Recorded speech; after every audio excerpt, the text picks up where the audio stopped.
Good morning. Can you hear me? Morning, Mr. Tilbrook. Can you hear us? Yes.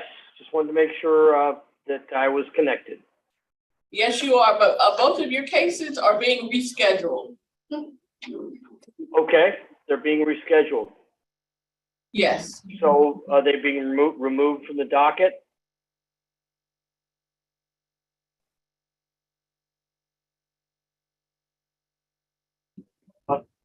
to be rescheduled and you'll receive notice.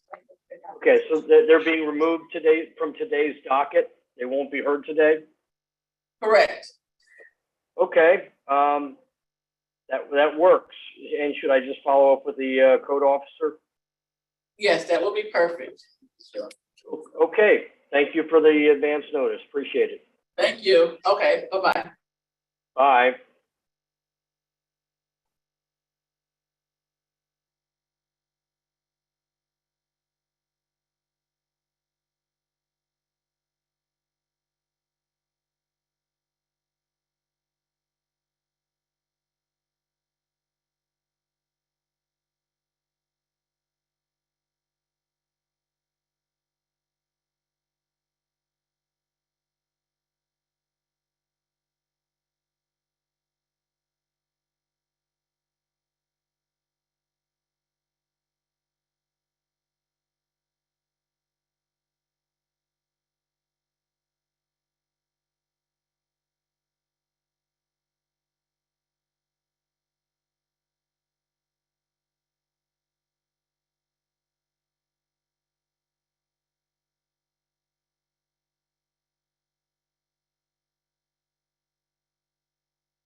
Fields or any emergency.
Good morning.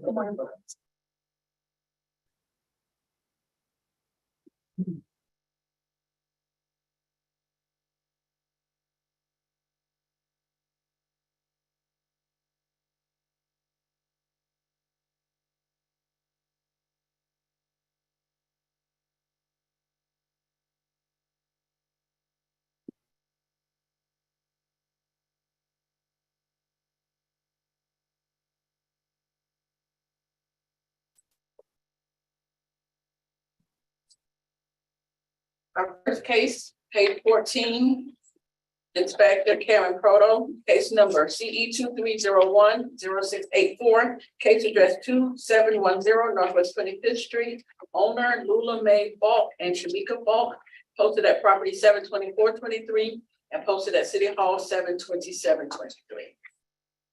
Please raise your right hand. Do you swear and or affirm to speak the truth at today's hearing? Yes, sir.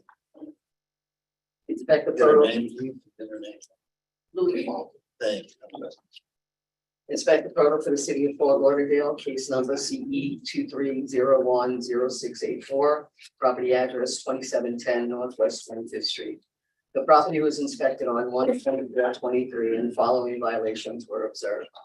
9-306, the exterior of the building has not been maintained. There are areas of the exterior that have stained and missing peeling paints. 18-4C has complied. 9-304B, the paved driveway is in disrepair. There are cracks and potholes. The driveway needs to be repaired or resurfaced. Permits may be required. An inspection report was posted and mailed at the property on 1/24/23. I re-inspected the property on 3/26/23. A notice of hearing was posted on 7/24/23. As of the hearing inspection on 8/6, the violations remain as depicted in the photos. The city is requesting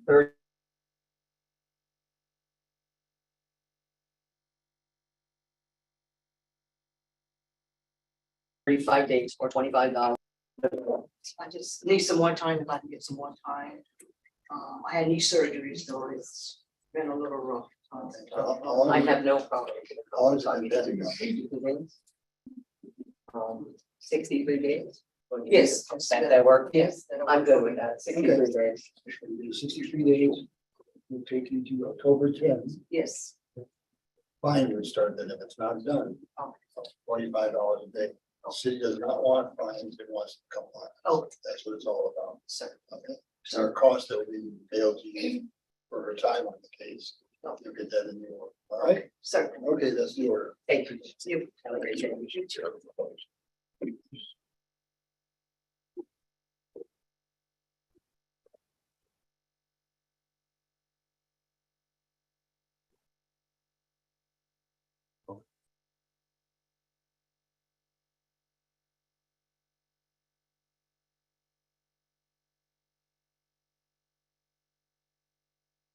Our next case, page 37.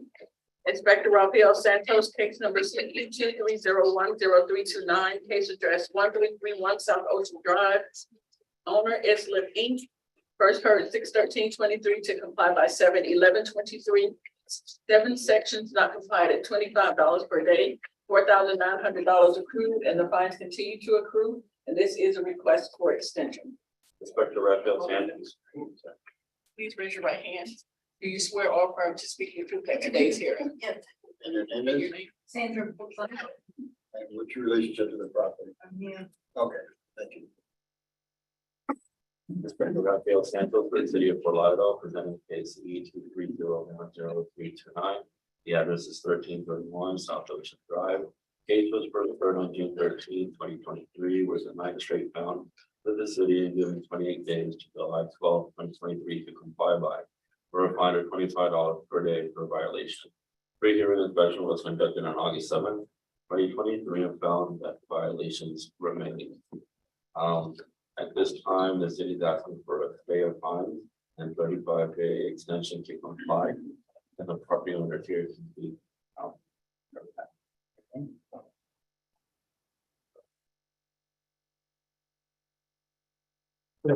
okay. I would, first of all, regarding the fines, when you had the hearing prior and it was virtual, I don't have a computer Wi-Fi. As far as doing the virtual, so I didn't know I could come in person. So I didn't attend, and I didn't realize that by not being able to be here, that the fines would automatically. Did you not call in? Yes, I did call. I did call, and I was always told it was gonna be virtual and you had to do it. Okay, but you still were on the phone, right? You were on the phone during the hearing?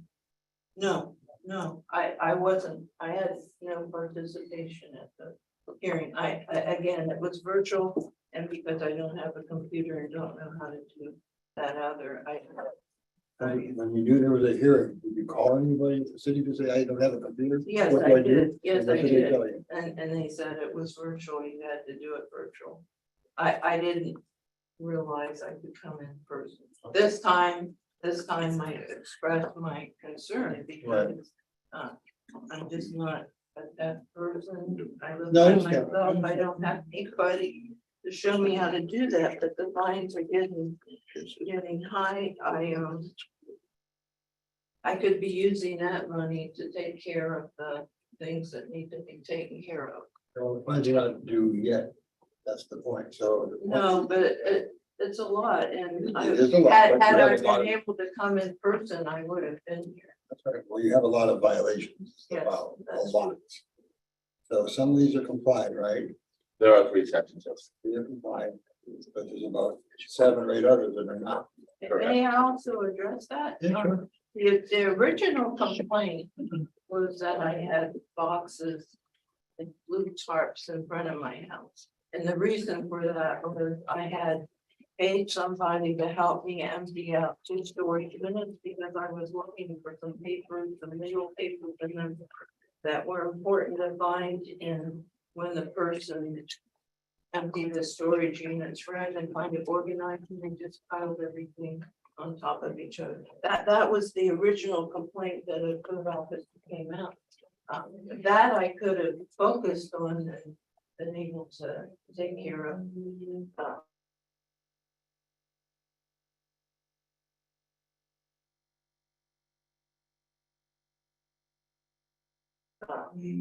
They came out and I've had problems trying to schedule these jobs. For instance, Saturday, I was trying to get my roof painted and I was able to get somebody to come out and remember the paint sprayer and got the buckets of paint and painted part of it, ran out of paint, left to go get some more. In the meantime, we had a bad rain. Everything that had been done was all washed away. It was pretty frustrating.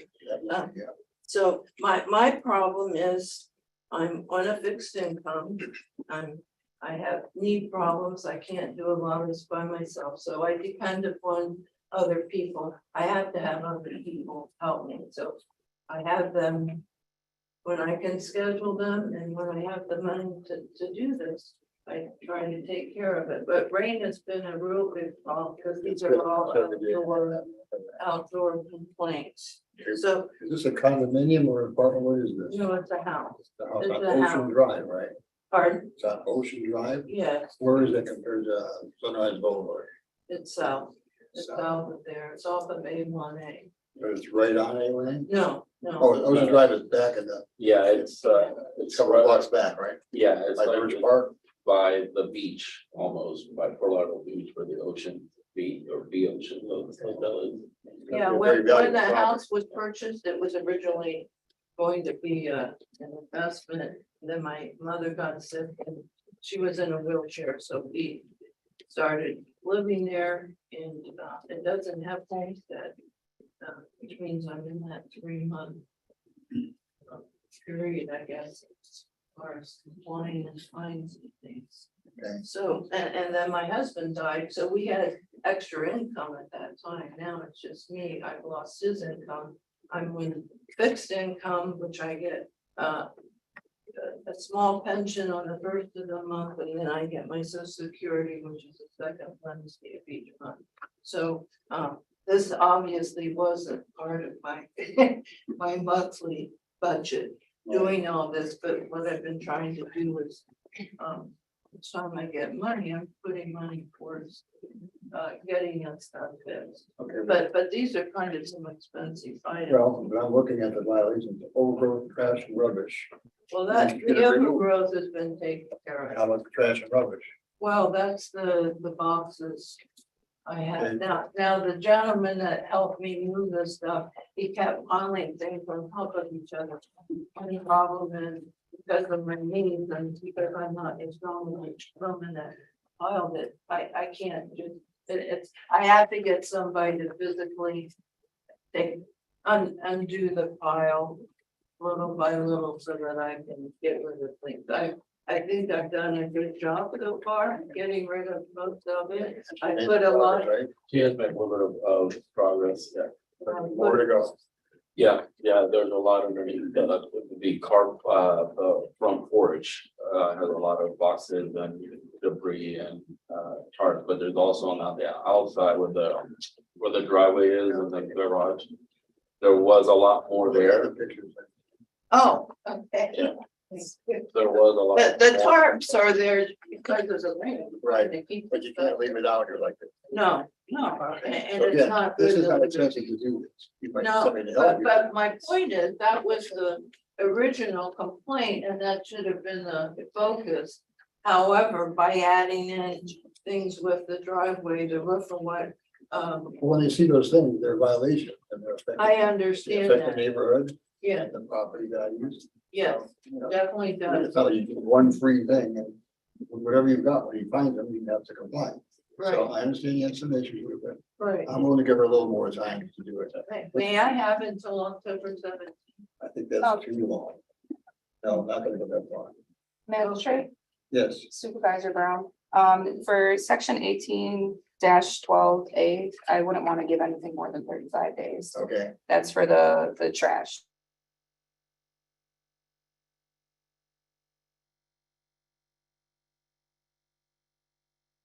Trash and debris out. That's The- Okay, that October would 10th. help, You're almost where you want to be. It's not such a- okay, that would help, But you've got to address this stuff. right, it's You can't- important, I don't like looking at it either. Well, I can tell you, I have one the dumpster. neighbors don't like looking at it. No. City's not- No. City's not gonna go away. You need to No, address I it. know that, Okay, well, regarding the fines, the fines, you see, they're gonna stop the fines for now. They've already accrued. So there's $4,900 up to now. You okay, can worry about the fines later. First of all, you have to get it into compliance. Once you get everything in compliance, there's a program.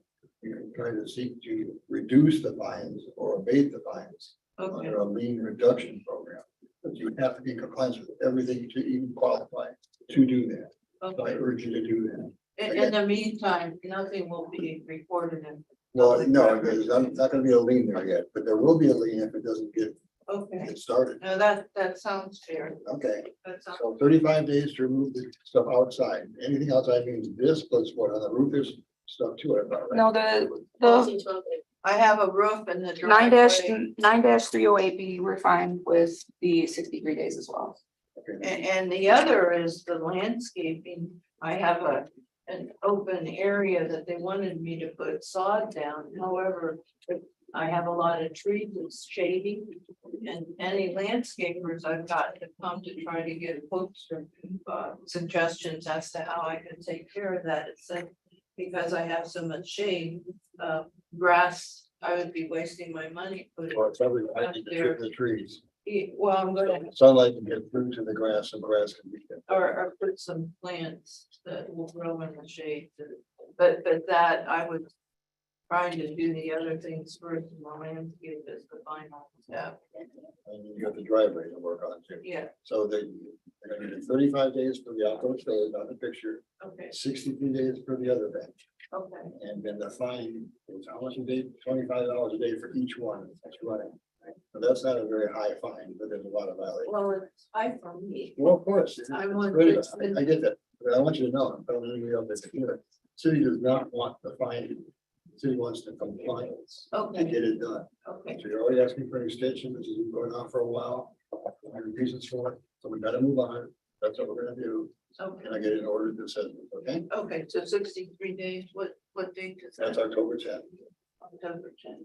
Okay, okay? okay, that's, And 35 days from the other one. and the fine, you say I would have to come back another time? Once But it's a- once everything is done, then you would call and ask, how do I address these fines? Okay, And there's a program.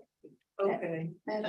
So 35 days for 18-12A and 18-1, because 18-1 is for creating a public nuisance, and those two are intertwined. Okay. Once she removes all of those things out there, Yeah. it won't be a nuisance. Well, Okay. I'm concerned about the one that Huh? says- the one that says debris, trash, and other elements. 47-34, 1A1. And concerning the outdoor storage underneath the front porch. Would that be for 35 days as well? Yes, Which one? 47-34, yes, 1A1. Okay, yes. that would be 35 days. And then the roof, Which is, includes, just for the record, that a derelict vehicle. I think that was removed. it was That's already complied, so Yeah. that part is compliant. Yeah, just derelict vehicle, yes. but 9-308B for the roof is 63 days, okay? Okay, Okay. yeah, rain has been.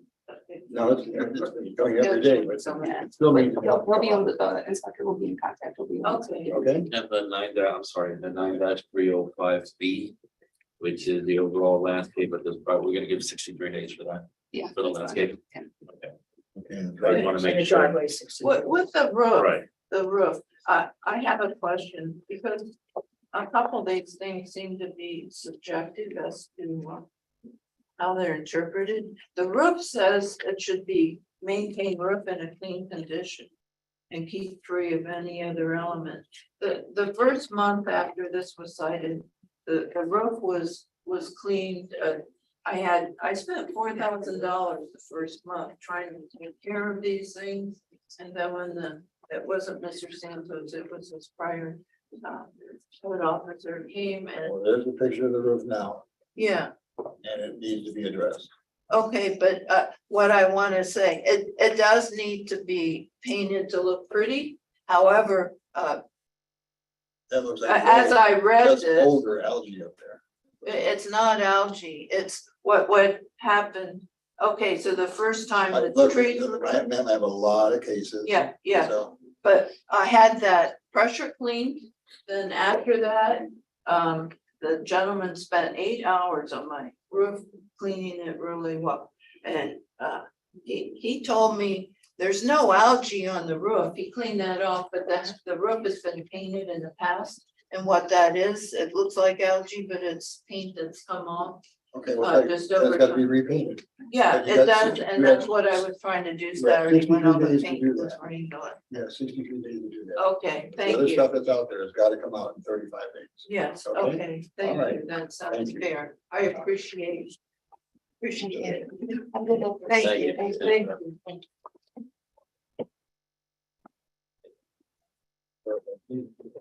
And you need surgery.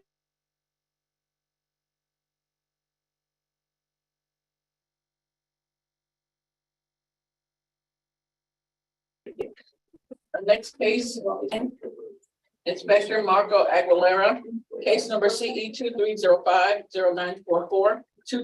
Case address 2211 Southwest 27th Terrace, owner Joshua Paul Clinton, posted at property 72723, posted at City Hall 72723.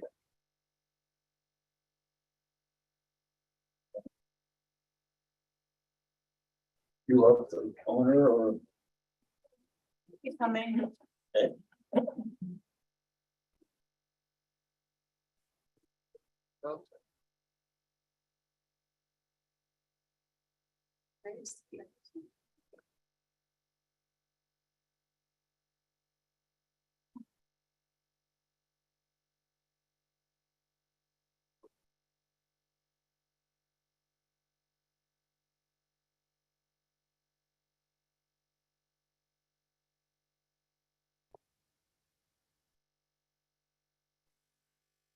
Can anybody hear me? Yes, Yes. Okay, sorry about the delay. no problem at all. Good morning. Will you please raise your right hand? Do you swear or affirm to speak the truth at today's hearing?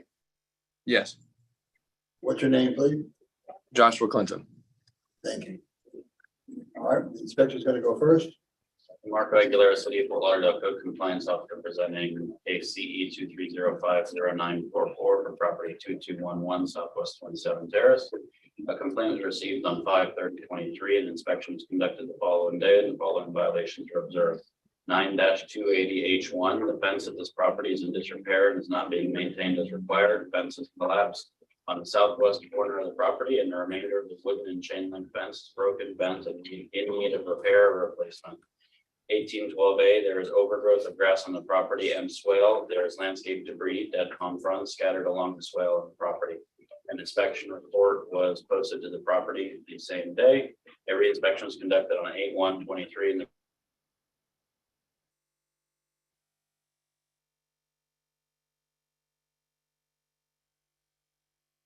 and the property remained photos fixed, remnants of a fence.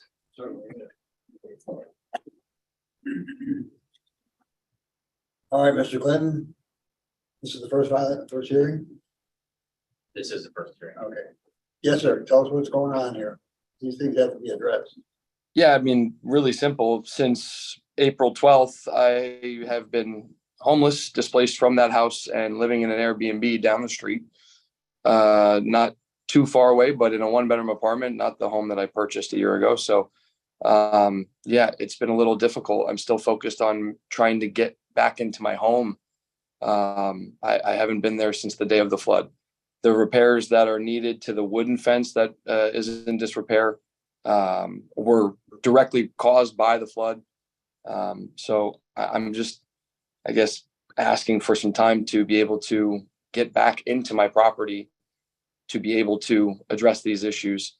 The metal fence, I don't believe that's within reason. It's standing and it's functional. It's fine. It is not. No, hold on, I can assure you, it is not fine. Well, Look at that's the the way, picture. that's the metal fence is in the same condition in which I purchased the home a year ago, and That, I haven't had any. excuse me, that does not matter. It's got to be fixed. It cannot remain in this condition. Is that clear? Can I ask what it is Yes. about the metal fence that is not Yeah, it's gotta functioning? be stuff. Yeah, take a look at it. Broken here, it's leaning, it's in disarray, it's not. I don't know if you broke up or. Looking like a fence should look. And the picture shows me the fence needs to be repaired. Not just where it's broken, but where the whole line, look at this picture here. Whole line here shows you how it's sagging. That's got to be fixed. And you don't need to be in the house to fix these things. The wooden part has to be removed and replaced. Sure, I understand that I don't have to be in the house, but I'm asking for some empathy in the fact that I'm spending hundreds of thousands of dollars fixing the home that was destroyed, and I'm still not there 4 months later. Okay, we do understand that. So it's not unmindful of that, but you still Okay. need to address these things. How much time are you? And I'm Hold not on, please. I'm not unwilling to address them. I'm not telling you I'm not. I'm just asking for some time because again, I'm spending basically every dollar I have fixing the house that was kicked from and was destroyed by the flood. So, I mean, any amount of time that you can. All right. Go What do ahead. we recommend for? The city would request 35 days. I would like to ask for at least 60 to 90 days. I'm still with no definitive time or date to be back in my home. I'm hoping by the end of this month, but once I'm in, then I can address these issues more clearly. But I'm just focused on getting in my home. It's been 4 months that I've been homeless in a 1-bedroom apartment down the road. I'm trying to get in my home, guys. I need more time than 35 days.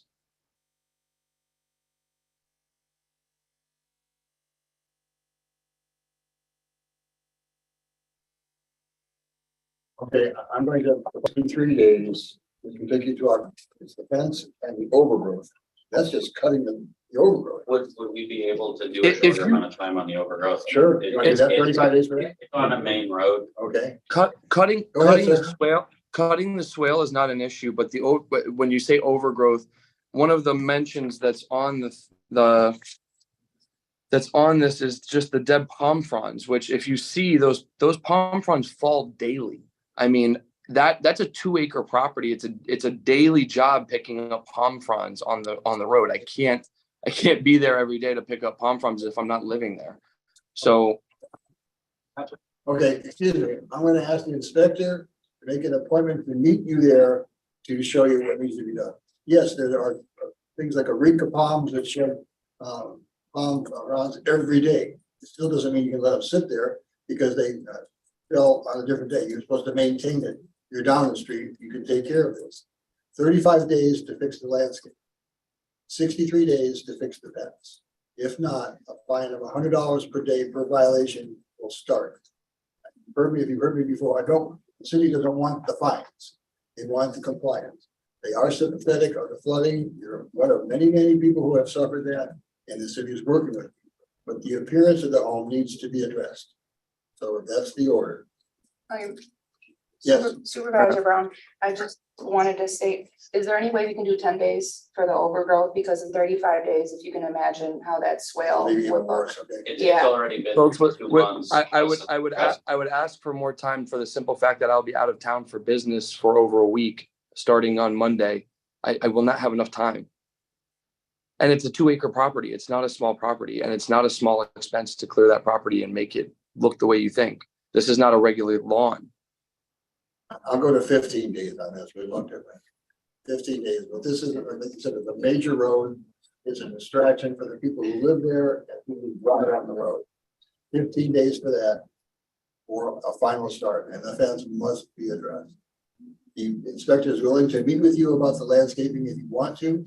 Let him know, and he'll come out there and talk to you. All right? Okay. Okay, you already, thank you, sir. Thank you.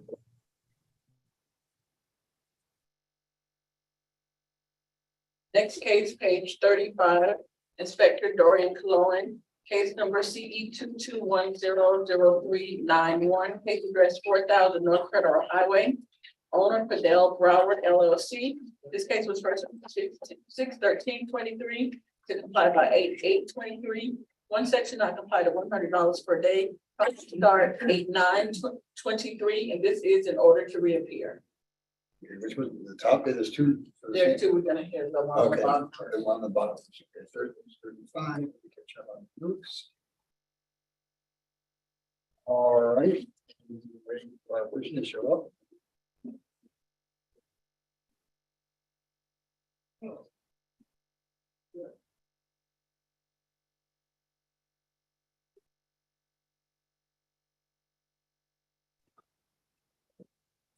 Good morning.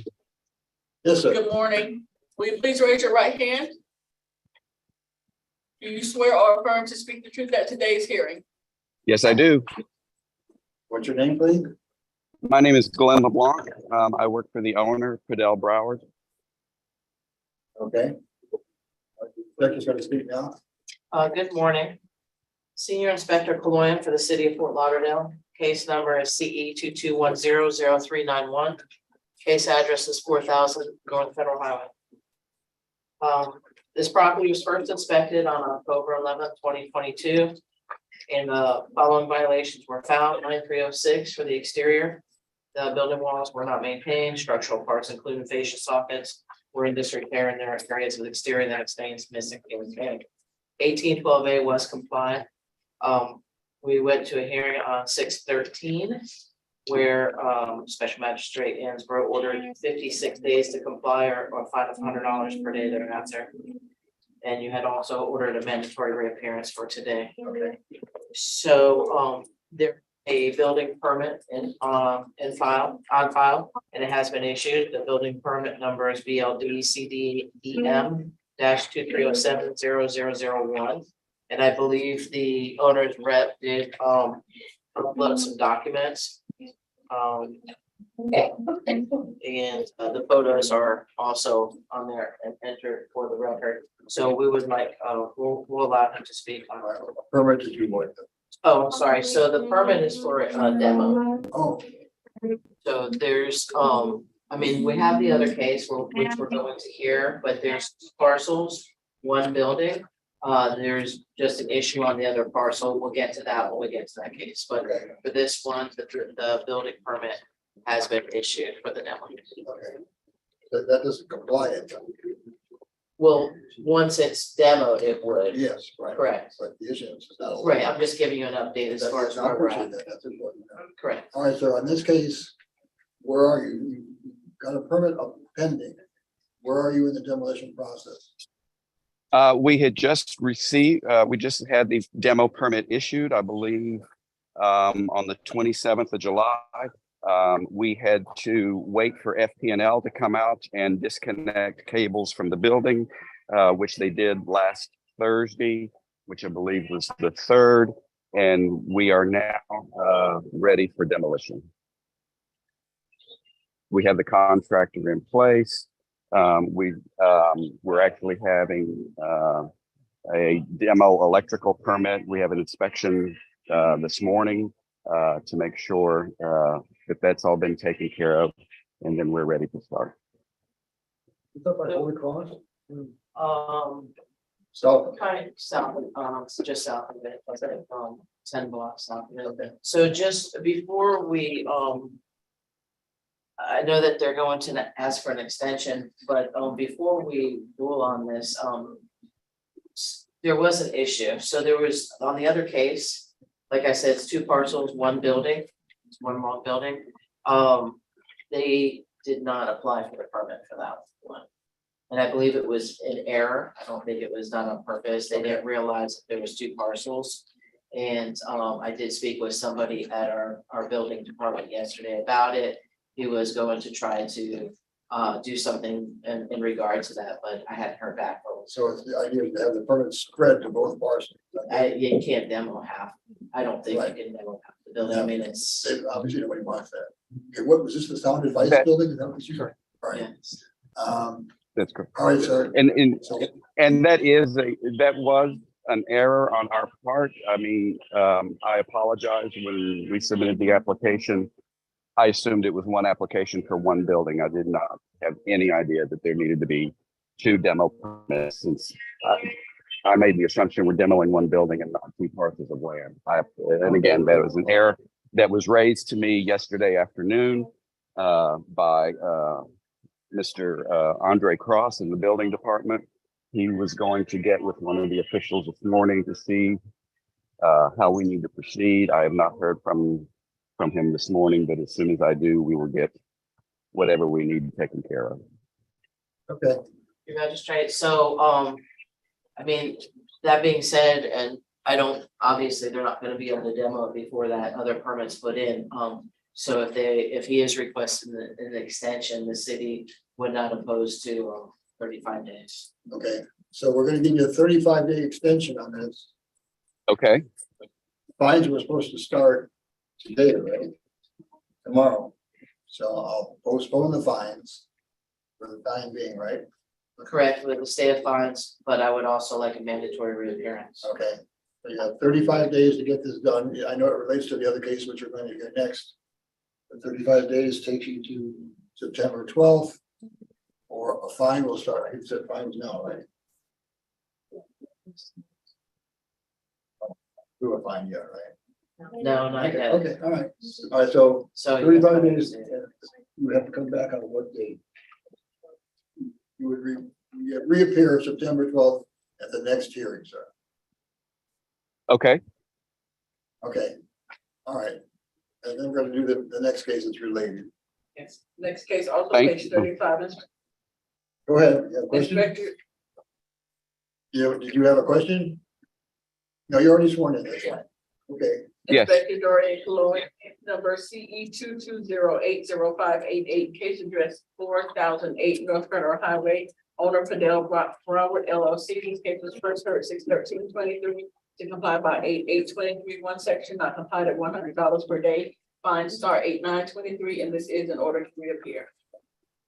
Senior Inspector Floyan for City of Fort Lauderdale, case number CE 22080588. And this address is 4008 North Federal. So basically the same thing. It was for the exterior, the 9306. City is gonna ask for accept the 35-day extension for the 9/12/23 hearing as a mandatory reappearance. okay, so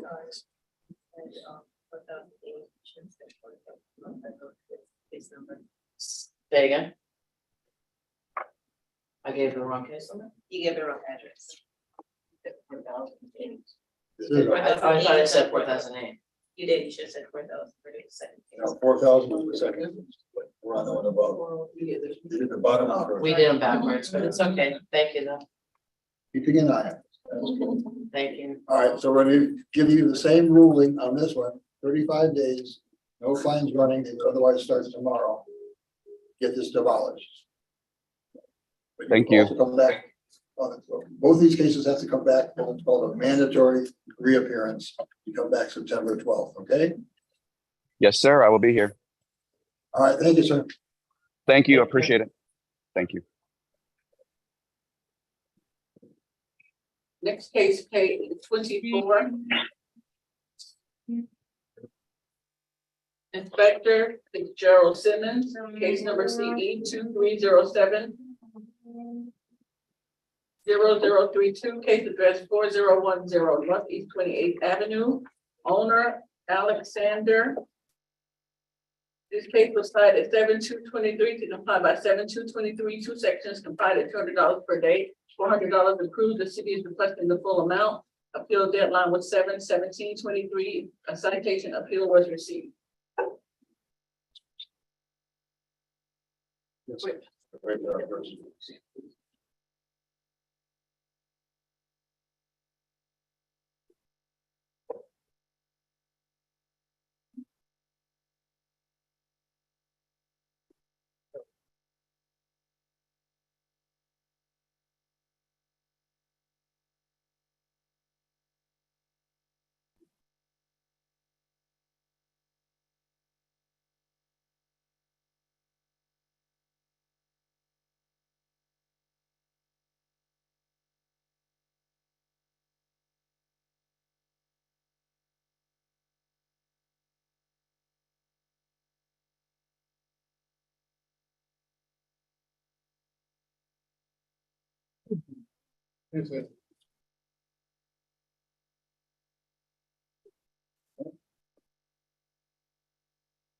Will you please?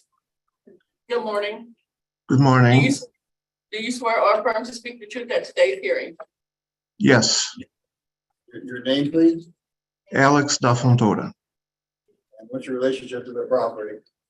I'm the owner of the property, Your Honor. Okay, all right. Okay, Road Inspector Fitzgerald Simmons presenting on behalf of the city of Fort Lauderdale, case number CE 23070032. This property was first inspected on July 2nd, 2023, following a neighbor complaint about loud noise, and the following violations were observed. Section 15-278, subsection 5, subsection 8. There is noise emitting from this vacation rental property, which is outside the permissible limits of 25 feet after 10 p.m. An immediate fine of $200. Section 15-275, Subsection 5, responsible party failed to respond to the property in person within 1 hour of being notified by a vacation rental occupant, law enforcement officer, emergency personnel, or the city, immediate fine of $200. Did somebody show up at all? No. Okay. And the record of the call log was posted from the time that initial contact was made. And immediately after that. Okay, can you tell me more details about the noise? Was it music, people, It both? was people in the. We have the video to show now.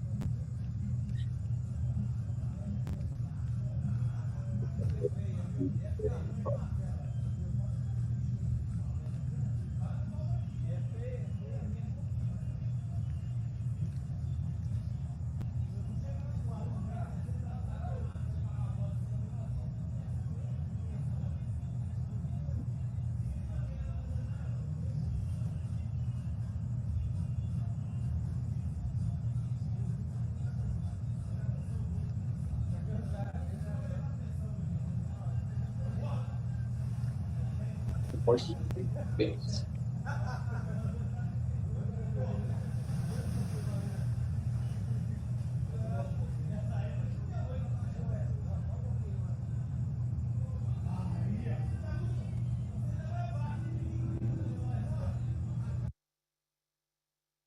All right, that concludes the video. Yes, sir.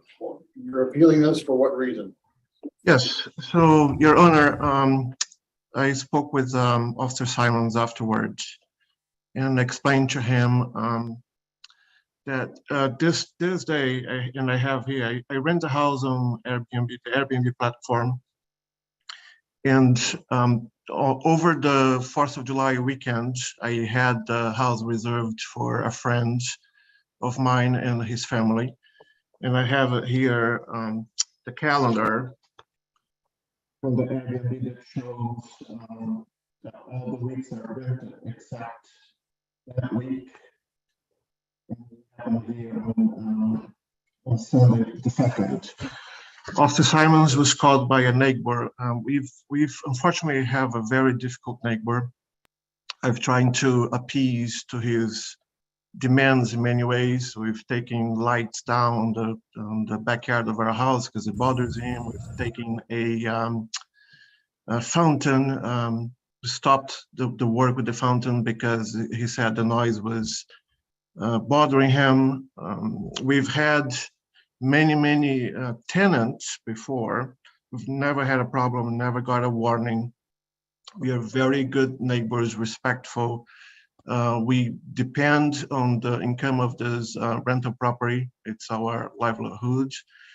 We've had 576 5-star reviews. We never had a complaint before, but he has, the neighbor has lately voiced his disagreement on having rental properties in the community. He doesn't think we should have Airbnbs in the community or VRBOs, verbals.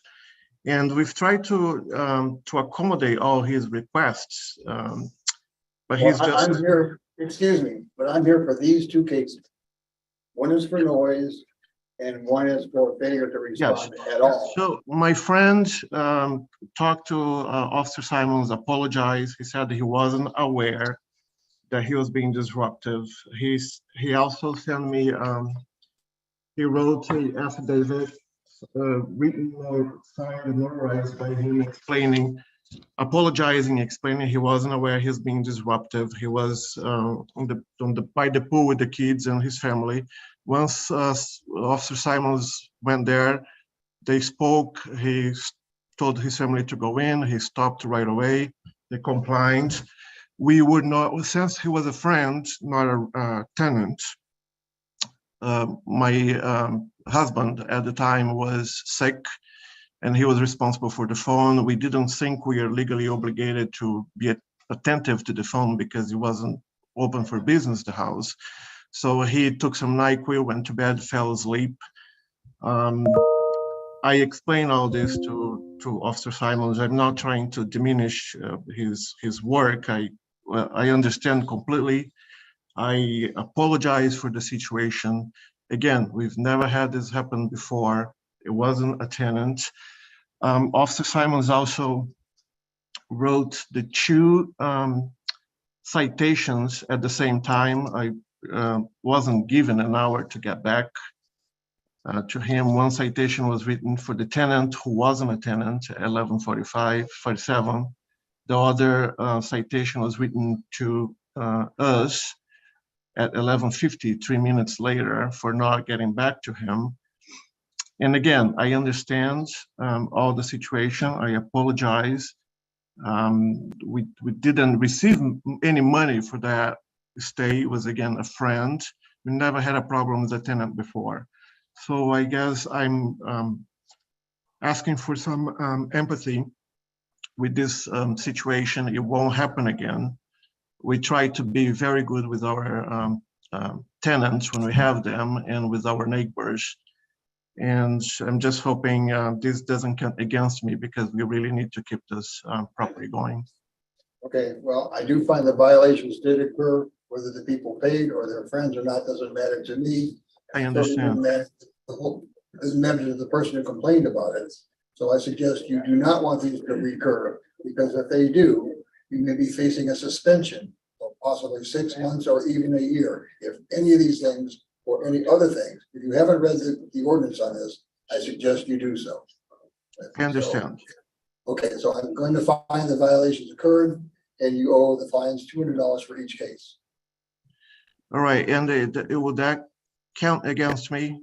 Yes, it will count against you. How long does it stay on the books? 1 year?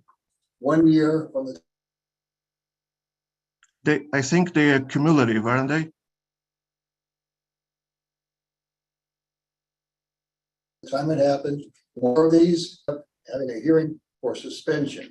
And if I have another violation, if I hear it, there's 2 magistrates, if I hear it, I will suspend it. Because I'm not going to tolerate any vacation rentals not strictly abiding by the city ordinance. Whatever the reasons are, there are no reasons. You either comply or you don't. It's X or Y. It's very simple to me. So the violations are there. You have 2 strikes against you. With baseball, you'd be looking at a bad count here. All right? That's the ruling.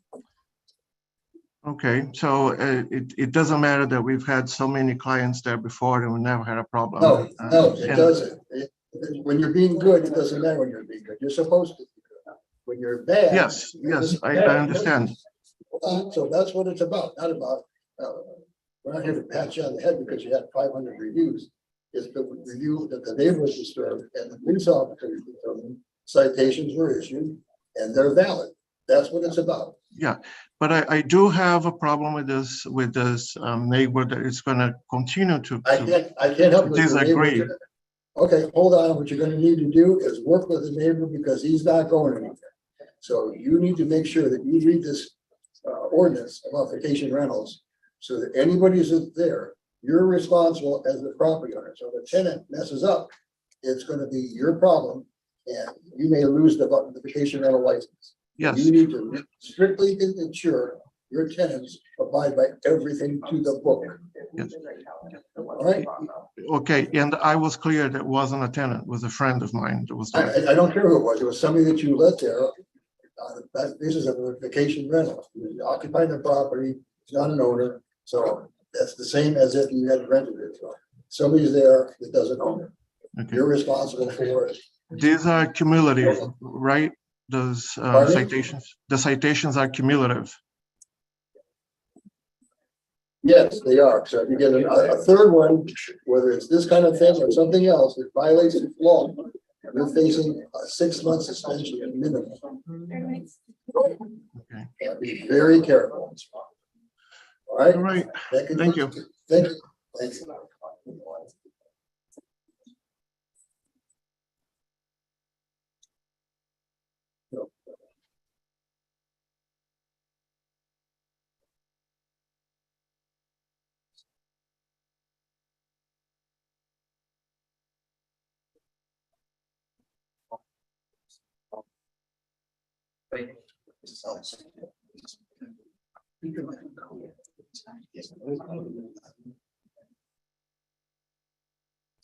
Our next case is on page 23.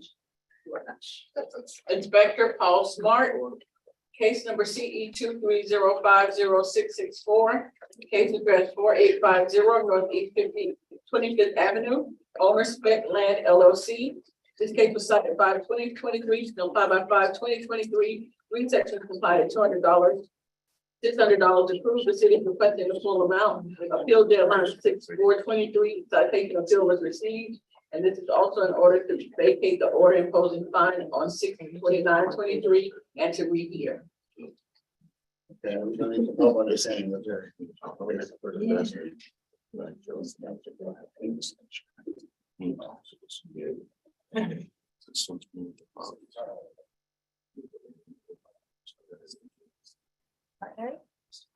Very good.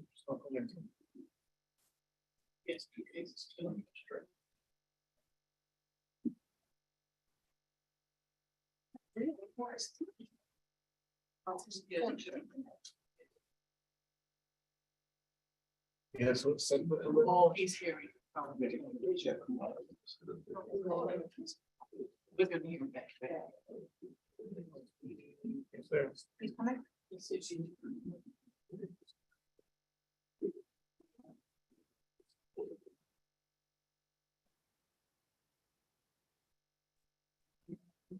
coming.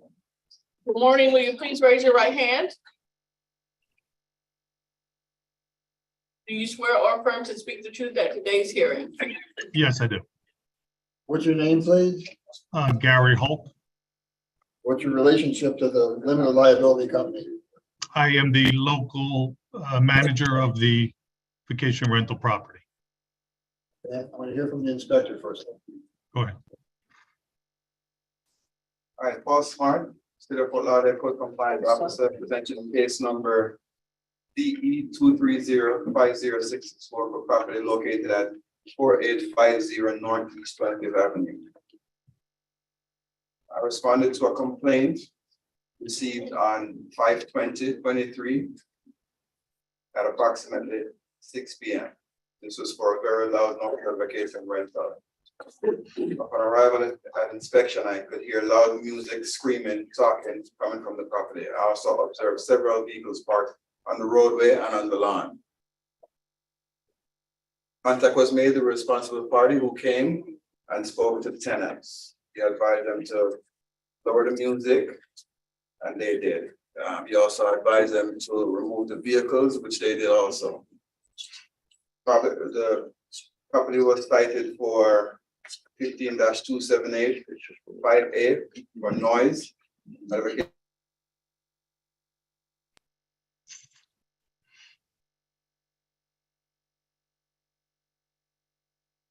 Rental and then 2B maximum citations were issued and posted to property and mailed to the Broward County property appraiser address. What was the maximum occupancy? What was the numbers that they're allowed? What did we have here? So this was a 2-bedroom. Sure. 2-bedroom, and they're allowed I thought you said four, yeah. And how many did they have? Oh, they had over 14 vehicles there. Oh. You know, there were like a whole bunch of people in the back. You Got see them from. Okay, now what does it say? Vacate the, what's the OIR? What's that mean? Ordinance with the fines on, And then review. So what are we're we? rehearing.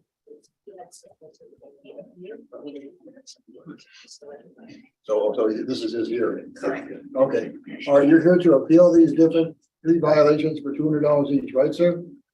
Well, okay, let me just preface this by saying this, we are brand new at this, and this was a learning experience. It's the first time that I've ever got called out for this. And being that it's a 3-bedroom facility, so there's two units, so that's a total of 6 bedrooms. But I did tell the guest, she said she was having a small party for her son's 11th birthday, and I was at the dinner with my wife over here, Lauderdale by the Sea, and I got a call saying that there were 14 or 15 people with a DJ. I met Officer Smart on the side road, and you clearly see we called the guest out, and she said she will ceased the party immediately, and they got rid of the DJ, and they exited the property other than a small amount of people by 8 p.m. So I'm not saying that we're not, responsible for any of these, but getting all three at once, we learned a lot from this, and we remedied the situation. I meet with every guest personally upon check-in to convey that there's zero tolerance for parties and loud noise, because the woman in the back, Joan Morris, is 5 feet away from our pool. And, this is a very quiet neighborhood in the, Coral Ridge Country Club. And so it's a zero tolerance. The neighbors have my phone. They call me. I call the guests immediately. I go there. So anyway, what I'm trying to do is just give us a chance to continue with this and not do a 3-strike rule. That's it. What happens if I find all three of these occur? You're gonna get suspended? They're on the agenda. Hearing that next. Oh, you We're are. gonna hear it next. Okay, well, the bad news is you're learning the hard way. Each of these violations has been established as far as I'm concerned, and you are gonna have a suspension. So due to it doesn't make a difference to the city, is knowing what the ordinance is and abiding by it strictly. This was violated in almost every possible way that's aggravating to the neighborhood. Too many cars, too much noise, too many people. So all three violations, I find, will stand, and the $600 would do. And then we're gonna hear the next case about whether or not it should be suspended. You have any questions on this case? No, other than, so there's no appeal in play. I can't appeal this, even one, like the parking, I can see the picture. What are you gonna appeal? right. No, I get it. What I'm trying to say, this, it wasn't a 1 a.m., it was a 6 o'clock, and, we remedied the situation. It doesn't matter whether it's 6 o'clock or 2 o'clock in the morning. There's too many cars there, because more people that are allowed in the building. So that's the violation. Okay, So I understand. I'm sure you learned the lesson the hard way. All right, let's do the next meeting. Case, it's page 20, Inspector Leonard Champagne, case number CE 230609884, case address 4850 North 25th Avenue, numbers 1 and 2. Owner Spec Land LLC, posted at property 72623, posted at City Hall 72723. Good morning, Magistrate. Leonard Champagne for case number CE 3060984, 4850. 4850 Northeast 25th Avenue, Unit 1 and 2. Okay, this is a violation that you just heard on the previous one for the proof of the 3 violations, but I'll read them in for the record. Okay, first violation was 15278-1E. There is a chapter 15, article X, vacation rental standard parking violation occurring at this property. There are vehicles at this property parking on the road and on the lawn. 15278-2B, the maximum occupancy of the property is being exceeded. And 15278.5A, there is noise emanating from this vacation rental property, which is outside the permissible limits. There was loud music and noise that was plainly audible 50 feet on the of the property line before 10 p.m. And like it's under 15282D1A, the city is requesting the suspension for 180 days. All right, so you may respond. Well, there's really nothing to respond other than, I think this is, little onerous for the first time, and it wasn't like, I get it. It was a 6 o'clock. I thought we remedied it quickly. And, we're just asking for the ability to continue this and do it the right way, which we are doing. But well, you'll get that opportunity in 6 months. I find the violation. Your Honor, if I could just, for the record, if I could just add Ronald Montoya, his son, of the City Attorney's Office. If Your Honor would also just note for the record on today's agenda, the case above it is the same property owner. Also with multiple violations on a different property. Oh, okay. Well, I take it one by one, of course. Yes, but this- just to note that I understand Right. the gentleman said they were new at this, but it seems that And it's there's. called spec land, so they think, now these things somehow where they bought them as an LLC on spec. The problem is, you're in a neighborhood where people live. you're running a business. So you're allowed to run a business under state law and the city ordinance if you strictly comply. You've already had this discussion. You did not strictly comply. I find you will be suspended for 180 days. If we could, Your Honor, make you aware of the fact that there's a fourth violation. You can suspend for 300. One more violation in a year period, right? Then, correct, from a year from today. So a year from today, one more violation, any kind of violation, will mean that you're suspended for 1 year. Okay, So you really want, I will convey that to the owner. yes, you want to do that. Thank you so much for your help. Thank you very much. Oh, yeah, yeah, Your Honor. In other words, do they have a lease in the property right now? So is it? Yeah, because if they do, then when we're gonna start the suspension from? If Okay, they have a lease for a week or two, or you have a tenant there now. I have someone coming in, yes, this afternoon. They're flying in from Kentucky, so I think it's until Monday, a week, yeah. So Till Monday. if we could start it a week from today, Tuesday, that would, you know what I mean, that would give me time to get them out and, Okay, so they have a week stay booked? yeah, I think it's a week, yeah. All right, so I'm gonna make it clear to you, do not rebook this. If the ad's down, do not have it occupied. If you do, it's going to be a year suspension. we're advertising for it. Advertising has to come down. Okay. As of now, recommend that now, all right? Yeah. So I'm gonna let you have the person for the week. Yes, thank you very much. I'm sure they will thank you. Good. All right, okay, so it's Yeah, start from August 15th. All right, so I guess we'll see you in another case soon, Right, thank you. okay? I have another property, but I don't know. Next case, page 22, Inspector Robert Crock, case number CE 23050204. Case address 1631 Northeast 59th Place, Orange Spec Land LLC. This case was cited 5523 to comply by 5523. Three sections complied at $200, $600 accrued. The city is requesting the full amount. Appeal deadline was 5/20/23 and a citation appeal was received. This is also in order to vacate the order, imposing fine of $629.23 and to rehear this case. Okay. Yes, sir. Property for the city of Fort Lauderdale. Case number CE 23050204. Case address is 1631 Northeast 59th Place. At 9:15 p.m., I arrived at the subject vacation rental property in reference to a noise complaint. I made contact with the complainant, expressed the property had been problem vacation rental, and had contacted PD. The Code Officer Simmons assisted me at the vacation rental. We could hear noise beyond 25 feet. We found a parking violation. In what respect? In that there were vehicles parked on the right of way. And the noise could be heard from 25 feet beyond the property line. Okay. We also notified or attempted to notify the responsible party, and they never arrived within the hour that they were getting around. So 3 violations. Yeah. Okay.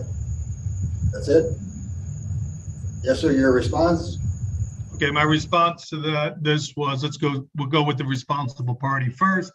They, This hearing. when Miss, hello? Oh, there's a video. Let's see if it makes has any Okay. value to me.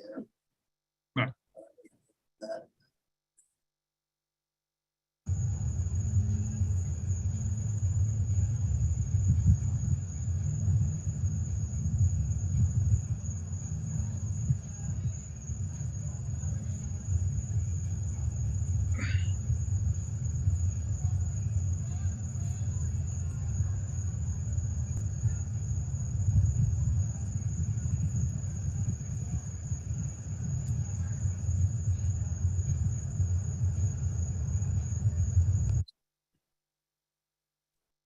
That's it, right? Okay. Yes, sir, your response? Okay, so the responsible party, I guess the code enforcement called, or someone called Mr. Dapolito, who's the owner of the property, instead of me. And I think when Nunzio D'Appolito registered this property, he put me as a local contact, but didn't know that there was another application. So anyway, we rectified that on May 25th, putting me as the local. But anyway, that's why I didn't respond. I never received the call. It went to Mr. D'Appolito in New York, and I guess he was, or did not see it till the next day, because that's when I found out about it. Now, regarding the one car that was in, this is what the guest told me the next morning when I went, that car was for Image 360, which was doing photos in the rear of the property for her birthday, whatever. They hired Image 360, and that was the photographer, and that they left. So it wasn't part of the house itself. It was just there parked to take photos. Regarding the noise, it's self-explanatory. You could hear within 25 feet. Obviously, they're in the front and the pool is in the back. But they were doing photos like on a red carpet, they told me, and that was Image 360 that was taking the photo, and that Nissan left. So that's my response. Your Honor, if I could, in fairness, because it's the city's burden to present the proof, the city has the burden of proof. We're gonna withdraw the noise because the video did not evidence any noise. I can rely on his testimony. You could, but the video just certainly does not. I didn't find the video helpful, but if you're testifying, you could hear it 25 Yes. feet. That's enough for me. That's And right. I think the video, the reason you don't hear it is it's bass. That's all you're hearing is there's a bass, and that's why it just sounds like it's white noise. Right, okay, but you heard it, it was 25 feet, he apparently admits that. Okay, I find all three violations did occur, and I'm upholding those fines of $200 each. Now, what does this do to his suspension? That's another thing will be next. All right, do you have any questions about the finding in this case, sir?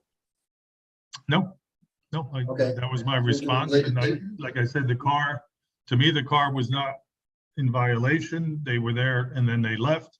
It's like a caterer delivering food, but anyway, it is what it is.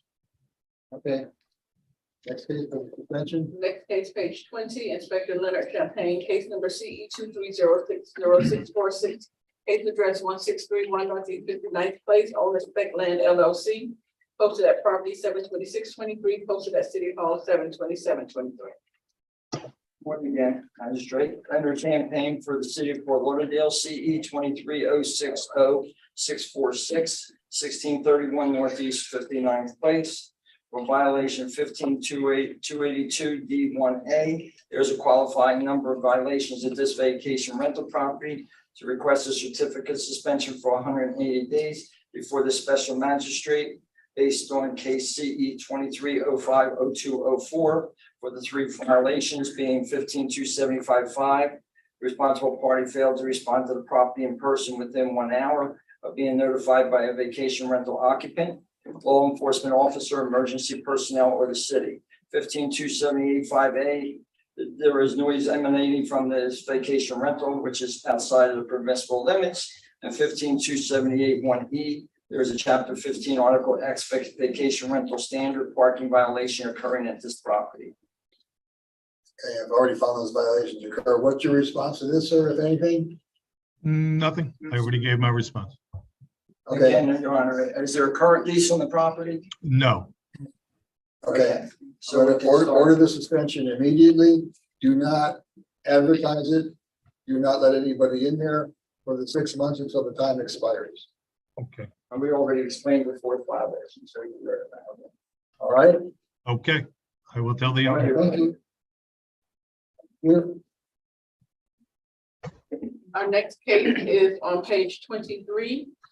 Inspector Malaika Murray, case number CE 23030399, case address 937 Southwest 17th Street.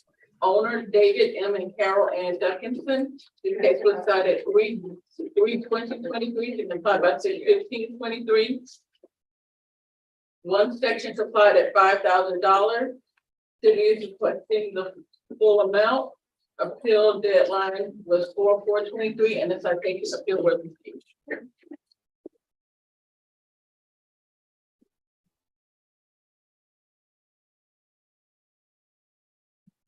Good morning, Mr. Duncanson. Will you please unmute your mic? Good morning. Good morning. Do you swear or affirm to speak the truth at today's hearing? I do. We got one more. Your Honor, I'll make this one quite easy. The city has agreed to, I guess, dismiss or close the citation with no fines. Okay. Do the order. Did you hear that? Did you hear me, Mr. Duncanson? It broke up. Oh, sorry, Ronald Montoya Hassan with the City Attorney's Office. The city has agreed to close the citation with, or dismiss it with no fines. Oh, love it. Thank you. You're welcome. Thank you, Rhonda, and thank you, Magistrate. Yes. You're welcome. Take care. Our next case. Page 36. Inspector Malaika Murray, case number CE 22090509, case address 2445 Southwest 18 Terrace. Owner Marina Oaks Condo Association, Inc. This case was first heard 5/9/23 to comply by 7/11/23. One suspension from 7/11/23 to 8/8/23. One section not complied at $20 per day fine, start 8/9/23. And this is in order to reappear. Page 36 on the bottom.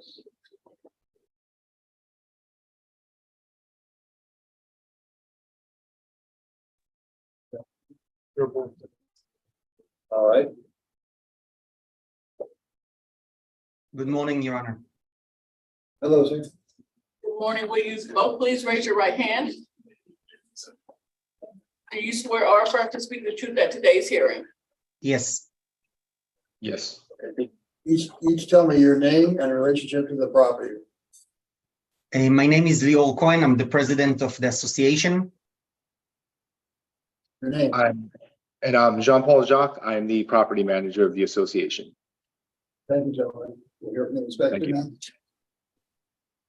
Inspector Malaika Murray for the city of Fort Lauderdale, case number CE 22090509. This is an order to reappear for the case address of 2445 Southwest 18 Terrace. This case first came before the special magistrate on May 9th, 2023, where evidence was presented and the magistrate found for the city. These violations were again first cited on September 21st of 2022. A total of 11 re-inspections have occurred at this particular property, and we do have property representation here. We'd like to give an update as to the litigation claim that is been moving forward with the property. Okay, who's going to speak, please? Your Honor, we do have I hope a great news. We are finalizing a settlement with the insurance carrier. A notice was filed. I'm not sure who we spoke with the last time, but I believe there was an attorney for the city.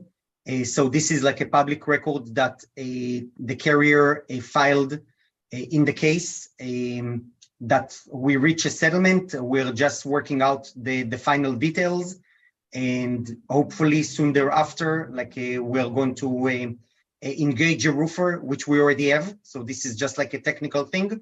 And as soon as they are able to pull permits and stuff, start the work and get new roofs. So you have a roofer under contract already? He's not under contract. Well, we are sort of under contract. There is we're waiting to finalize the settlement, and then we can finalize the contract with the roofer.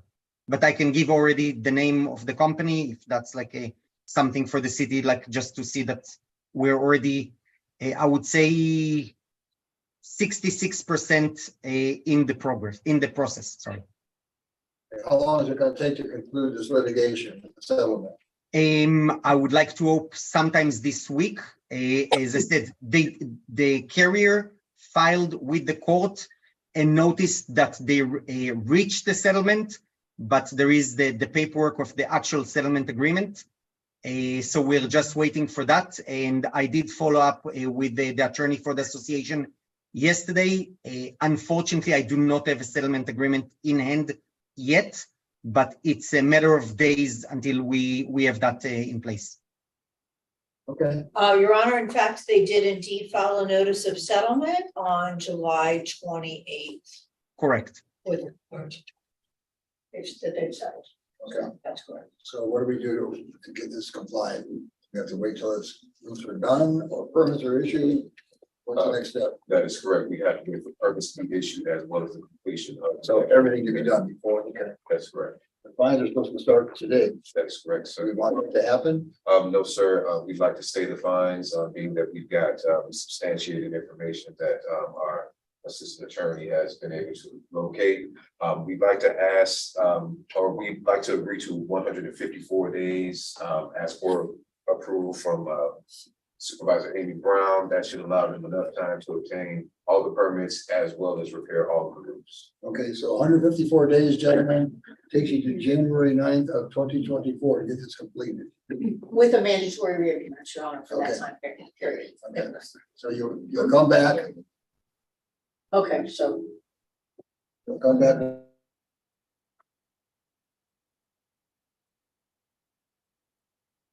Your Honor, Then? Your Honor, Yeah. you were Yes, the internet connection was frozen for like the last 30 seconds. So if you can repeat, please. we're giving you let me see, 154? That's correct. 154 days, to get the permits and complete the work so that it passes inspections before or fines will start. There'll be no fines in the meantime. But you're ordered to reappear after the 154 days. I don't have the hearing date yet, but you'll get notice of a new hearing date beginning next year. So that takes you to January 9th of 2024 to get this completed. Okay? Thank you, Your Honor. All right, thank you, gentlemen. Good luck. Thank you. Good morning. Our next case, page 7, Inspector Robert Crock, case number CE 23040616, case address 2401 Castilla Drive, owner Hickory Point LLC, posted at property 72123 and posted at City Hall 72823.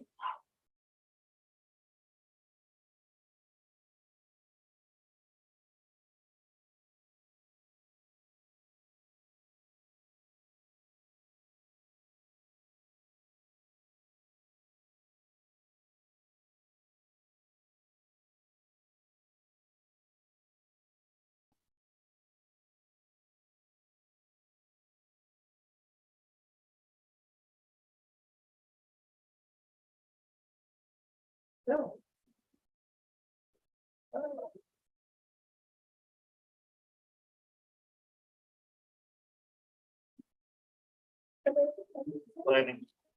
He's declining.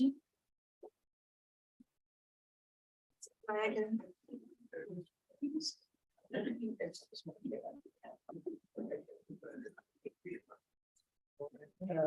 a minor. There we go.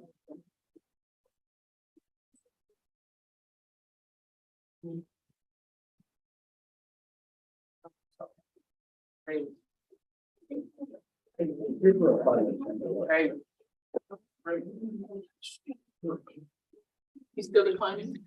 Hello? Okay. Good morning, Mr. Starr. Can you please start your video? I'm trying. It says, I say, start my video and it, hold on. Unable mask. Can you hear me? Yes. Yes, we can hear you, but we need to be able to see you. Yeah, well, I'm trying. I don't know how to do this. It says start my video. I put meeting alert. The host asked you to start the video. I said start my video.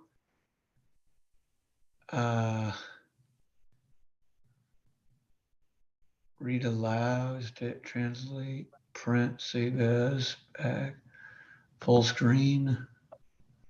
Start my video. I don't know how to start my video. Vice to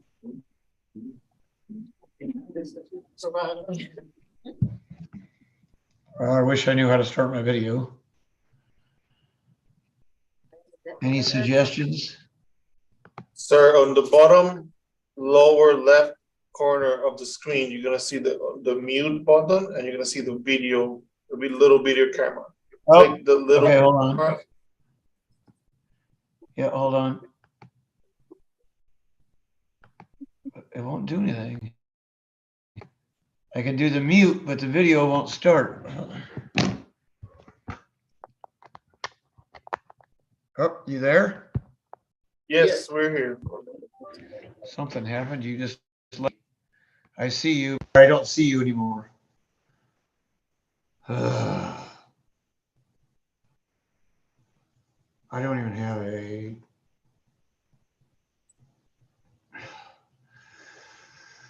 I'm terrible at this stuff. I don't even have that little thing that clicks anymore.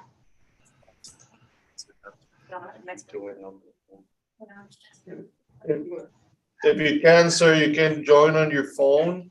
You're probably on your computer. You can maybe join on your phone, and that way. Any other suggestions? I can't even get to you now. Yes, tell them we did 100.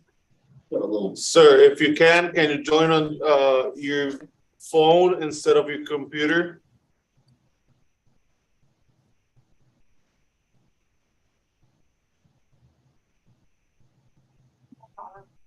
We'll come back. Yeah, we'll come back.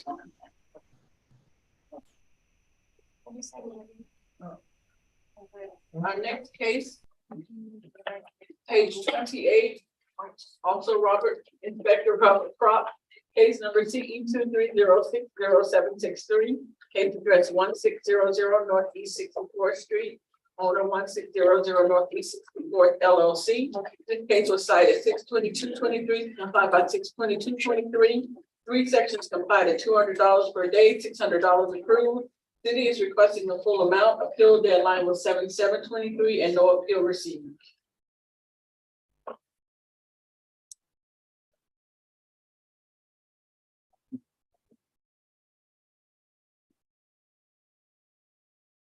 No. Hello, good morning. Hello. Good morning. Will you please raise your right hand? Your right hand. Right hand. Do you swear or affirm to speak the truth at today's hearing? Yes. What's your name, please, in relationship to the property? Hi, this is Moshe Romane. I am the property manager of the property. Okay. Inspector first. Inspector Robert Crock presenting on behalf of the city, case number CE 23060763. Address 1600 Northeast 64th Street. Violations found. Responsive party failed to respond to the property within 1 hour of being notified by the vacation rental occupant. Vacation rental occupant or law enforcement officer, emergency personnel, or city. 15-278. Immediate fine of $200. There is a solid waste container placed placed curbside outside of the permitted time frames. And 15-278(1)E. An immediate fine of $200. There is a chapter 15, article 10, vacation rental standards parking violation occurring in this property. Parking violation? There were vehicles parked in a semicircle. So in the cul-de-sac, vehicles were parked in that cul-de-sac and upon the grass. Okay. And then there was also trash bins that were left out. You were physically.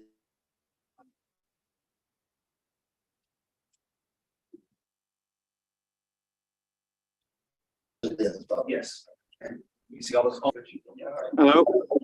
1 second. And there are the trash bins out. Okay. And I contacted them with no response. Okay. All right, your response, sir? Hello, how's it going? 1 second. Did you file an appeal? No. I did not file an appeal. I'm just trying to get the pictures going here. Okay, I see. You hear me? Yes. Okay, so yes, that number is an old number, so that's why we couldn't get that call. But I did have the neighbor contact me, so I did receive that later on, and I believe Inspector, you spoke with the guests at the property, and they moved the cars that night. And regarding the trash can, yes, it was picked up today, and I'm not sure why. I think we had a very busy day that day to just put back the empty trash can back to the side of the house. And the next morning, my maintenance guy was there to put it back. We pay guys that do trash routes every single time. So just this one we slipped on for the trash can. And regarding the parking, yes, totally.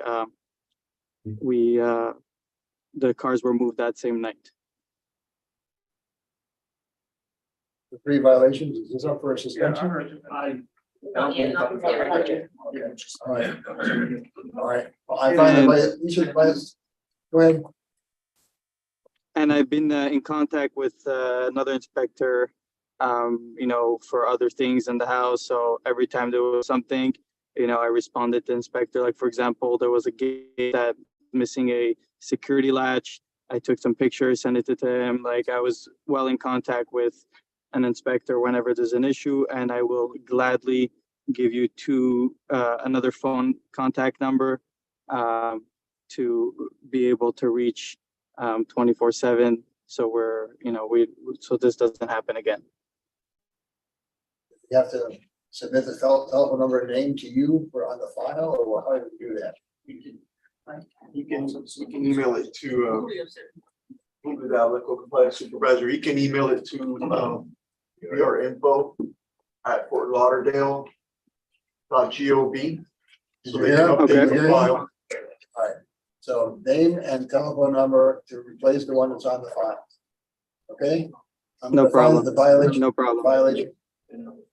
I find that each of the violations did occur. I'm upholding the fines of $200 each. So that's a total of $600. You may be facing a suspension for 6 months. That's not before me today, but it may come back for a suspension. We just want to make him aware that whenever there is a change to these numbers, that they have 10 days to let us know, or there's another violation. Okay, so you could do that. Will do, send it. Yes. Do that right away, please, because I would urge you, if there's a 4th violation, it will be suspended for a year. You have to do a hearing, but if the magistrate finds that a 4th violation, we're going to suspend it for a year. So take this as seriously as I'm making it sound. It is serious. This affects people's lives. Yes. You're doing yes. This in a residential area, we're allowed to do it only if they strictly comply with the ordinance. And I insist, like the city does, on strict compliance with everything, including the trash card. All right? Yes. Yes, correct. Yes, sir. Okay. $600 fine imposed. Okay. All right, thank you, sir. Was the question? Is that 2 violations? Is this 3. considered 2 violations? 3 times 2 is $600. 3 violations means if they come back for a suspension because of 3 violations, I would uphold that. We, for the trash can, I'm sorry, since it was we removed it right away the next morning at 7 a.m. We were on top of it. The answer is no. I said strict compliance, and that means even the trash can. So the answer is no. Holding that. Okay. Your Honor, I'm sorry, Supervisor Bass for the city of Fort Lauderdale. Just so he's clear, that is 3 violations. So we would like for him to be mindful going forward, trying to look at any other individuals to come there, because we are going to be moving forward with the suspension. So I understand. Do we know when it's coming back for a hearing, or we don't know yet? We're going to bring it back. But we don't know when. Okay, so they're warning you that if it comes back, either myself or the other magistrate, it's likely to fine but they have a hearing. If the violations did occur, 3 violations, 6 months to stop, you would have to pull all the ads down and no rentals. If it was a rental at the time, you'd be able to finish it out. But be careful, because if you do any rentals beyond the time it's ordered, it will be another violation. You're facing a year suspension. Understood. Come on, Bill. Understood. I just want to make you aware Okay. that your trash pickups, that could be a violation, just to let you know. Your trash pickups are Monday and Thursday, basically. Just to take an example for your Monday trash cans, they can't be out before 6 o'clock on Sunday night, and they must be put back by midnight on the pickup day, which would be Monday, and that would go for Thursday too, Wednesday and Thursday night. Understood. So if Okay. you're relying on other people to do your work, you're gonna have to make sure they do it, because the owner is gonna be responsible. We're not gonna want to hear that they messed up. 100%. Okay, that's very clear. Thank you for your help. And Okay. that's the rule. All right. Thank you. Bye. I'm trying to get Mr. Star back.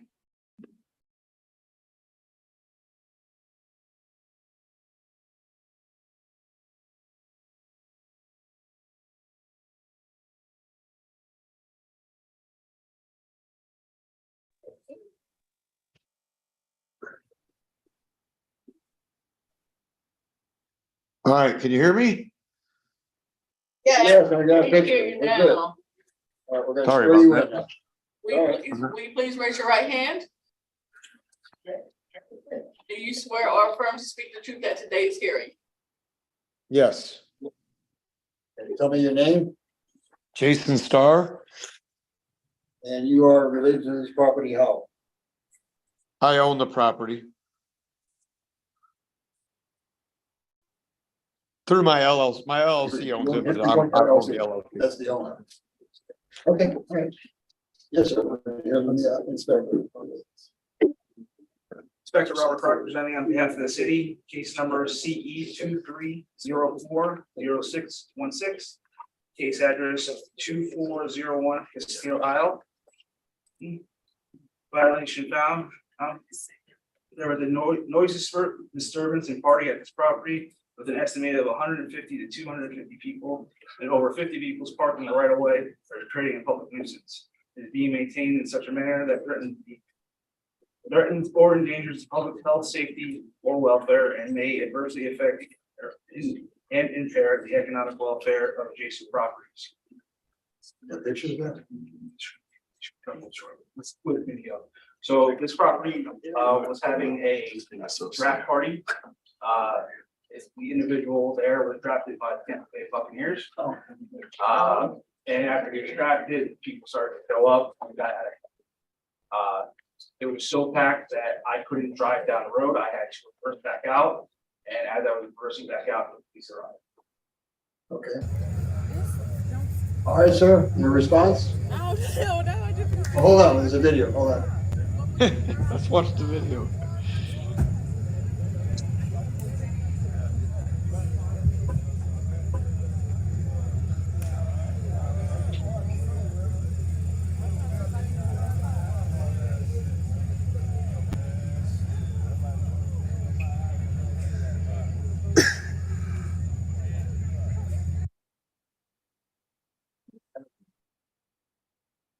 The city is seeking. I already spoke to him.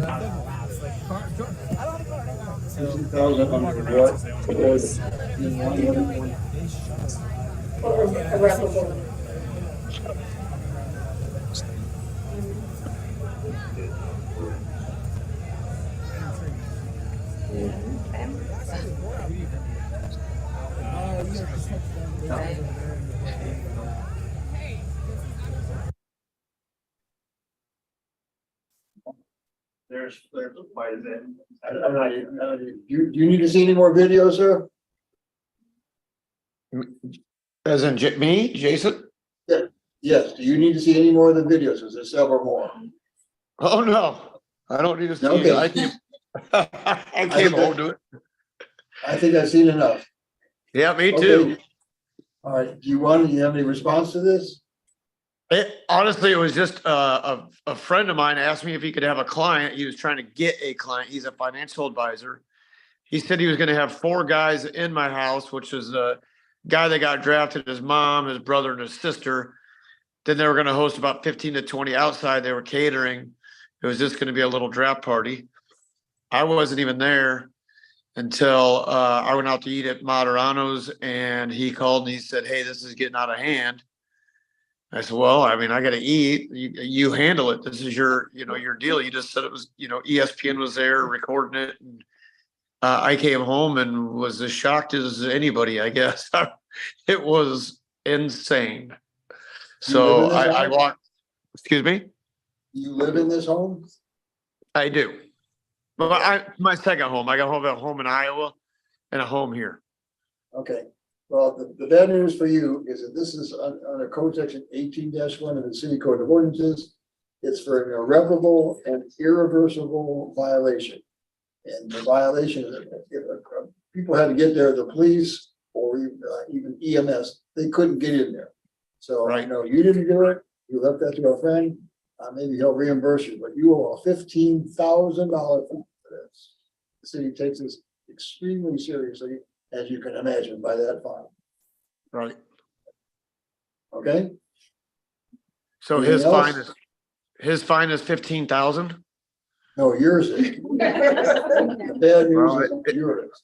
It's gonna be his, but wow, they won't even I would think you might want to make sure that he figures out the party was just a little more expensive than he thought. All right. All right. I had just heard it was 1,000 to 15,000, so it's just 15,000 period. That's correct. That's correct. All right, sir. Okay. Thank you. Okay. Yep, whatever. I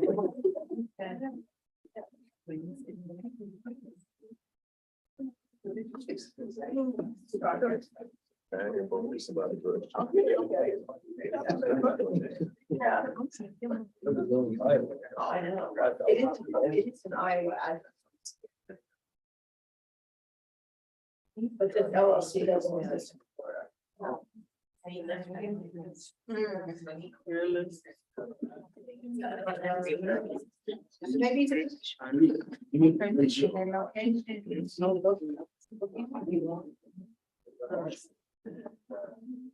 know, but it's just the hide. The LLC is invalid. Michael Martinez. There's no hickory in LLC. There's an inactive one, but it's a different guy and it's from Tampa.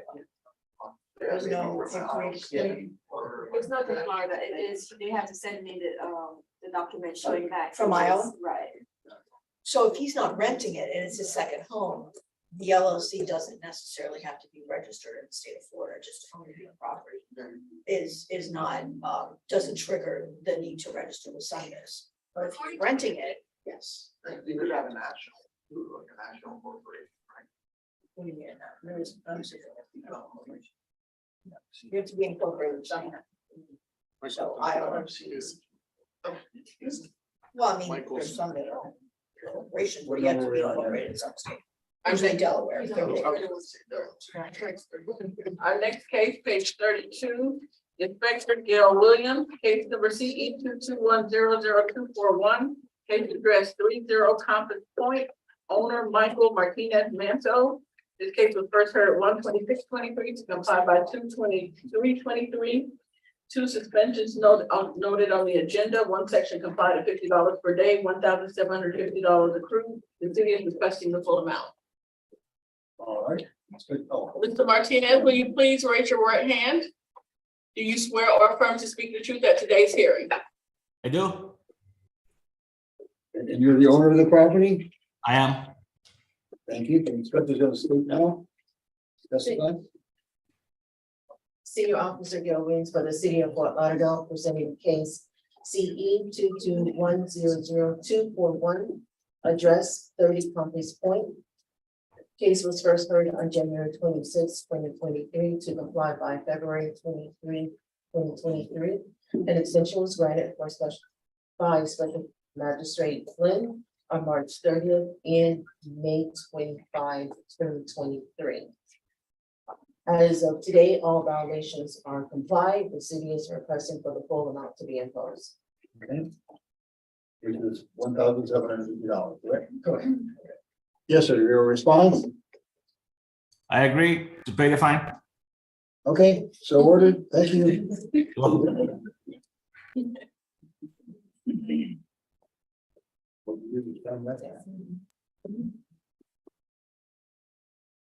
right, folks. Looks like you could venture capital. Oh.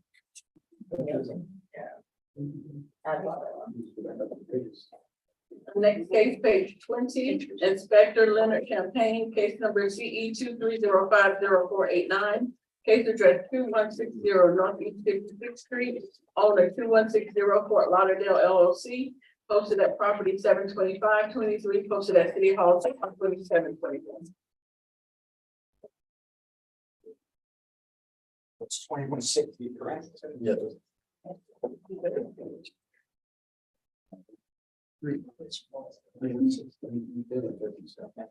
Leonard Champagne for the city of Fort Lauderdale for CE 2305. Oh, sorry. Oh. Sir, will you please raise your right hand? Do you swear or affirm to speak the truth at today's hearing?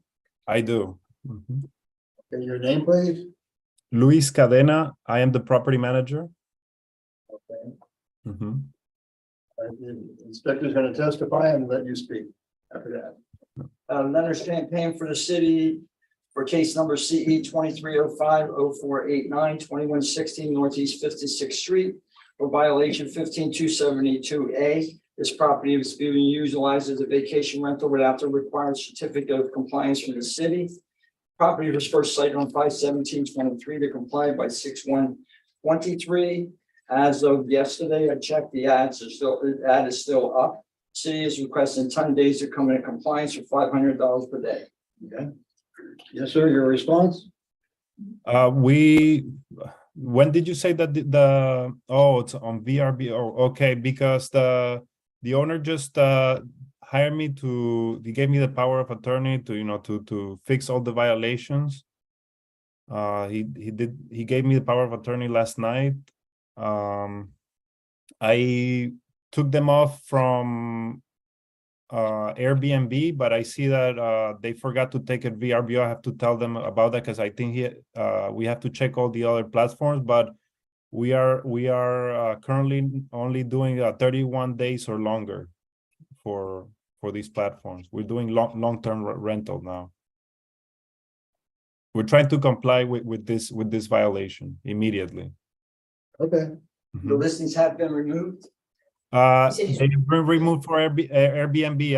I'm sure of that, but I see that I see the proof here. I see the picture here. The owner didn't show me they're on VRBO as well, and I have to check if they're on Booking or any other platform. I have to double check with him, and that's my job right now. We have 10 days within which to do this. If there's anything that's found on any platform, it'll be $500 each day is found on a platform. Understood. Okay, I will take that today immediately, and I believe we have another 2 violations. Okay. Okay. So I would urge you to make sure you let your owner know the city expects strict compliance with the vacation rental law. Strict compliance on every aspect of it. I can tell you, if you listened before, I've already revoked for 2 different properties because they did not do their violations in time. Understood. I do that. If the violations occur, the requisite number occurs, you get suspended. 6 months or okay? Or do you, sir. You have another one? Yes. Okay. Next case is on page 4, Inspector Philippe Lyons, case number FC 230600004, case address 2160 Northeast 56th Street, owner 2160 Fort Lauderdale LLC, posted at property 71923, posted at City Hall 72823. This is the same address as the other one? Yes. Yes. All right. Good morning, Inspector Philip Hands. The original violations were found on 4/14/23, there were two. One was from the Florida State Statutes 633.22. There's bar signage missing on the building, just to clarify that. There is a statute that states that if any kind of multifamily building has lightweight truss construction, there should be some kind of signage that's approved by CHJ. In this case, it's just an R and a Maltese cross. That is missing on the building. The second violation. The authority having Yes, sir. jurisdiction, yeah. Yes, sir. The second violation is for fire extinguishers found in NFPA 1, chapter 13, that point 6.4.3.2.1. The fire extinguishers have not been serviced or tagged by a certified person or company within the past 12 months. Okay. I spoke to Louis already, requesting an extension of 35 days. You think you need that much time to do this? I don't think you need that much time. Do this in 15 days. Much less. Yeah, we can do it in 15 days. Let's That's do that. that's reasonable. Let's- yeah. Let's do 15 days. You do that? $100 for every day after. All right, so each violation I find has occurred, they're easy enough to fix, 15 days for each one. If they're not done, a fine of how much? $100 per day if they're not kindly done, okay? Understood. Yes, sir. Yeah, very, very simple to do, but they are life safety issues. That's what his job was, and he was doing his job. Thank you. Okay. And for the next hearing, how do I get the information for the next hearing? For 15 days, how do we check? Just contact me directly when they're complied. And we'll Okay. go from there. Will do. Okay. All right, thank you. All right. Thank you. Appreciate it. Thank you. Bye-bye. Bye. Thank you. Our next case is on page 11, Inspector Rafael Santos, case number CE 230507005, case address 304 Southwest 20th Street, number 124, owner Aiden Investment 2012 LLC, posted at property 72523, posted at City Hall 72723.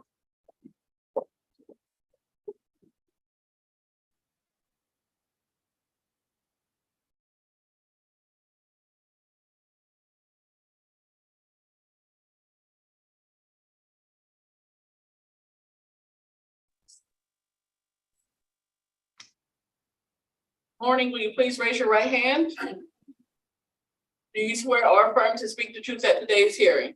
Yes. Rafael Santos, the city of Fort Lauderdale. What's your name, please? Madeline Guzman, What's your relationship to the LLC? property manager. Okay, thank you. Yes, sir. Rafael Santos, the city of Fort Lauderdale, case number CE 230507005, address 304 Southwest 20th Street. This is dealing with unit B. I inspected the property on May 24th, 2023, and found the following violations were observed. Failure to register the residential dwelling. That's code section 9-363. Code section 9-280. There are building parts which are deteriorated and not maintained. The interior walls have holes in unit B. This is a recurring violation from case CE 201100622. This case will be presented to the special magistrate to seek finding of fact whether or not the violation complies prior to the hearing date. Code section 9-280G, there are electrical accessories not maintained in good safe working condition, including but not limited to the washer and the dryer. Code section 9-279G, the bathroom sink faucet in unit B is leaking. Water in the vanity top is not secure and loose. Code section 9-278G, all window screens are missing in unit B. Code section 9-276B3, there's a need of extermination of rodents, vermin, and other pests present. There's a beehive in the ceiling of unit B in the bathroom. And inspection report was issued on May 5th, I'm sorry, May 24th, 2023. I re-inspected the property on June 28th, 2023. Notice of hearing was posted on July 25th, 2023. Pre-hearing inspection was conducted on 8/6/23. I did not have access. August 6th? Yes, I didn't have access because the tenant has been evicted, yes. The city is requesting 35 days or $50 per day for each violation. I did have contact once with the property manager, and she had stated that the reason they had not gone in there to do these corrections is that the tenant is being difficult, not letting them in, but since the tenant is out now, that 35 days would be adequate. Okay. Your response, ma'am? Yes, that is correct. The tenant is finally evicted. We were having issues with the tenant, giving us access to the unit. Part of the things that we had going on in the unit was due to this tenant not giving us access to take care of the issues that needed it to be resolved in the unit. Okay, well, the inspector is proposing to give you 35 days to September 12th of this year to get these things done. If not, a fine of $50 for each violation that remains after 35 days will begin as the fine. Okay, You understand that, right? yes, I understand that. Okay. I would also suggest that you try to have somebody, a beekeeper, remove the beehive rather than just destroy it. Yes, can I say something in reference to the beehive? Yes. We initially had the problem when the tenant was there. We sent out a company and they treated the problem, okay? Just last week, I sent out the same company to treat it again, and they cannot even find one bee in the unit. I want to go ahead and mention that because, you know, it's something that, you know, it's something that was open again. And I just want to clarify that, you know, we have been taking care of, you know, or tried to take care of all these issues. Okay. Well, I'm being in the record here that there are issues. This is what's called a recurring violation, which means it happened again in 2020 for holes in the unit walls of Unit B. That's a problem. When things come back a second time, it's a big problem. You need to get this addressed and not have it recur.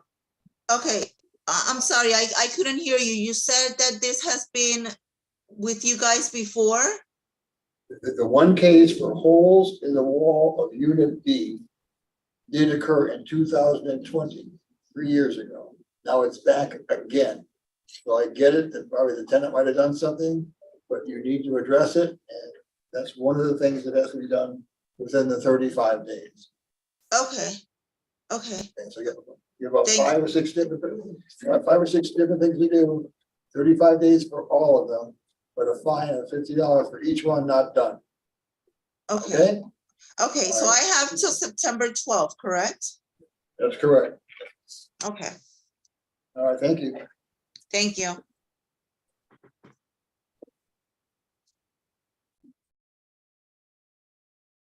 The next case, page 21, Inspector Pat Gavin, case number 6230703994, case address 42 Nermi Drive. Owner Israel Hector, posted at property 7/21/23, posted at City Hall 7/28/23.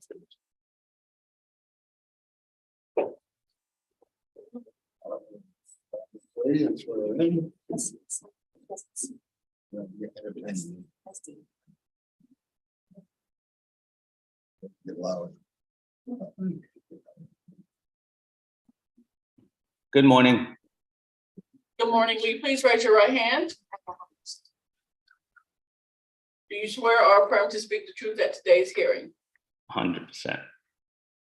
What's your name, please? My name is Israel Hector. I'm the owner of the property. Okay. Yeah. Anybody else speaking today with you or just you? I believe Esty, the house manager, should be online with us. Esty? She was online. I don't know what happened, but I can handle it myself at the moment.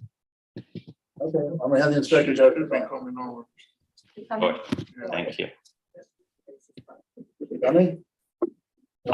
Yes, she's coming. Okay, we'll wait. My turn? No, we're waiting for her to show up. No, first we're gonna see if she can make it on time, and then the inspector will test it. She was online with me the whole time, but let me text.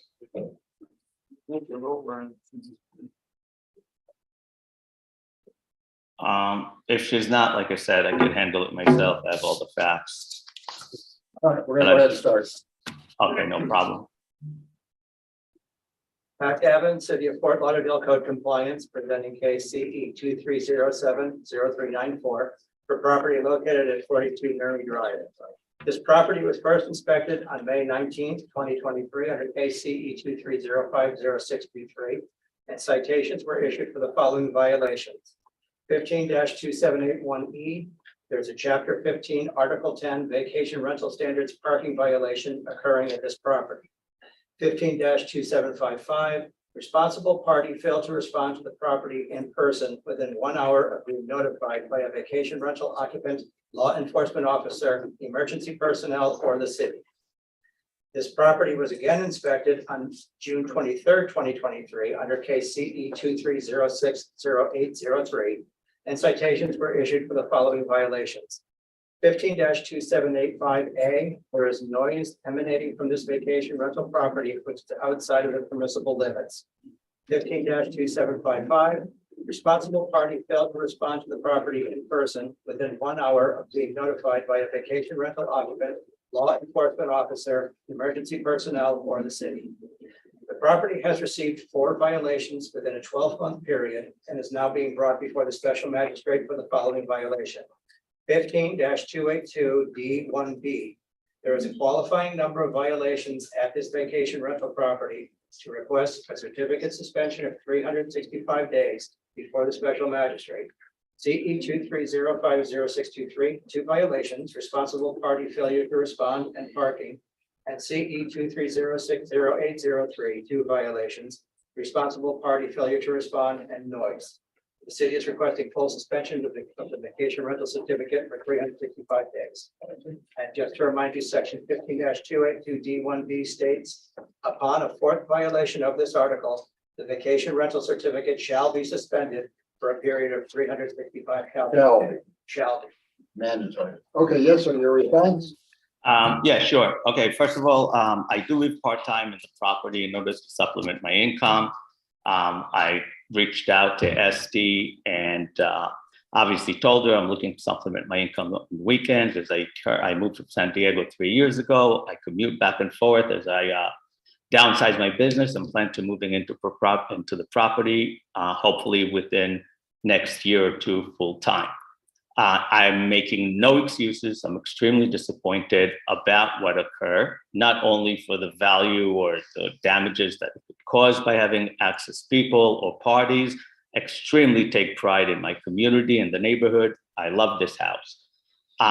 Again, I took all the proper action that I would like to show you what I did to eliminate the situation that by no means this will ever happen again with what I installed. And I will get to that in a minute. I just have one question for the violation so I understand. I truly believe, again, not you guys run your business and know exactly what you're doing. However, from looking at the information that I received from SD, the first ticket on May 22nd, I believe, was issued at 12:28 a.m. for the parking, followed by a second ticket at 12:43 a.m. for the parking. Now, I drove by the property by 1:15 a.m. after SD had a Virgo infection, told me she cannot show up. Everything was within accordance at the time. However, I don't understand why the second ticket was issued about 15 minutes later. And on the second violation, the second ticket was issued 8 minutes later. So I have a little issue with calling this 4 tickets. Again, making no excuses whatsoever.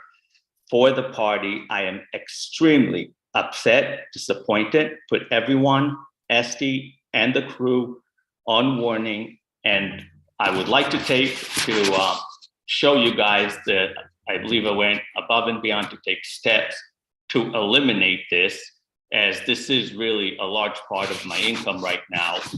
And if you guys are willing to see and hear what exactly I've done, I would love to share it with you.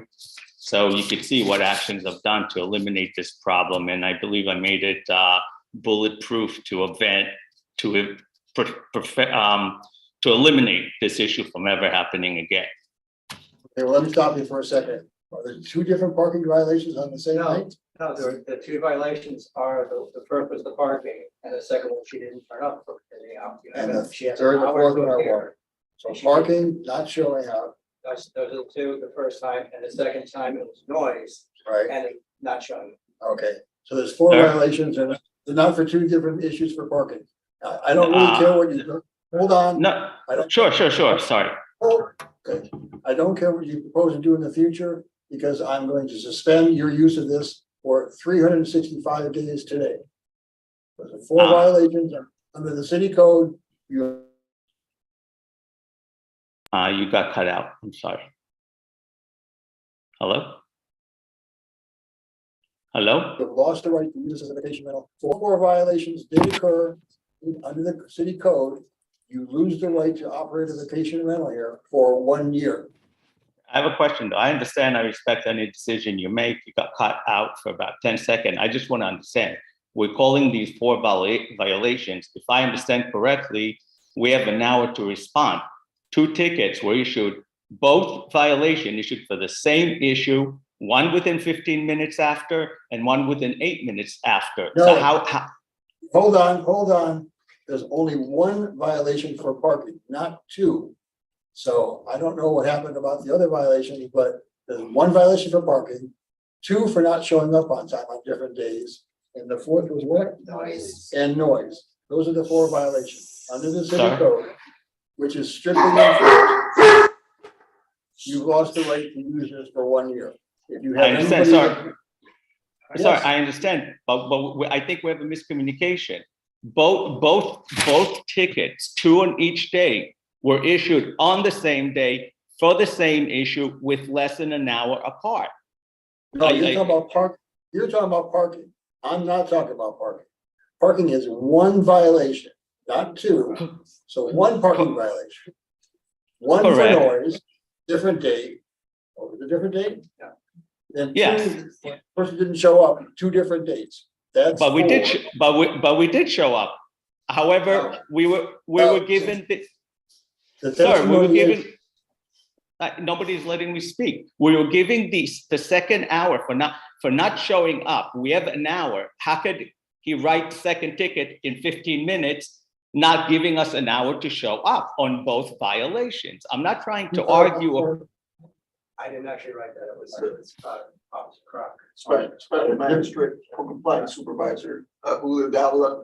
So while we may write the time on a specific citation, we don't actually post it and issue it until that hour has passed.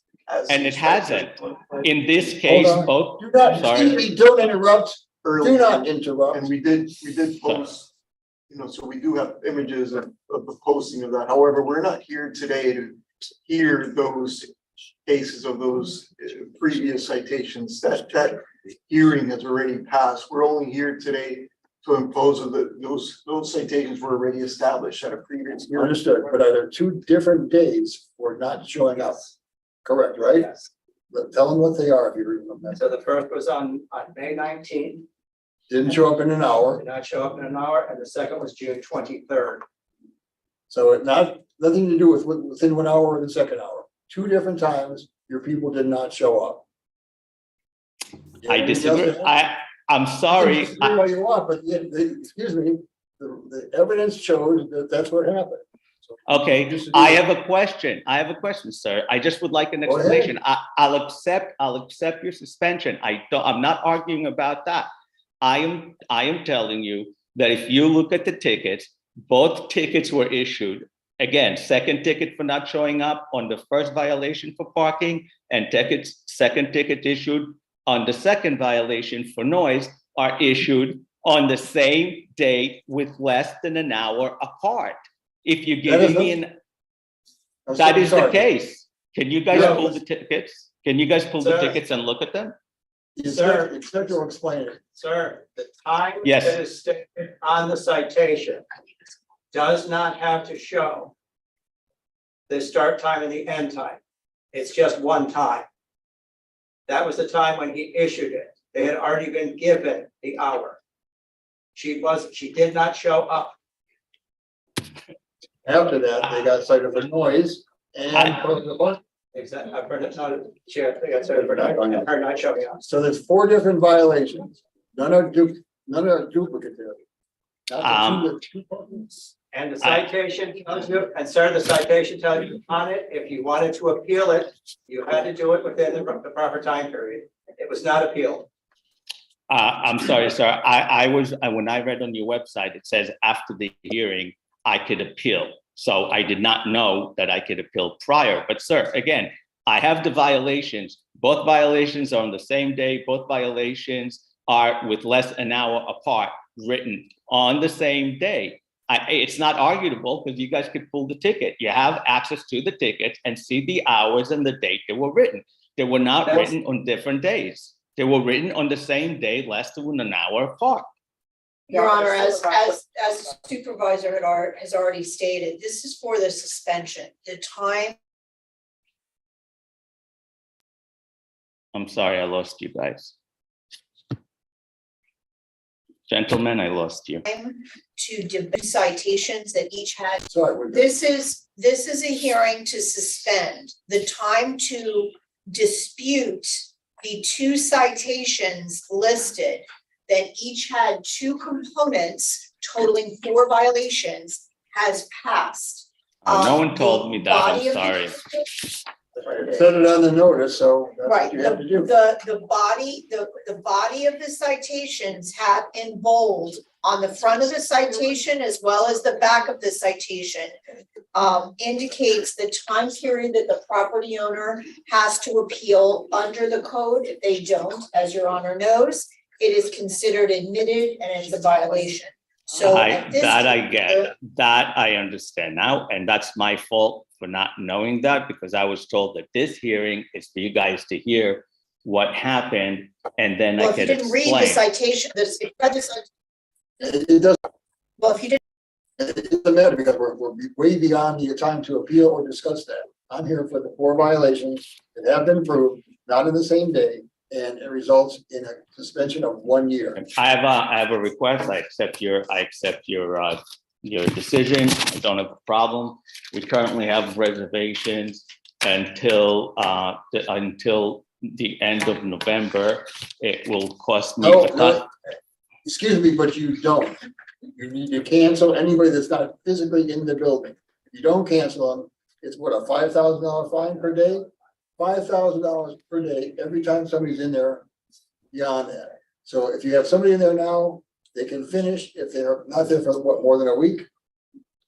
You have somebody in there now? So, yeah, we do. We cannot finish the month. That is correct. You cannot. We cannot. And this. Oh, sorry, hold on. Go ahead. Yeah, so you do have up to 30 days to wind down and cancel all of the ones in advance, so. But not to November. No, we could give you to the end of August. At the end of August, and you cannot make an exception. All right. I think 360 days is a little rough on something like this. Can the court consider please for 180 and give me a chance because of. The answer is, the inspector read to me and you in the very beginning from the ordinance, he quoted it.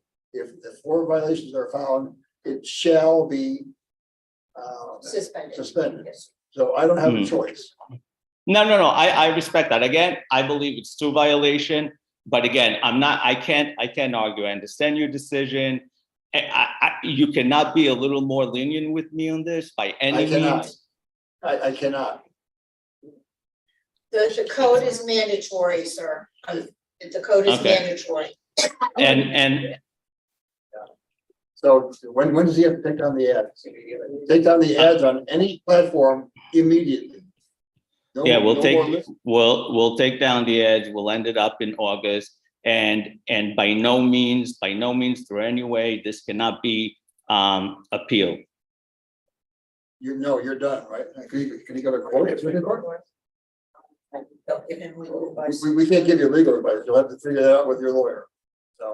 So my question is, if I take the lawyer to go through this, do I still have to end by August while it's an appeal?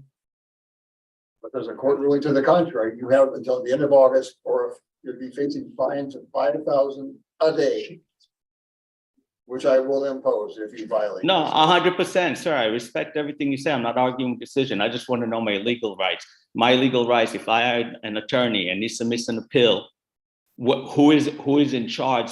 Is there a different court system that could overturn this or extend? You'll have to find a Florida lawyer to help you explain it. I'm not going to give you legal advice. I'm not asking for legal advice. Who does my lawyer Okay, contact? I've That's all got I to need to know. conclude the hearing.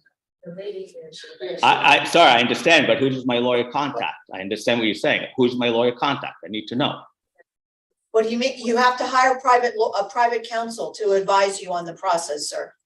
No problem. I will do so. Thank you very much, guys. Have a good day. Magistrate, I just want to make that clear, Supervisor Bass, for the city, because when you said that you could rent to the end of August and also advertise, understand that your advertisement needs to come down immediately, like now. I understood that. Okay. The advertisement will come off today. I have until the end of August, and I will hire a legal counsel to object to this because I completely disagree. Okay. Thank you, guys. Have a great day. Bye.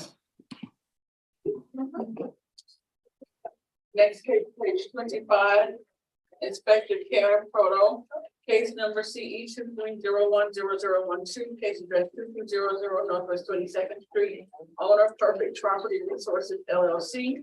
This case was first heard 5/9/23 to comply by 7/11/23. One section complied at $50 per day, $1,100 approved. The city is requesting the full amount. Page 25.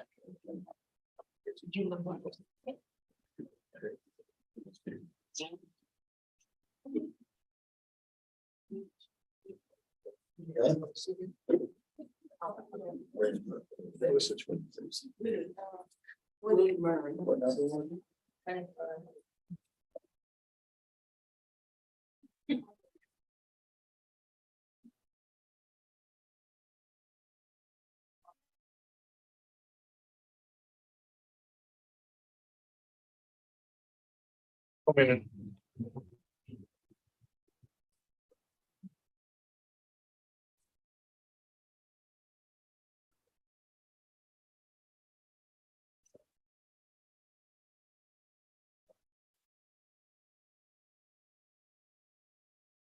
Listen.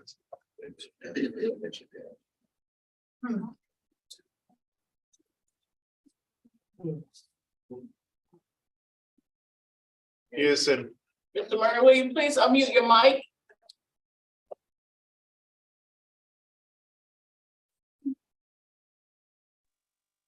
Hello, can you hear me? Yes. Okay. Will you please raise your right hand? Do you swear or affirm to speak the truth at today's hearing? Yes, I do. And what's your full name? Willie Frank Murray Jr. Okay, and what's your relationship to the limited liability company that owns the property? There's an LLC, a limited liability company that shows that the owner of the property. How are you related to that company? He's frozen.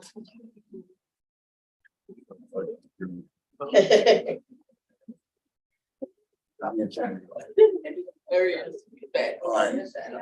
What's your relationship to the property I'm the owner, sir. of the limited liability company, right? Yes, sir. Okay, thank you. All right, the inspector's gonna speak. Inspector Proto for the city of Fort Lauderdale, case number CE 23010012, property address 2200 Northwest 22nd Street. This case was first heard in front of the magistrate on 5/9/2023, where the evidence was presented and found to the city. And if he was granted 63 days to come into compliance. Violations were first cited on 1/2/23. The property is now in compliance. In all respects? For everything, okay. Yes, and I have been in touch with Mr. Murray a couple of times, met at the property, and he's done everything diligently to get this done.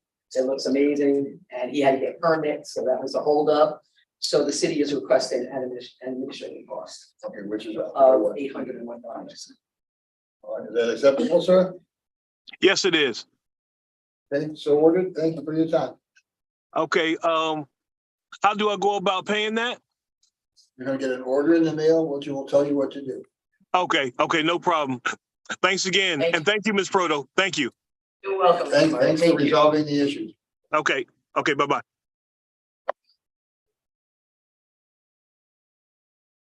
We'll take a 5-minute break. Okay.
Hello, Mr. Bedoya?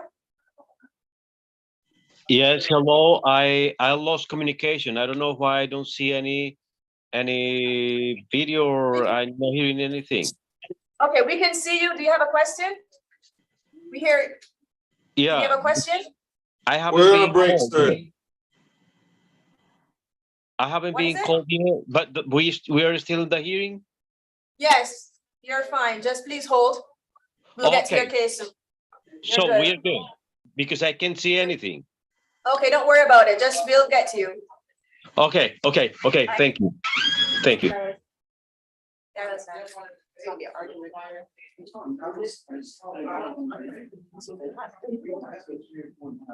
Hi, Mr. Sen.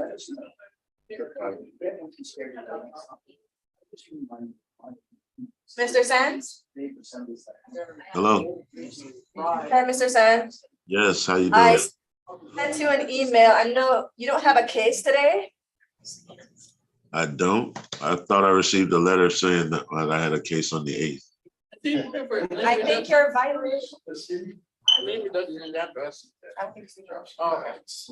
Your letter stated that your violation expired today? I'm not sure. I thought I was supposed to have a hearing. you're not scheduled for today's hearing. We will send the letter out as soon as we schedule you. Okay, can I make a request that you send the letters to my mother's address? The letters are addressed to my mother. Neither one of us use that address as a mailing address. And she's We never, have to go by what's on Broward County Property Appraiser. My number should be on the email, on the paperwork. You can contact me and we can discuss it, but we can't send it to anyone else but who's on BCPA. okay, and also they're sending certified mail, but I never receive it. They just leave it in the box. I never signed or anything for it. So to my knowledge, certified mail, I have to sign for it or something like So that. you're also getting first class mail, which is not, Certified mail, he said that they're leaving without signature, he needs to clarify that with his local postmaster. Find out why they're leaving certified mail without a signature. that's But not the first class mail doesn't require a signature. right. The first class mail you would have received. Okay, so I will receive a letter when, you say I'll receive a letter. Well, when is We're my? gonna, we haven't been scheduled. Again, we should have information on either my name should be on there, Crystal Green or Loan Garrett. You can contact us, but your case is not scheduled for today. Okay, all right. All right, Mr. Sands.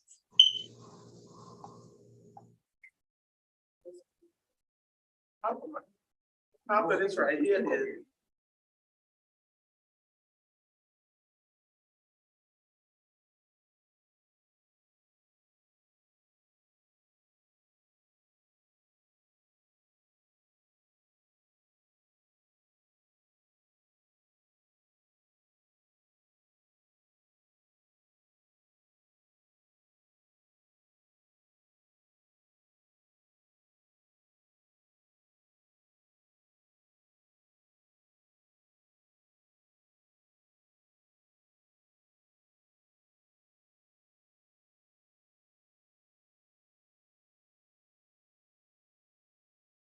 Mr. Hope? We got you. Mr. Hope?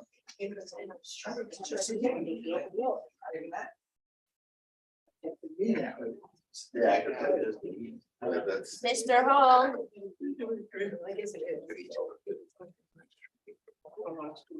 How you doing on that? Attorney? I know you were losing a lot.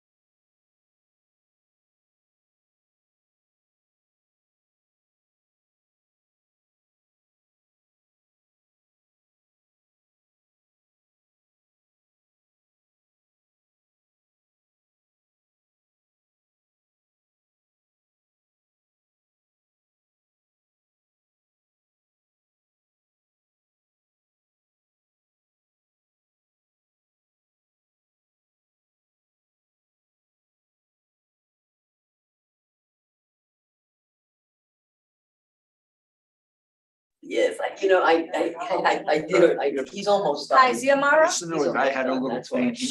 Ziamara? It's pretty cool. Lydia, what are you asking me about that? Ziamara? I was asking, I thought you said up to the 5,000, and I saw that as a chance.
Okay, page 14.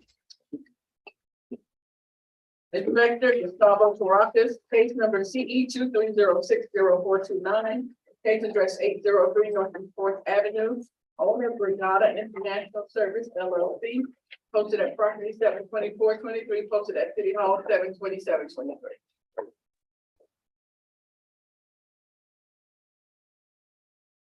Good morning, will you please raise your right hand? Yes, Do you swear or affirm to speak the truth at today's hearing? yes, I swear. Can you give me your name, please? Good morning, Your Honor. I am Raul Gastesi. I'm the attorney for the company. With me here today, just to confuse the panel a little more, is Raul Rodriguez. He is the property manager and the son of the owners. Okay, Raul one and Raul two? Exactly. Yeah.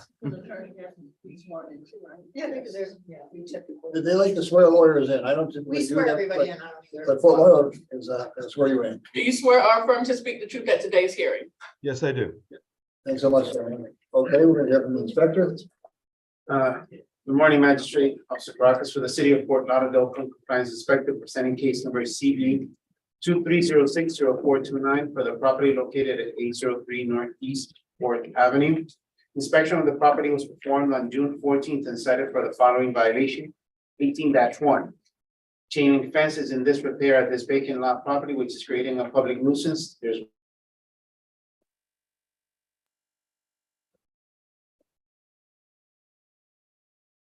Sorry, we lost the audio. graffiti, miscellaneous rubbish. Can you hear him? He comes in and out, but I'm hearing him now. Okay. This may furnish a breeding place for mosquitoes, which may threaten or endanger the public health, safety, welfare, and may adversely affect and impair the economic welfare of the adjacent properties. Your Honor, this is a recurring violation and case will be presented to the special magistrate as a recurring violation. Prior case was CE 2070671, whether or not it comes into compliance before the hearing. Courtesy notice was mailed to the property owner listed on BCPA first class mail on June 14th, allowing 10 days to come into compliance. Just recently, contact was made with the property owner representative, Mr. Raul, and special magistrate request form sent on June 27th and scheduled for today's special master hearing. Your Honor, today, this is a case, is a finding of fact case only, sir. The property is in compliance, as I spoke to Mr. Raul in the past, I think a couple of days ago.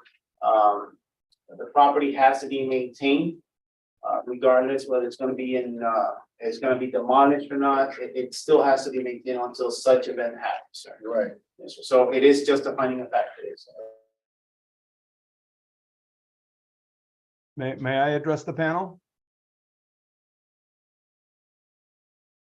The concern is this is a recurrence of a case. Be occurrence to an immediate fine, so we want the owner to actually maintain it. It is concealed, it is clean, graffiti is gone, everything is fine, and we want the owner to maintain it as. Sorry, is that building part of the property? It is part of the building which is going to be demolished. It is vacant. Again, there, as Mr. Raul stated, in the past, he is going to demolish it. But it has to be maintained, Your Honor. Okay. All right, gentlemen. Your Honor, members of the panel, thank you. That picture is an older picture, and I know the gentleman did say that the problem has been corrected. I don't know if I'm allowed to screen share, but may I screen share? There's one from August the 3rd. There's a photo right there, council, from August 3rd. There we go. Okay, that's pretty similar. That's pretty similar to, well, yeah, but I think okay. Let me start again and organize my thoughts. Yes, you can see that it has been corrected. We believe that the property is being targeted by the former owners or occupants of the property. It was a music studio, and we believe that it's being targeted. This is not the first time it happens. As soon as, we do have people drive by once in a while, and as soon as we hear of anything, we go by. The last time my clients were there, they were actually threatened by people driving by for taking down the graffiti and things like that. They are vandalizing the property. You know, the only reason we're considering knocking it down is because of this vandalism. But the thing is, our engineers have certified that the walls that are there and everything else are structures that can be used. That's why the roof and other portions of the building were removed, because they couldn't be used, and that way it wouldn't be occupied by vagrants or others, so there's no roof and things like that on the building. But it's, you know, it's not like my clients are purposefully doing this or neglecting the property. People are breaking in and vandalizing. It's a tough situation for the city. It's an especially tough situation for my client. We fully understand the requirement that, you know, buildings not be allowed to be like that, and it is the owner's responsibility. But we are doing, you know, the best we can. This is not the first time. It's not like my clients are painting it or my clients are doing construction without a permit. These are people actually breaking in. You can tell from the top of the fence that people are actually climbing the fence to get into the property to do what they're doing to the property. And just, I know I'm being a little repetitive, but I really believe that my client's being targeted by the same individuals time and again. And we really hope, you know, that the city understands that we're doing the best we can. I don't think anyone thinks we're being uncooperative or anything like that. And yes, we are considering demolishing the structure. It would cost my client $20,000 to demolish the structure. It's under contract to be sold, but it would cost them $20,000 to demolish that structure. Let the new buyer do that, but right now the property looks awful, just awful. You're not being cited for, under my code called awful, you're being cited for the fence, but that's a repeat violation, a recurring violation. It need not come back here again, so something needs to be done to stay on top of this. Okay. I'm doing what's called a finding of fact, meaning they demonstrated the violation did occur, it's in compliance, but if it comes back, it'll be resulting in an immediate fine without a hearing. Up to what amount? It's $250 maximum. We can actually do maximum $250 per day for each of the violations that exist under 18-1. Okay, so it can come back automatically, you'll get notice of it, but $250 a day, every day it's out of compliance.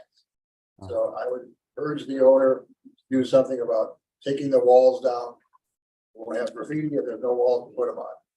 But it's an eyesore, let's face it. If I may, if he wishes to keep it this way, at least to maintain it. I know that there is somebody that goes there.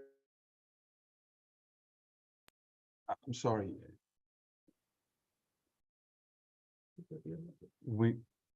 Every 15, 20 I am so situation sorry. where he needs to stop being following them. I don't mean to interrupt, but he just cut out on me for about 10 seconds or so. Okay, all right, we're good. I will explain again.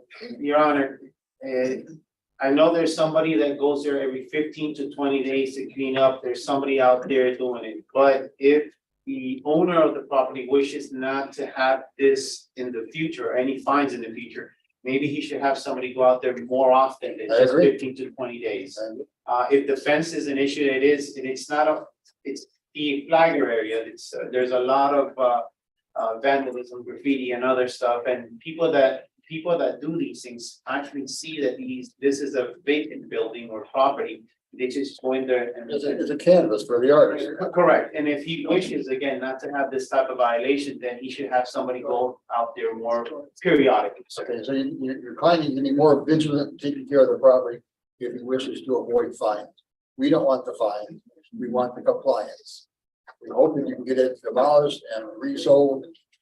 A lot of opportunity for things to get resold down there, as you're well aware. A lot of things are coming into downtown, including this area. But for purposes of today, it's a finding of fact, and that's what we'll do. All right. Anything else you wish to add? No, thank you. All right, gentlemen, thank you. Have a nice day, to all of you. Thank you. All right, likewise. Bye-bye.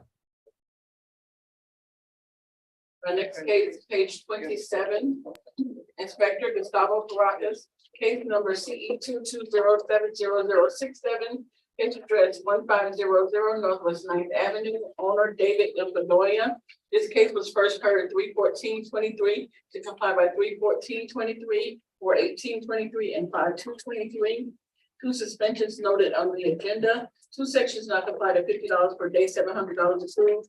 One section complied at $50 per day, $1,050 approved. One section complied and the fines were imposed, $1,750. City is requesting the full amount. The fines continue to accrue and this is in order to reappear. Just one. Mr. Bedoya, will you please unmute your mic? Yes, I'm David Bedoya. Are you hearing me? Do you swear or affirm to speak the truth at today's hearing? Yes. Yes, I do. Do you swear or affirm to speak? Okay. Did we get his name? Yes. Okay. David Bedoya. Thank you, sir. Okay, the inspector's gonna testify now. Inspector Caracas, on behalf of the city, case and address number as read on record. As mentioned, this case first came before special master on March 14 of 2023, where evidence was presented in magistrate found for the city. These violations were first cited on July 7th of 2022, and so far a total of 22 re-inspections have been done. Your Honor, today, I'm happy to say that Mr. Bedoya has been diligently working on his property. He does have the fence up. He actually applied for a driveway permit. Basically, I believe the driveway is the only pending violation that he has. So today, the city will kindly request a stay of fines as well, and 35 days of extension as well, sir. So Mr. Bedoya has been working diligently with this property. Okay, that's appreciated. But he still has fines accrued, 1,700. Yes, we That will will, remain. they stay the fines, yes, sir, stay the fines. So no new fines are going to run at the current time, Mr. Bedoya. You got 35 days to finish up the driveway and hopefully wrap this up, and we'll deal with the pending fines at that point. Any questions? Yeah, thank you very much. Any So can I questions? speak now? Yes. Yes, so I was supposed to finish already, but the problem that I have had with that is that the weather is not helping at all. It's against me all the time. So that's why. So 35 days will be, I hope it will be good if to finish all to comply with everything. Okay, very good. That's what we'll do. No fines in the meantime. The fines will come back after 35 days if it's not done. Your Honor, if Mr. Bedoya feels, I'm sorry, if Mr. Bedoya feels that he's not gonna finish in 35 days, we would like for him to ask for a to come back and reappearance, yes, sir. Okay. If he's not gonna finish. All right. Did you hear that? Yeah, I know, but I hope I will finish. But I mean, I thought last time that I would finish, but the weather hasn't helped me at all. Actually, I got sick twice because the weather was so hard, and I kept working and you know. But yeah, I hope then the next 35 days I will comply with everything. We did all these other things, which is appreciated. Thank you, sir. Thank you very much. All right. All right, All right. Bye-bye. bye.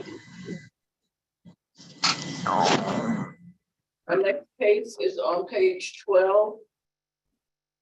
Inspector Gustavo Caracas, case number CE 230500143. Case address 300 Northeast 3rd Avenue, owner Dependable Equities LLC, posted at property 72423, posted at City Hall 727. This is one of about 6 or 7 cases, right? So how we're gonna do it, we're gonna read them all at one time or one at a time? They're all the same violations if you want to. We should read them all in. And if Fred can actually pull up a picture that I have, so I just can have a visual of what I'm speaking of, just it'll say dependable equities on one of the pictures, and anyone.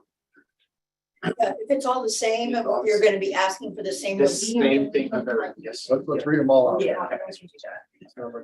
And then page, also page 12, Inspector Gustavo Caracas, case number CE 2305-0852, case address 308 Northeast Third Avenue, owner Dependable Equities LLC, posted at property 72423, posted at City Hall 72723.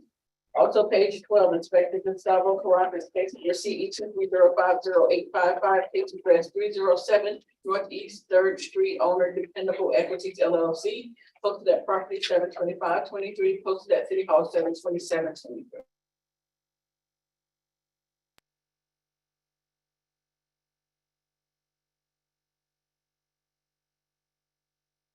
Page 5, Equities LLC, posted at property 72423, posted at City Hall 72723. Next case, Inspector Gustavo Caracas, case number CE 2305-0858, case address 317 Northeast Third Street, owner Dependable Equities LLC, posted at property 72423, posted at City Hall 72723. Next case is Inspector Gustavo Caracas, case number CE 2305-0854, case address 300 Northeast 4th Street, owner Dependable Equities LLC, posted at property 72423, posted at City Hall 72723. Thank you. Yes, sir. Oh, I think we can just swear in here. Will you please raise your right hand? Do you swear or affirm to speak the truth at today's hearing?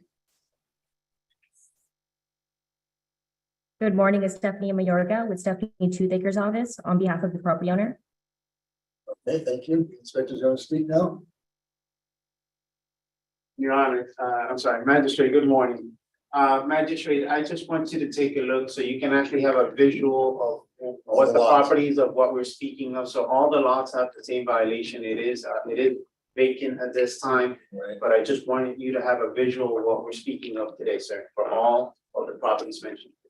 Where is the current city hall from here? To the right and south or something? City Hall is actually about 2 blocks south, and about a block away east. It's not on this picture, sir. No, I get that. It's a little bit far away. Okay. But that on your left-hand side, on the left-hand side, which would be on the west side, that's Third Avenue, and it's between Northeast Third Street and 4th Street. Okay. And I don't have a visual, but on the other side of the block will be Federal Highway. Okay. Oh, okay, all right.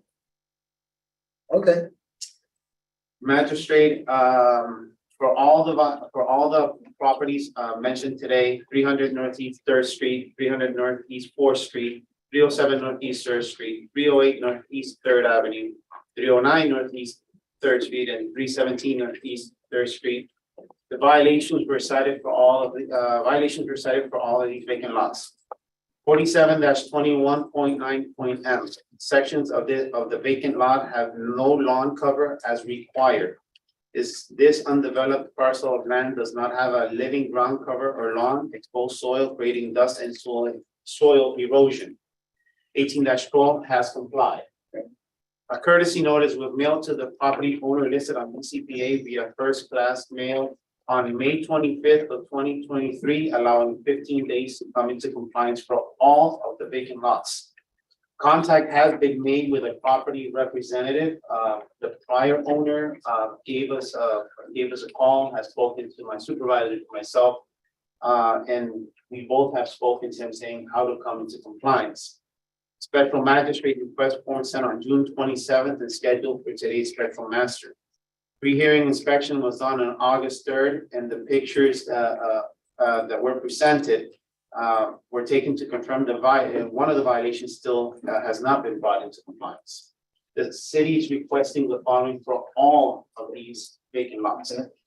63 days to come into compliance, or a daily fine of $100 for the violation that exists on each of the vacant lots.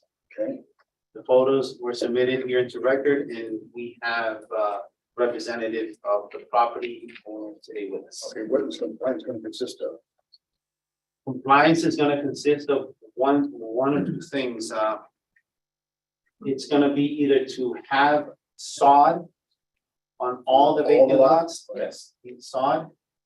Or the property owner or representative will have to come up with a plan to either enclose the area so it won't be a blighter deteriorating So a fence with. With a fence with a meshing. They can't, no, they need to put living ground cover on. There you And then after they put living ground cover on, then they may fence the property, but we need to see that the violation has been cured prior to them putting the fence up. Okay, so it's conceivable they could do seeded lawn. If that, I didn't know if that ever works. I heard recently another here. Right. Seeds do work, especially with all the rain in the summer. Right, exactly. Whoever I was speaking to, who was representing the property owner, not, the council today, was stating that they had plans to, put some buildings on this land. But as you know, things like that can take a very long time. There are no permits in the system as of today, but I'll let her speak to what is going on with the property. All right, council? Thank you. So the building, the property is slated for redevelopment. There's actually already a building permit in process for demolition of one of the buildings that's on the property. But it is slated for redevelopment, so we would appreciate an extension of time. And I understood that the property manager did discuss with the supervisor and with the code inspector some extension of time for these violations. We're proposing 63 days, which would take the owner to October 10th of this year to get this done, or a fine of $100 per day per lot. We're looking to sue. We would appreciate the 63-day extension. Okay, yes.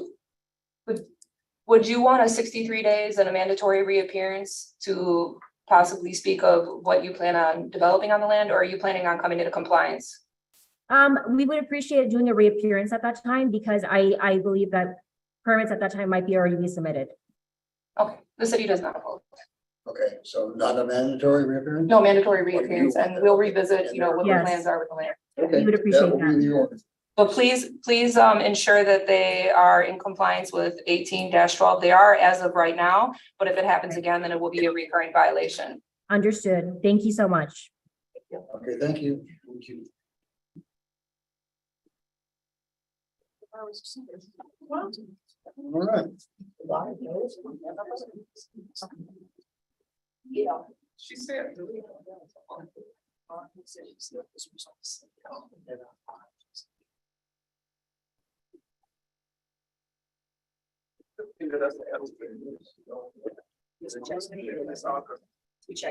Yeah, they checked. Oh, okay. Yeah, they're ready. What's wrong?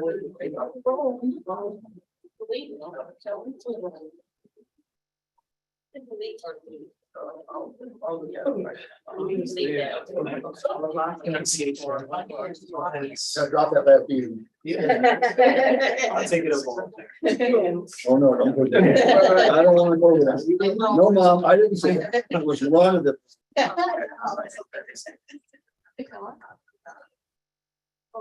Next case, page 4, Inspector Philippe Lahin, case number FC 230600005, case address 111 Southeast 19th Street, owner 111 Principalities LLC, posted at property 7/19/22, posted at City Hall 7/28/23. I don't want you to call. Fire Inspector Philip Lahens. The original inspection was done at this property on 4/10/23. There were 2 violations found at the time. The first being the fire extinguishers being obstructed to view and required signage to indicate their locations. That violation can be found, the reference for that violation can be found in NFPA 1, Chapter 13, 6.3.1.3.3. The second violation was that the extinguishers that were found and able to be verified were not up to date. So they had not been serviced or tagged by a certified person or company within the past 12 months. This violation can be found in NFPA 1, Chapter 13, 6.4.3.2.1. City is requesting an extension of 35 days with a fee of $100 for everyone thereafter. I was able to speak to the actual owners and he is not local. And in order to actually fix the violations for the extinguishers, he has to get it to every individual unit. Sometimes they're not home, something like that. So it's 5 or 6 units. Okay. So they're occupied? Yes. Okay, well, it's very important to get them done, obviously. Okay, that will be the order. Oh, okay. Our next case, page 25, Inspector Philippe Lapins, case number FC 230200008. Case address 4517 Northeast 21st Avenue, Old Coral Ridge Landings Condo Association, Inc. This case was first heard 6/13/23 to comply by 7/11/23. One section not complied at $100 per day, $2,700 accrued. The city is requesting the full amount and the fines continue to accrue.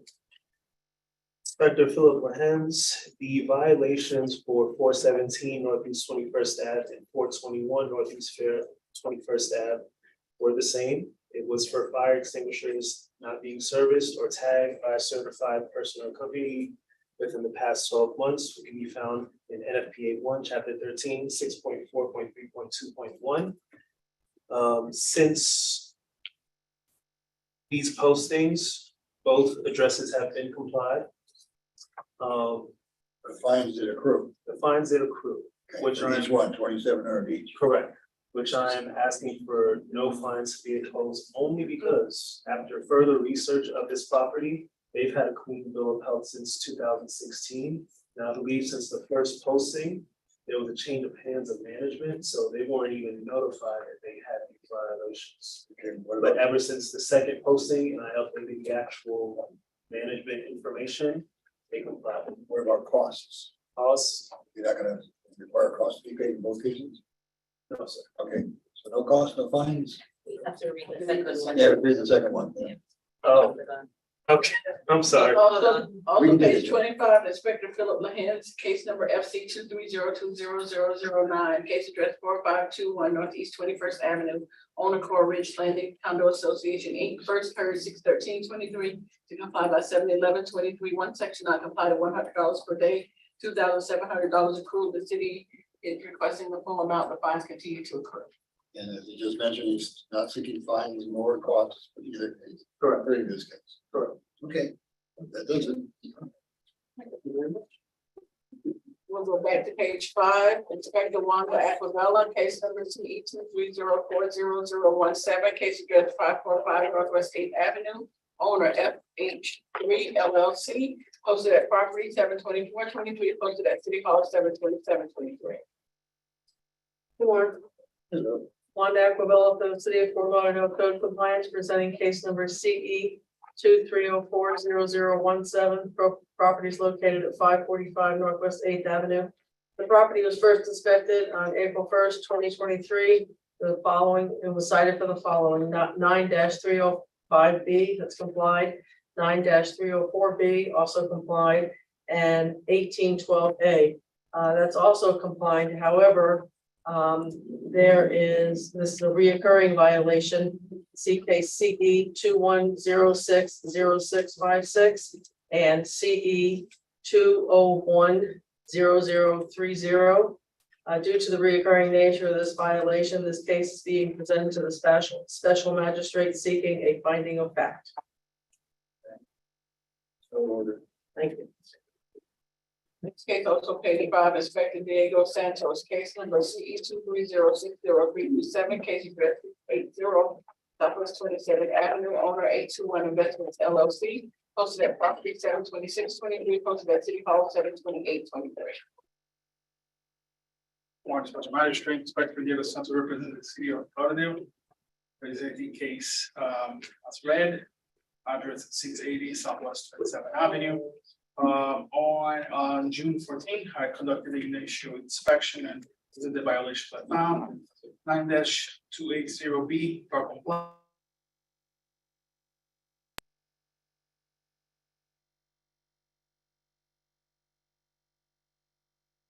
Applied -280, 9- structural parts including fascia, soft metal awnings are dirty and in disrepair. There are areas of the exterior that have stains missing from the paint. 18-4C was complied. 47-229 was complied. 47-99, the outdoor storage. There's illegal outdoor storage of this property, including but not limited to multiple tires, derelict trailers that is creating a public nuisance. This is actually a recording violation from previous violation CE 21100883. And then the last violation was 18-12A, which was complied. So at this moment, the city is requesting 35 days for the property owner to come into compliance or pay a fine of $100 per day thereafter. Well, those tires are still there? Yes, so they have, they're starting to use, they are a tire shop, so they keep putting there. Every time I go there, they claim that they're gonna, oh, they're coming picking up, but I explained to them they are not allowed to have those tires, and if they want to keep the tires, they have to be concealed. And in the previous case, they did have a fence that they put it in. And apparently right now this fence was removed, so I'm in talks with them for them to put it back this fence and conceal the tires from being visible from the street like it is right now. Okay. That's just the only violation of the tire thing? The tire, Another one. yes, and then the 9-306 exterior maintenance. Okay, so the tires. Over the fine, $250 a day, and then 15 days to remove those. 15 days, okay. And then the other thing, the exterior maintenance, 35 days is fine for $100 a day. Okay, so 15 days for the tire. Yep. Make sure they understand that. Yeah. $250 a day. I'll raise it. We're playing hide the tires. Yes, Not absolutely. working. Okay, and so the other one is going to be $100? Yes. All right, got it.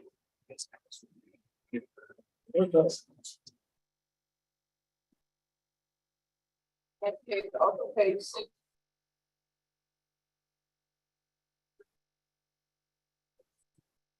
Next case, also expected Diego Santos, case number CE 22050206.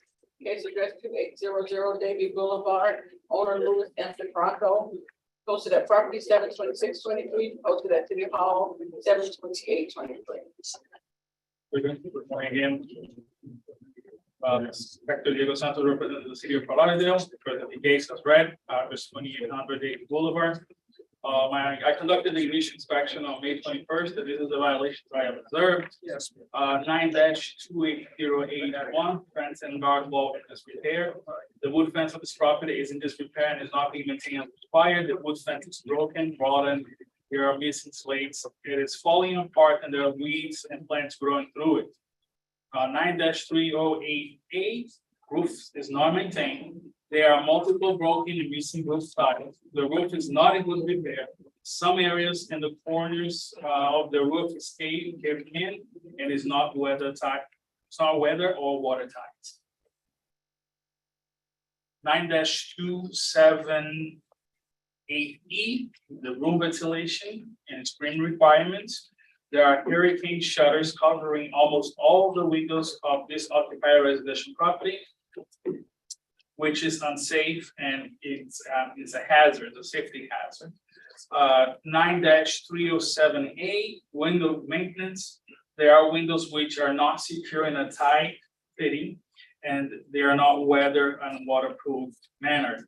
The front glass is cracked and held by gray ducting. 9-306, the exterior maintenance. Their exterior building walls have not been maintained. Structural parts including fascia, softs are in disrepair. There are areas of the exterior that haven't stained and missing film paint. 9-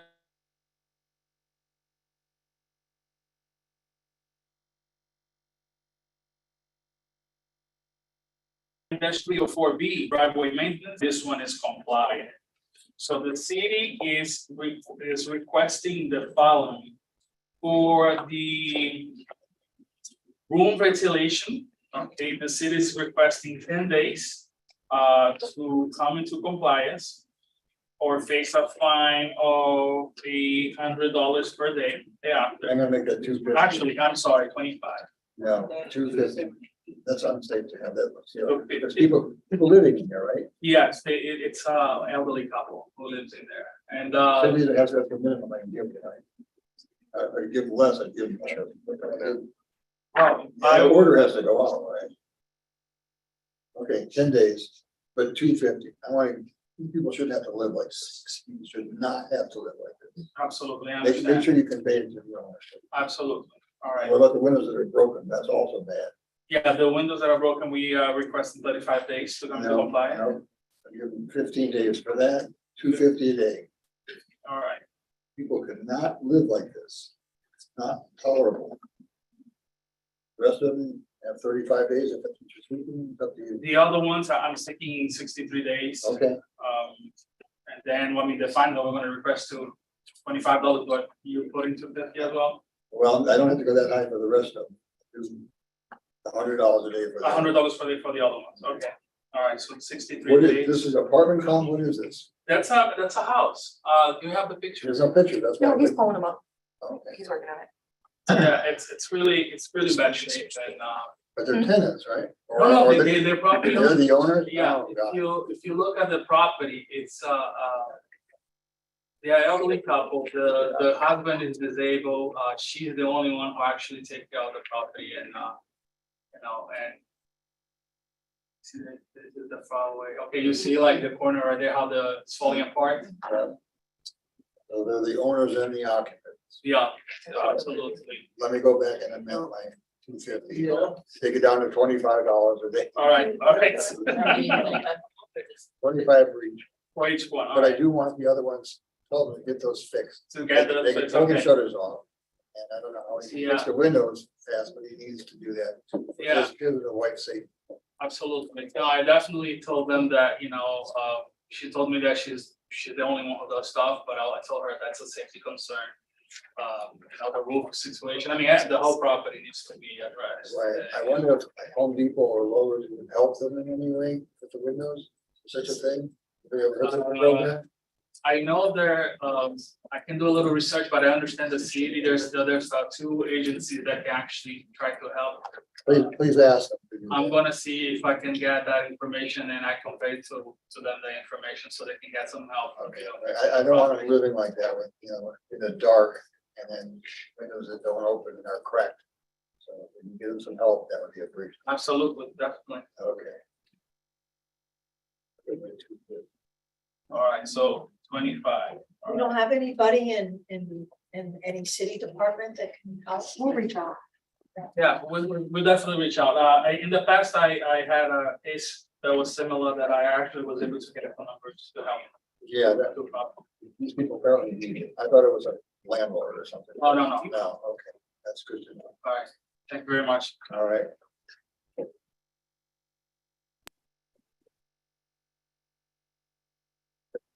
Next case, Bless you. Inspector Robert Crock, Supervisor Davila, presenting case number CE 23040003, case address 401 Northeast H Street, owner 401 Northeast H Street LLC, posted at property 72123, posted at City Hall 72823.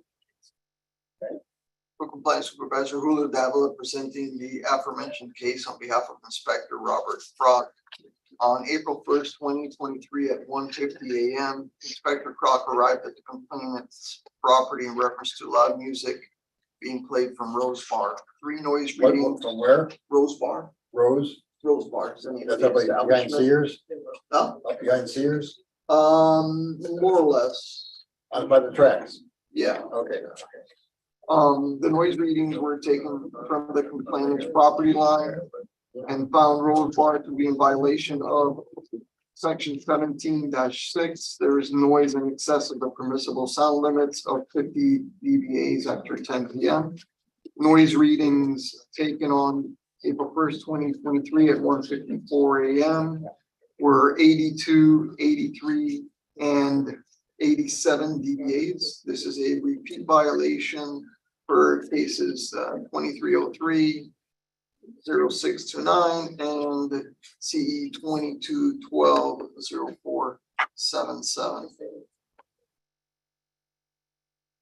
Yeah, this unfortunately doesn't say on the agenda that it's a repeat. So they were not notified as such. And do we have evidence? Do you have a video or an affidavit? Yeah, we should have some images.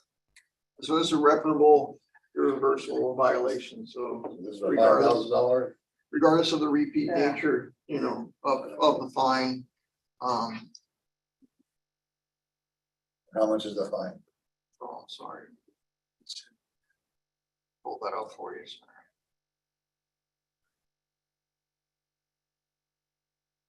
If the image is rolling.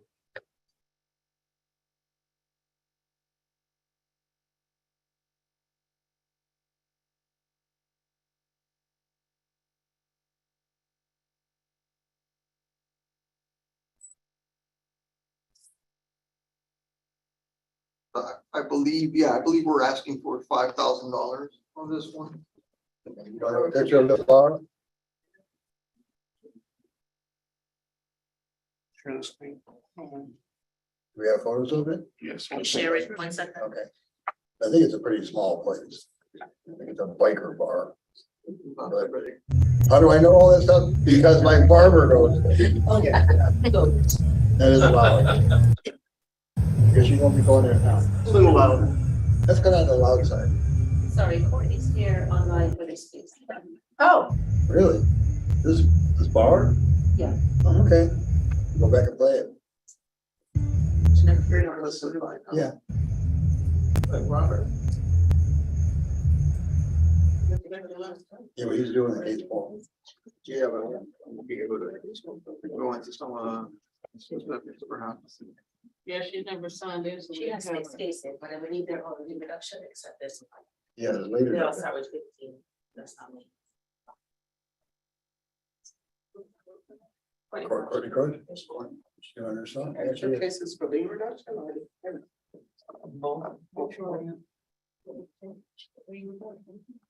Yeah, she is. So did you hear for this bar too? you think? Yeah, she is. Let's get her on the wire here. She's in.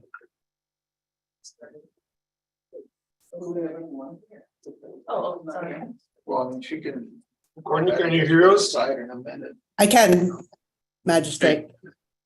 Okay, Miss Courtney, if you give us your name and representing this bar. This biker bar, apparently, Magistrate Ansborough. Yeah, this biker bar. I didn't know you had a bike. Courtney Kresh, on behalf of 401 Northeast 8th Street LLC. My office is handling some zoning work. And with respect, do I need to be sworn? Yes, yes. Okay. Do you swear or affirm to speak the truth at today's hearing? I do. But I would have voted for anyhow. Okay. Magistrate, I believe in reviewing this on the agenda, not aware this was a repeat violation. The owners had some citations issued that were ultimately either closed or withdrawn by the city for procedural. I'll let Mrs. Han fill in that adjective. At my understanding, it was a finding of fact. The owners are working with a sound consultant there, I believe, and perhaps someone else would know. They're open 1 day a week, but understand that while this is a regional activity center, and the ambient noise may be higher than usual, that getting the volume taken care of is necessary. Am I right? This is by the real FEC tracks behind theater? Correct. Correct. Okay. You can see it from sunrise. And yes. Yeah, Yes, so, Counselor, you are correct. It's not being heard as a repeat because it was not notified as such. Notice Correct. as So such. this is just a finding of fact for consideration by the magistrate. What's a violation? Well, I would like to, as I mentioned, due to the, What's a violation? I would like to, as the irreversible nature of the violation and the egregious nature of the violation. As you can see, I mean, this isn't the first time they're aware of it, regardless of any procedural errors that have happened in the past. The owner has been at our hearings. Mr. Cohen has been at our hearings previously. We have cited the property on many occasions, if not warned them. So we would like to impose a penalty of $5,000 in reference to this.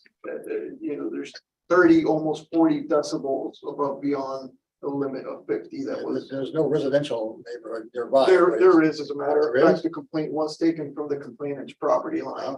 Okay. And which was the nature of the reason why we were at the complaint. Okay, this question response? Magistrate Ansborough, there is a residential townhome development. This is not or near and it's not near a residentially zoned neighborhood, and I understand how the city applies. With respect to, and I understand there's a complainant, I didn't see a complainant on the citation. Again, the owner is going to work to ensure that they have compliance.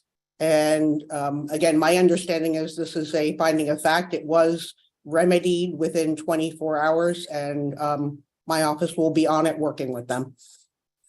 Yeah, but it's not a finding of fact, it's a violation, seeking the full $5,000 fine. From what Mr. Dowell And I said. apologize, I did not see that from the agenda. Okay, well, I'm correct, Julio, that's what it is, it's for a violation. No, we're seeking a violation. You've had multiple problems with these properties? Yes, sir. I mean, Ms. Crush, I've got an issue with a property that doesn't seem to get the message. Understood, Magistrate. Again, I was not aware that was the nature of the hearing. Well, I'm going to impose the maximum fine, but you can come back under lien reduction if it's warranted. I'm sure it's going to be, but I need to support the city on this one as they request with some reluctance. But if they didn't have a history, it'd be another issue. I reduced it. But having a history, whether they warn on procedural grounds or not, doesn't help me. They're in violation, very egregious noise.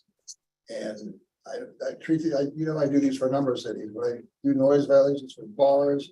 I'm extremely, I want the law enforced, and so they need to pay. They're gonna have to pay a lot of 2-for-1 drinks here to pay for this fine. But that's going to be the order. As good as your advocacy is, you can't help it with this one.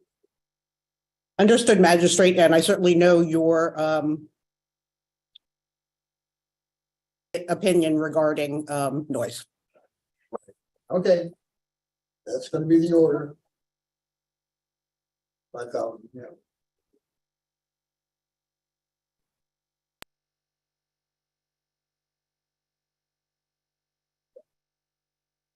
According to the beach, look. We're not there. Let's keep that out. Yeah. It is, we're ready to start lien reductions. No, we're almost done. Okay, we're gonna come back to lien reductions in a few minutes, Coach. You hear me? Okay. Yes, sir. Thank you. Okay. It Be is, right back with it is going in and out, so I'm going to log off and log back in. you. Okay, very good. Next page, page 10, Inspector Raphael Santos, case number CE 220305554, case address 801 Southwest 16th Street, owner Eric J. Sherlock. This case is posted at property 72523, posted at City Hall 72723.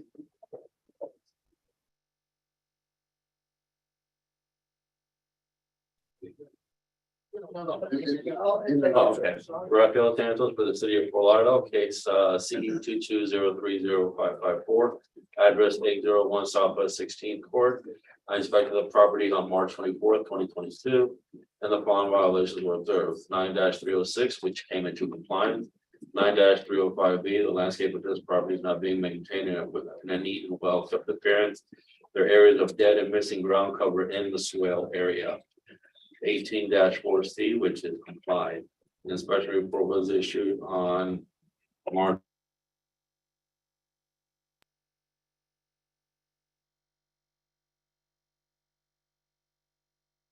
March 24th, the property on April 21st and July 25th, 2023. Pre-hearing inspection on 8/6/23. The violation remains as depicted in the photos. The city is requesting 63 days or $50 thereafter. So ordered.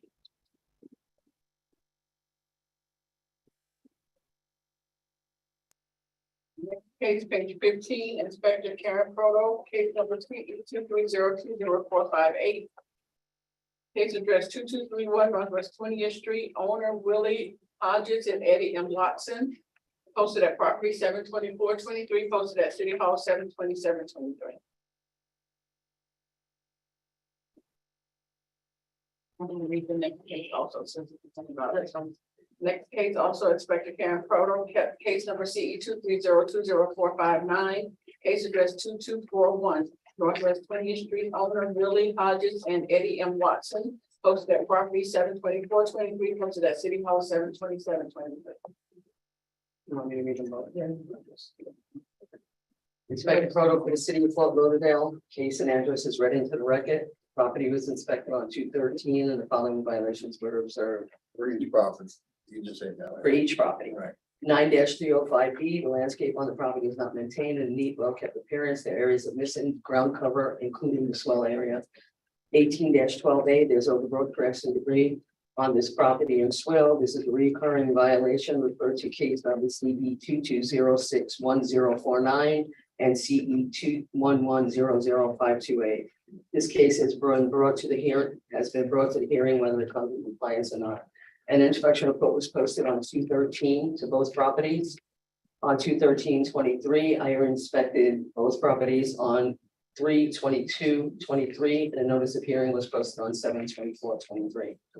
As a pre-hearing inspection on 8/8/23, the violations remain as depicted in the photos. The city is requesting 35 days of $50 a day for each violation for both photos. Okay, well, the problem is they're recurring, which is not amusing. Always. They're recurring. The overgrowth, right? So I'll impose 150 per violation from two similar violations, identical violations, 150. 1812A. Yeah, 1812. Oh, sorry, this is a repeat file. Yeah, this is recurring. Because it didn't come to magistrate. No, that's magistrate. It's a repeat. No, it's a recurring violation. 1812. Yeah. So you're doing 35. Yeah, 35, 150. Okay. On that part of it, the other part, 35, 50, correct. Also, we're for both. Okay. All right, that was.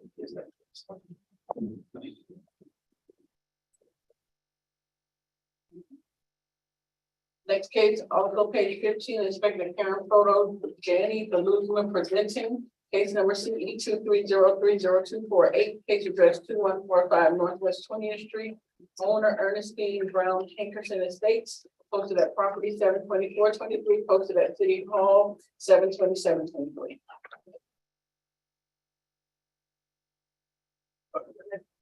There's nobody here. Good afternoon, I'm Inspector Belusma, on behalf of Karen Proto for the city of Fort Lauderdale. Pick up notes. Case number CE 2303024, property address 2145 Northwest 20th Street. The property was inspected on March 8th, 2023, and the following violations were observed.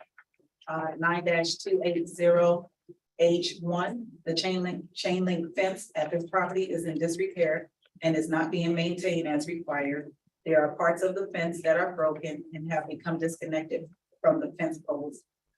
Violation 18-1, there are items being stored outside of the property such as, but not limited to coolers, containers, wood panel, and other miscellaneous items that is creating a public nuisance. Stop for a second, go back to the last picture. You know that property on the left is not part of the property, right? No. Okay, thank you. Endangers the public health, safety, or welfare, or may adversely affect and impair the economic welfare or adjacent property. Violation 9-306, the exterior building walls have not been maintained. There are areas of the exterior that have stains and missing peeling paint. An inspection report was posted and mailed on March 8, 2023. The property was re-inspected on April 30th, 2023. A notice of hearing was posted July 24th, 2023. And as of pre-hearing inspection on 8/6/23, the violations remain as depicted in the photos. And the city is requesting 63 days or $50 per day thereafter for each violation. This is a statement, there's people living on there? The problem is that the woman is deceased and the daughter is trying to get power of attorney to get these things taken care of. That's why it's a little lengthy, the time of 53 days. Okay, well, So I I met with don't her. want 63 days for the junk and talking yard. For short period of time for that. So for the fence and the building walls, what do you say, 63 days, that's fine. And how much, $50 a day, is it? Yeah. Yes. But for the storage outside, like 30 days, you think? 35. 35, do I want to give that much time? I don't really want to give that much time. Do they need the time?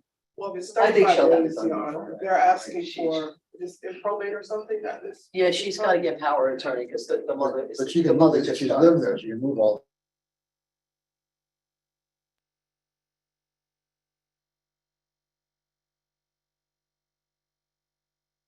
She's not living, she's not Oh, living. she's not- But, all right, let's have her clean up the mess so that people won't have to see it.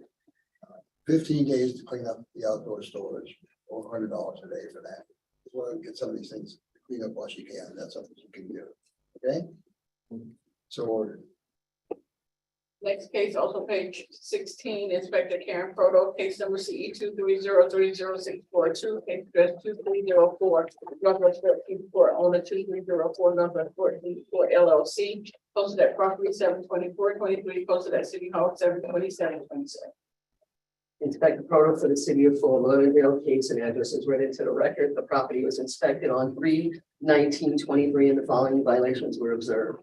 18-12A has complied. 9-306, the exterior walls have not been maintained. There are areas of the exterior that have stained and missing peeling paint.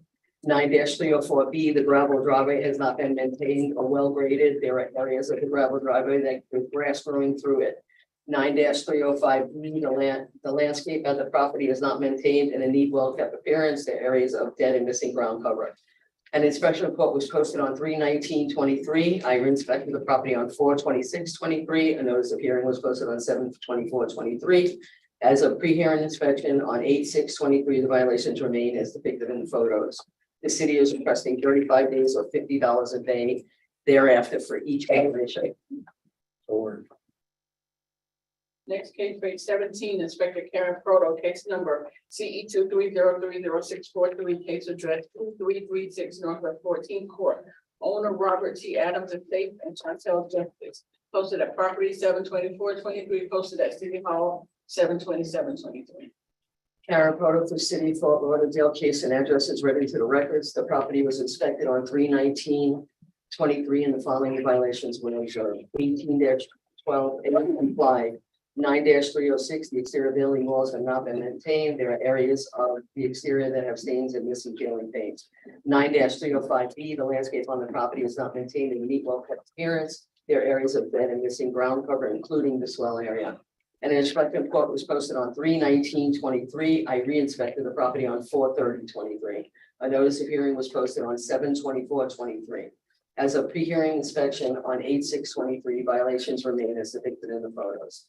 The city is requesting 35 days or $50 a day for each violation. Or Next case, page 18, Inspector Karen Proto, case number CE 230300944, case address 2811 Northwest 21st Court, owner Eliza B. Prophet, posted at property 72723, posted at City Hall 72723. Inspector Proto for the city of Fort Lauderdale, case and address is run into the records. The property was inspected on 3/28 and the following violations were observed. 18-1, there are items being stored outside the property such as tarps and construction material, creating a public nuisance. 9-304B, the paved driveway is in disrepair. The driveway has chipped and peeling paint. 9-306, the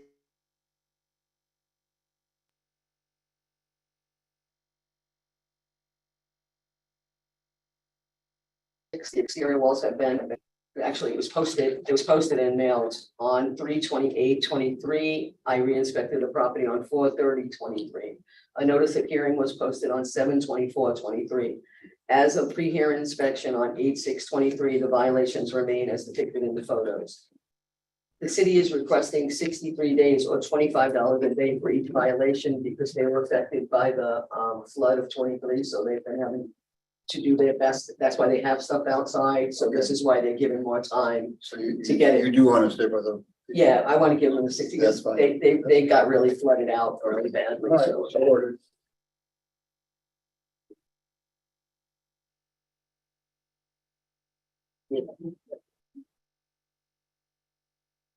Next page.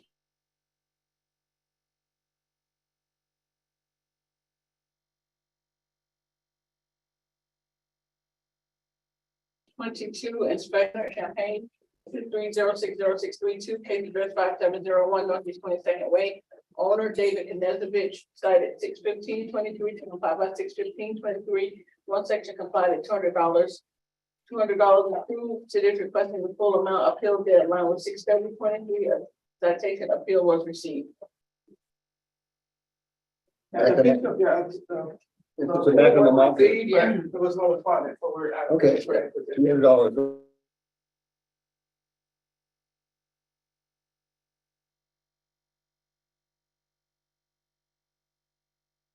Or Yes.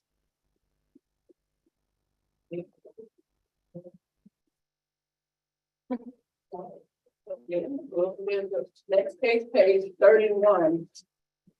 Inspector Dale Williams, case number CE 2301015, case address 2000 West Commercial Boulevard. Owner Commercial Boulevard Realty LLC. This case was first heard 5/25/23 to comply by 6/29/23. One section not complied at $100 per day, $4,000 approved. The city is requesting the full amount and the fines continue to accrue.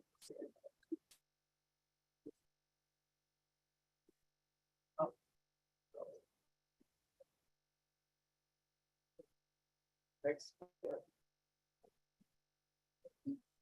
Senior Officer Gail Williams for the City of Fort Lauderdale, presenting case CE 230101552, address 2000 West Commercial Boulevard.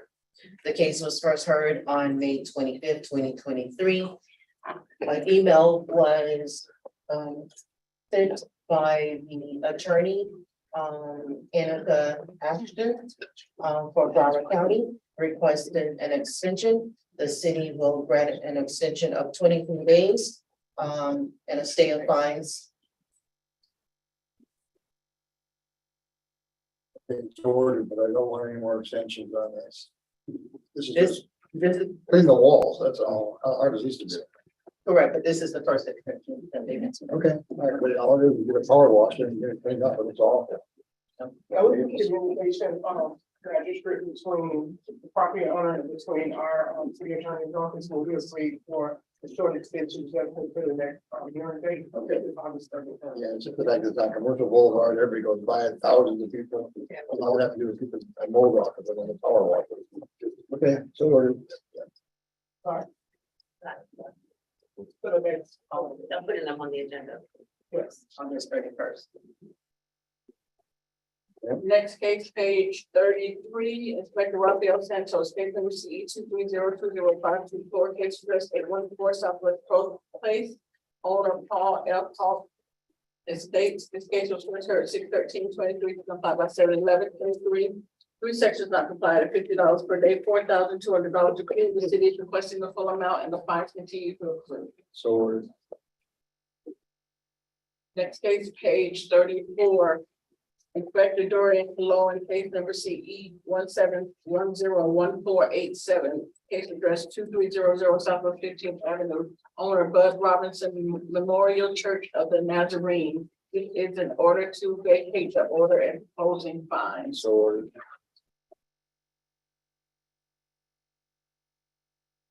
Next page 36. Inspector Gail Williams, case number CE 220806555. Case address 1060 Northwest 54th Street, owner Emily Ray LLC. This case was first heard 3/30/23 to comply by 5/25/23. One suspension from 5/25/23 to 7/27/23.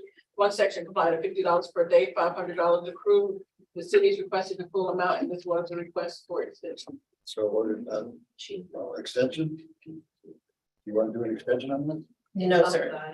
I'm sorry. Senior Officer Gail Williams for the City of Fort Lauderdale. No extension is needed. Since they're not here, we're gonna waive the right to a massive hearing and impose the $500. So ordered. Because the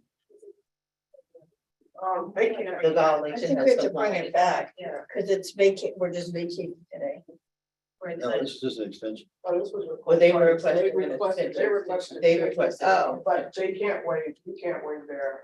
Yeah, but later. they need to waive their. Like Yeah. Yeah, we have to Continue, impose right? the $500. We have to impose what's here. This complies. I can impose the So fine. we can impose the fine. All right, we'll impose the fine. Or what? What about this massive thing? Everything is in compliance and fine about $500. But it was a request for extension. And then she comes back within the time period. So Right. In that case, she was notified as an extension, not as a massive. Right. I don't think, so I think we can just bring You it just back. tell me what to do, Bring it bring it back. Yeah. So continue it or, no, not withdraw it, right? No. No, just bring it back to impose that amount. Yeah, I'm Okay. not comfortable. August 31st. I'm We're not not. sure, maybe September 12th, we'll figure it out. So the next available here, just bring it That back. deal is Next here, available here. early September. Here and bring it back for it. Okay, Yes. all right. Also, page 36, Inspector Leonard Champagne, case number CE 3050515, Things Spread 6600 Northeast 21st Drive. Owner Jacqueline A. Corman and Adrian Beltry. This is to vacate temporary suspension order of 6/13/2023. So The city is requesting to enter pages 39 and 40 into today's hearing as an exhibit. It is the city's wish to comply, close, withdrawn, and rescheduled cases. approved and so ordered. And this concludes the special magistrate hearing for August 8th, 2023.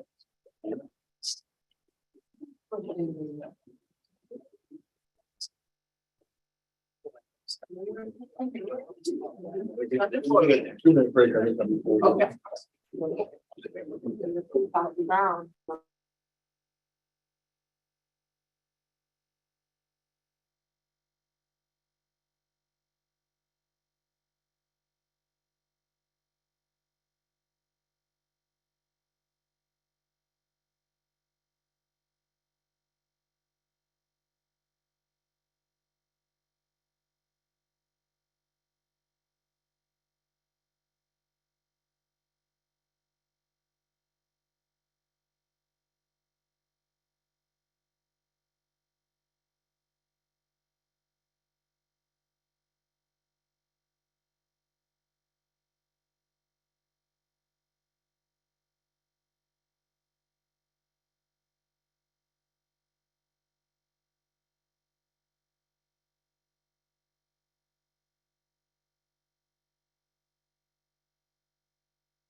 Yeah, Jesse?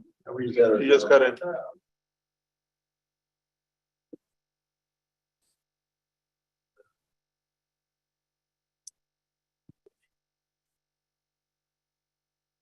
Good afternoon.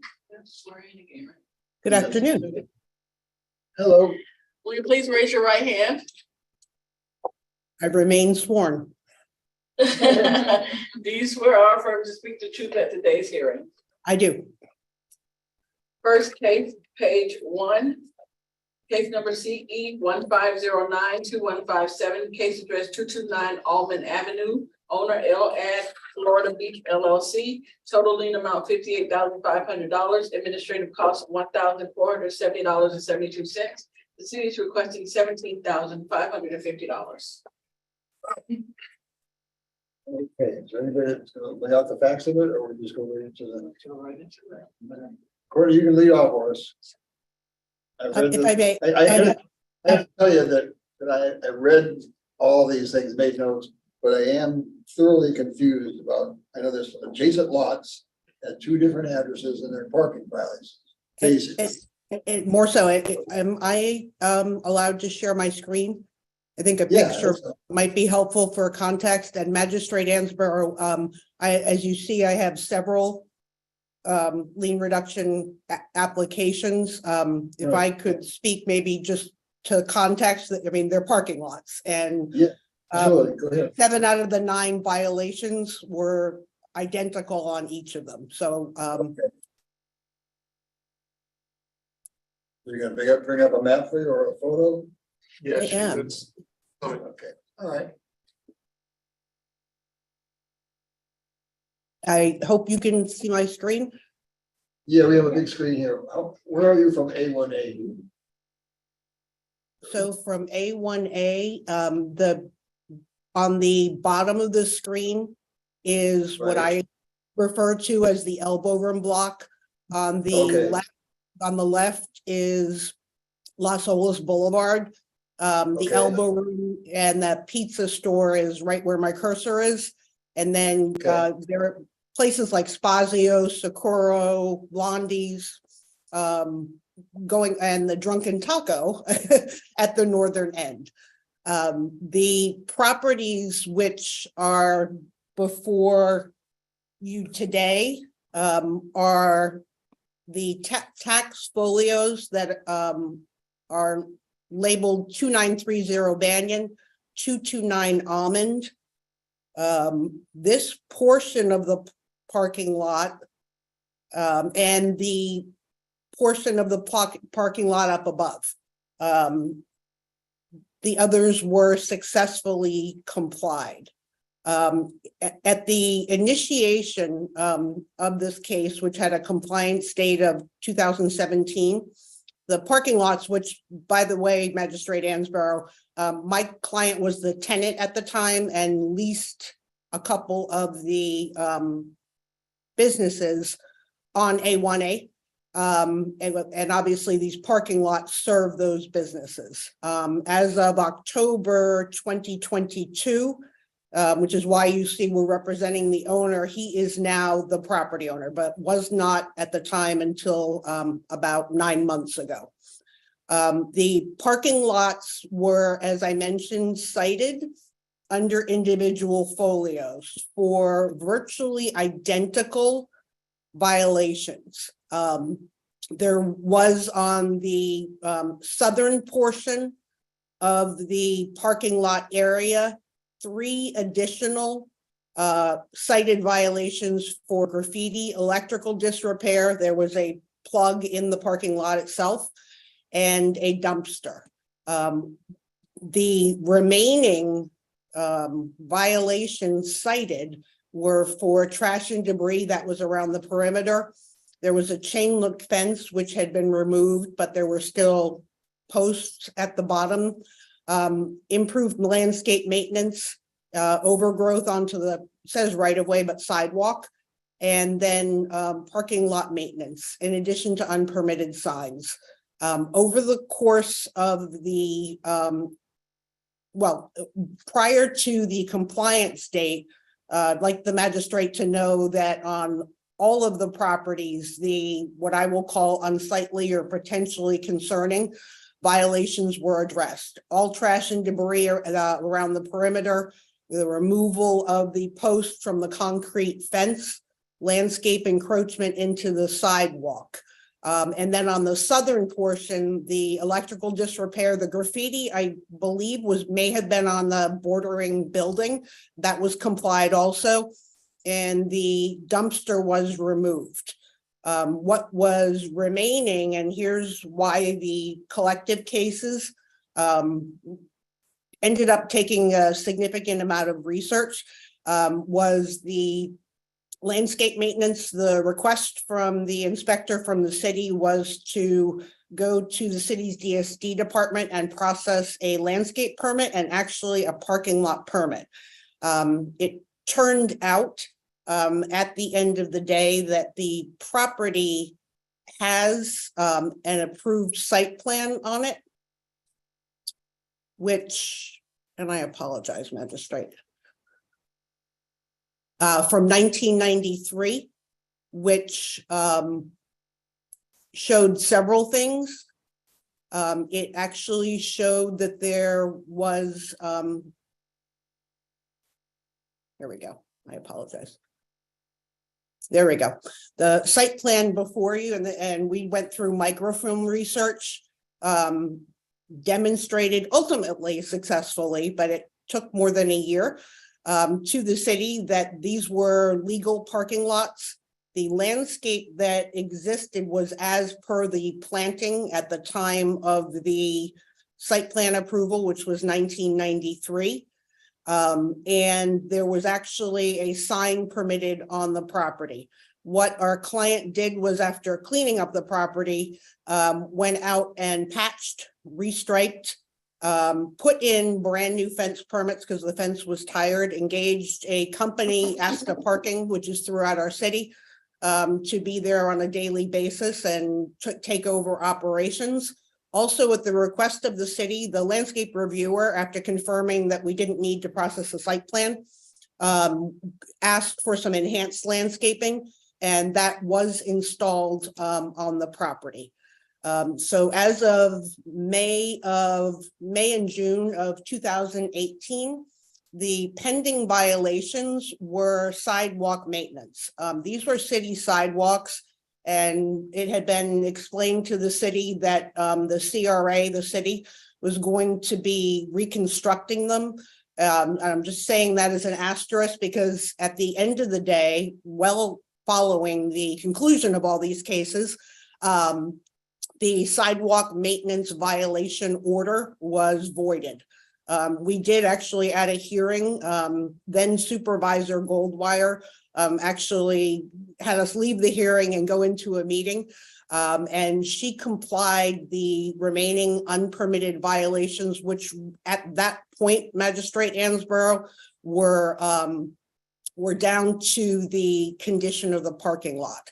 The parking lot initially was requested by the inspector to again process a site plan. That ends up being overly burdensome. If you process a brand new site plan, as you certainly know, you then are coming up to code, redraining, et cetera. There's no indication that there are drainage problems here.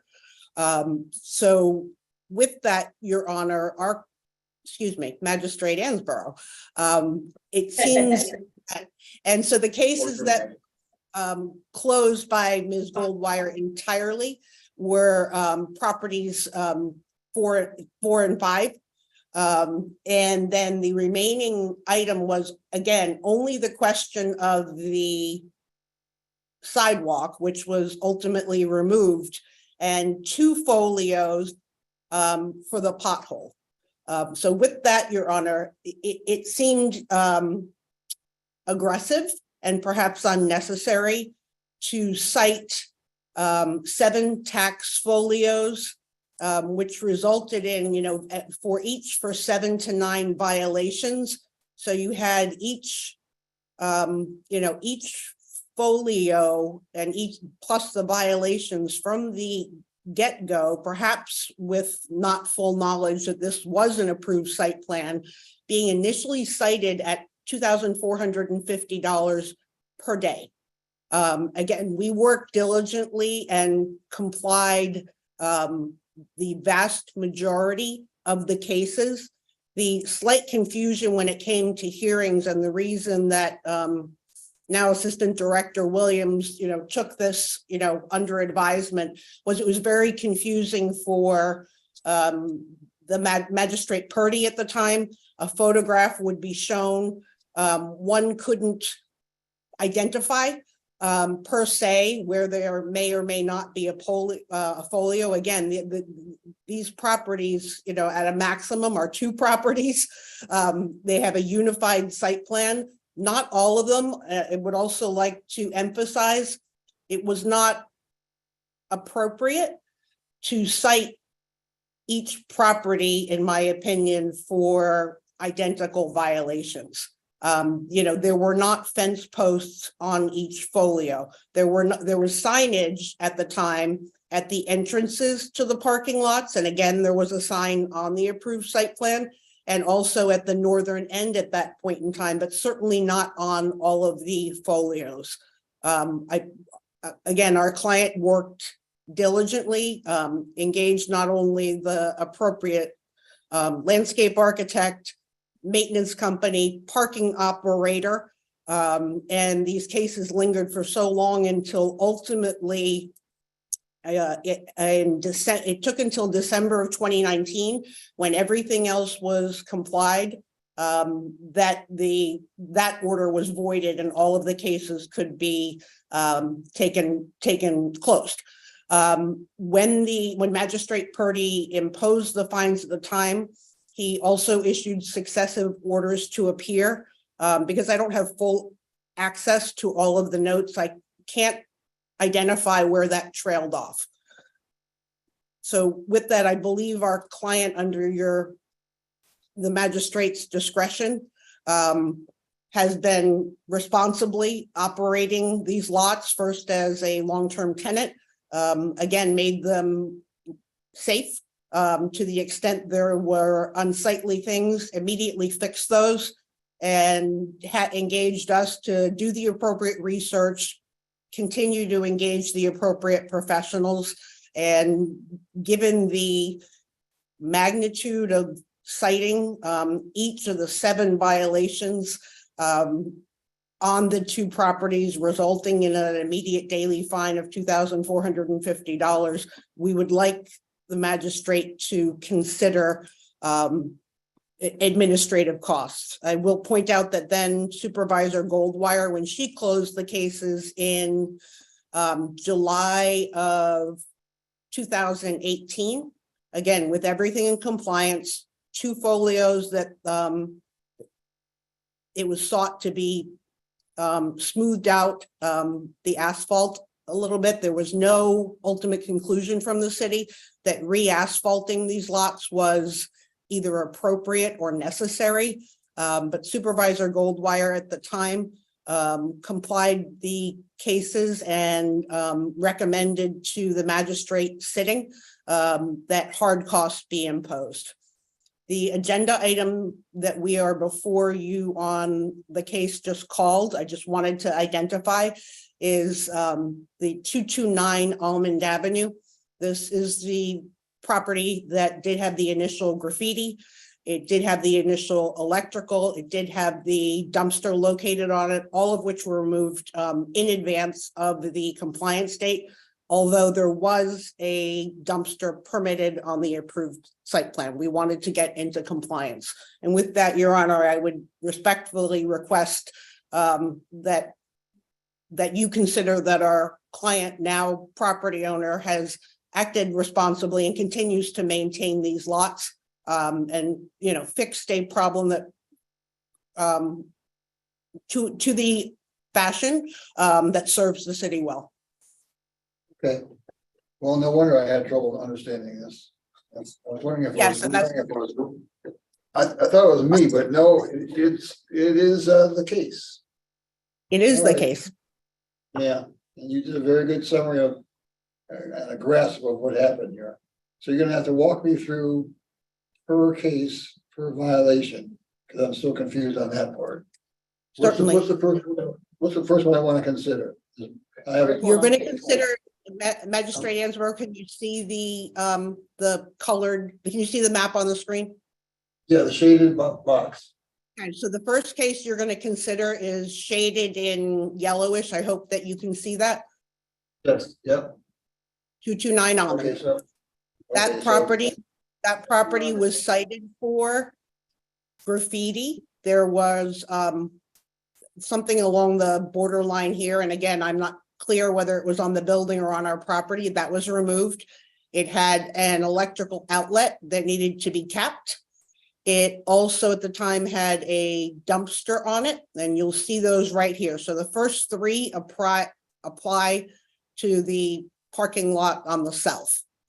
It was also, and this is where the identical citations or violations are going to apply to all property, was cited for having trash and debris. It was cited for chain link fence. Again, I am not clear. There was no fence on the properties.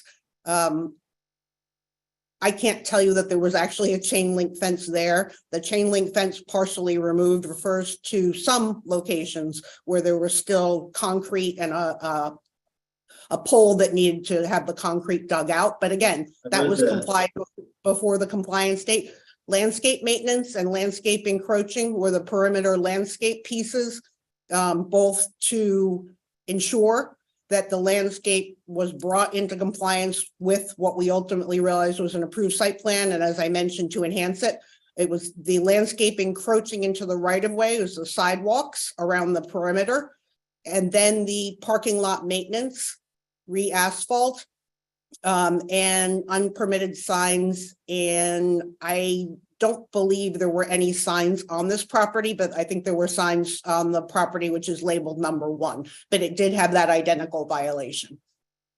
So the property information worksheet the city has given me mentions a lien amount of 58,500.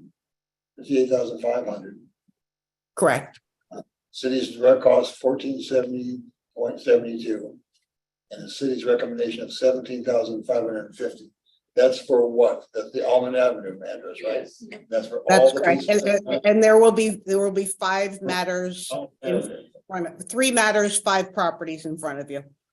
Okay, so for this one, for the 58,500, how many properties am I talking about? Just that one. One. And again, Magistrate Ansbro, I mean, fines were running at a large amount. Almost 2,500 a day, you said. Correct. All right, are these valet parking lots, Courtney? They are not, they are self-park.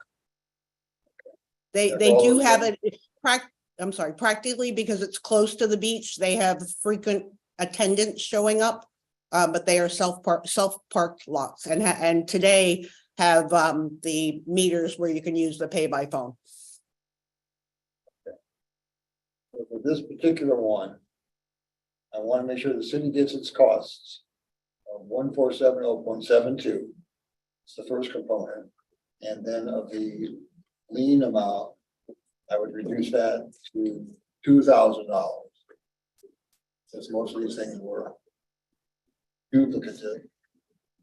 Thank you, Magistrate. 3470.72, right? So that's for the 229 Almond Avenue. How many days to pay it you need, Ms. Crush? 30, less, more? Yes, please. That's fine. We'll get it taken care of. 30 is fine? Yes, sir. Okay, so what did I say, 3470 for that address, right? Oh, I forget my 70s. Then. Page 6, case number CE 150921558, case address 2930 Banyan Street, owner L at Florida Beach LLC. Total lien amount $64,200, administrative cost $2,207.64. The city is requesting $19,260. And that's just for that one case, right? Then in the other cases, as we go through the stages. Right. All right. So this one is for trash, sidewalk, dumpsters, parking facility, a number of things. And these are also the same things over and over? Correct. Correct? And Yes, okay. magistrate, I did place the aerial, now it's colored for the folio, the portion of the property, which is the subject of this case. Okay. And properties 3 through 7 are not relevant. Not yet. Not yet, okay. All right. All right, so we're doing the Banyan case, which is the first one here. It's the last one on. That's right there. Page 6. All right, so that's 64,200. Admin cost of 22,0764 on that page. And then, yeah. I will do, so these are over, similar cases over and over, right? All right, $2,000 for that case on top of the costs. Okay, Thank you, magistrate. okay.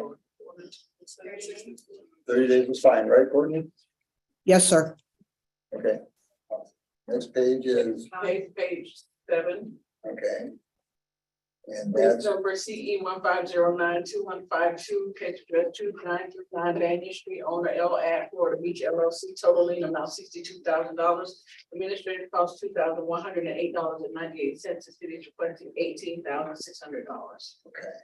So we want costs of 2108.98 first. And then a number of these again are duplicative. They are actually what, as we get to these, what you're gonna hear for the 3 are identical. There was no graffiti and no dumpster issue on this parking lot. But the other citations that I share, the violations are basically numbers 4 through 10 on the screen in front of you. Again, whether or not there, and it looks like on this property, there would have been a sign, it was on the site plan, but there are identical violations for this property as the 2 to the south, and also on what Your Honor, excuse me, magistrate, you're going to consider. So for this one, I have a worksheet from the city. So this is out of compliance for 2,173 days. We dispute that, I take it. And magistrate, if I may, we had requested last week a fine sheet because it fines, if I look through the history, and because it was, from 2017, 18, they seem to have started on different days. In looking at the extensions given with fines abated, I find the numbers puzzling, but they're all a lot. There were significant extensions given by the magistrate over the course of a long amount of time. So the days out of compliance is really not accurate.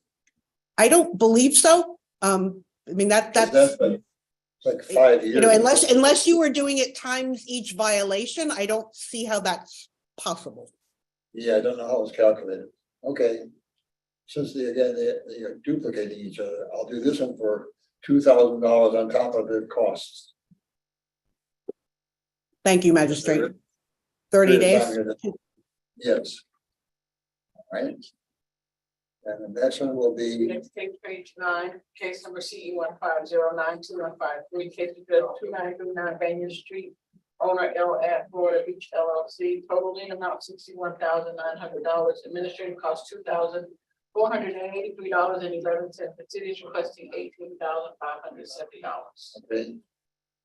Get the cost 2483.11 on top with $2,000 as the fines. For a total of whatever that is. Thank you, magistrate. And I did put the graphic showing this small portion of the lot on the screen. Appreciate it. Case page 10, case number CE 150921555, case address 2939 Banyan Street, owner L at Florida Beach LLC, total lien amount $82,850, administrative cost $2,108.98. The city is requesting $24,805. Okay, in like fashion, cost of 2108.98. First component and $2,000 for the fines, for a total of 4108.98. Yeah, well. Thank you, Magistrate. Okay, those are all the cases, Courtney. Thank you very much for your time, patience, and consideration. You did a very nice job in laying out the case, because I'm telling you, I was completely confused.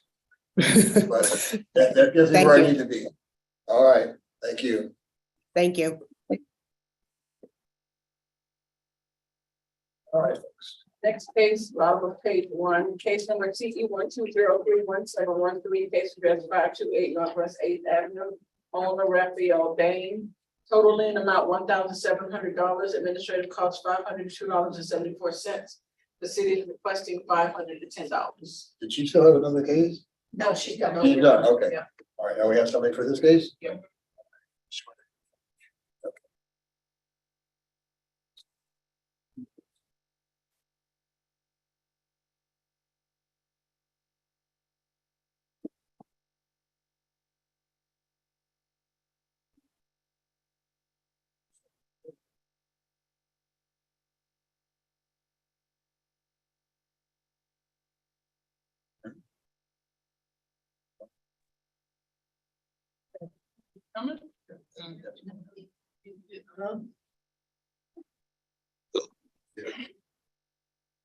Yes, sir. Your name and address.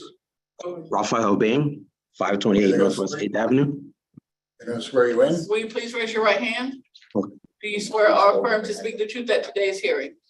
Yes, All right, you're seeking mitigation for two different cases that are related, right? same property, but they're not related, different times. Okay, so one's for offense, one's for trash, right? Correct. Okay, tell me why I should, first, for the fence, the total lien amount is only $1,700. Costs of the city are $7,274. That's got to be paid under any circumstance. You're offering 200. City would accept 510, which I would accept. I would accept 510. So what's the other one? And so just so you know, the ordinance does not allow the magistrate to go below the administrative costs. So he has no discretion. Yeah, he has no discretion in that regard. That's the minimum. That has to, let me get just, this clear. yeah, just so Let me clarify. And so city request of 510, is that inclusive of the costs? Yes. It is. Yes. So you're not even, you get like $8 for fines, right? Very reasonable. Okay, so that one we will conclude. 30 days is okay to pay that, sir? You need 30 days to pay or longer? Okay. Okay. And then the next page. Next case, numbers? page 2, case number CE 1705020, case address 528 Northwest 8th Avenue, owner Raphael Bain. Total lien amount $6,100. Administrative cost $864.08. The city is requesting $1,830. Okay, what's your response to that? I think that's a pretty reasonable number for being out of compliance for 2 months. Yes, that's reasonable as well. Okay, so. Thank you, You sir. need 30 or 60 days to pay for that. 30 days is fine. All right, sir. I think we're done. All right, thank you, guys. Thank you. Be safe out there. Thank you. Case is also page 2, case number BE 2005041, case address 528 Northwest 18th Avenue. Owner Jeffrey Off and Ashley Ann Nierenberg. Is the total lien amount $19,000. Administrative cost $1,377.80. The city is requesting $5,700. Oh, I forgot to get the person. Sorry. He's on the phone. Oh, you can hear me? You heard all that? Yeah, we have to see him. He can't just be on the phone. Can you tell him how to get on that phone for picture? On his cell phone? He's on a cell phone and on the computer, so let's see. You should be able to do video on a cell phone. Yeah, but he dialed in. There's 2 of them. He dialed in on one and there's a phone line on the other one. Oh.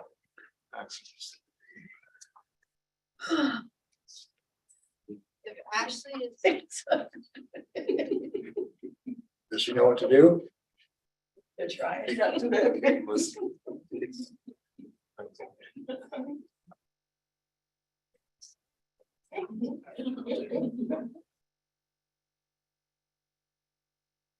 Is Ashley in there or is it just him?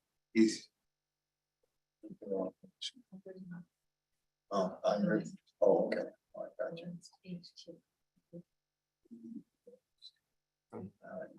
You see once. That's what they see once. Right on the money.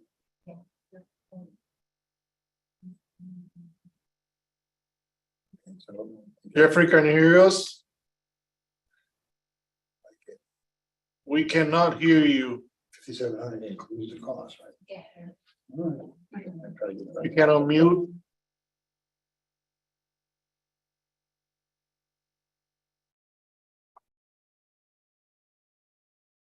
Hello? There we go. There you go. Sorry, I was logged into both. So I, sorry, I hear everyone else. Will you please raise your right hand? Do you swear or affirm to speak the truth at today's hearing?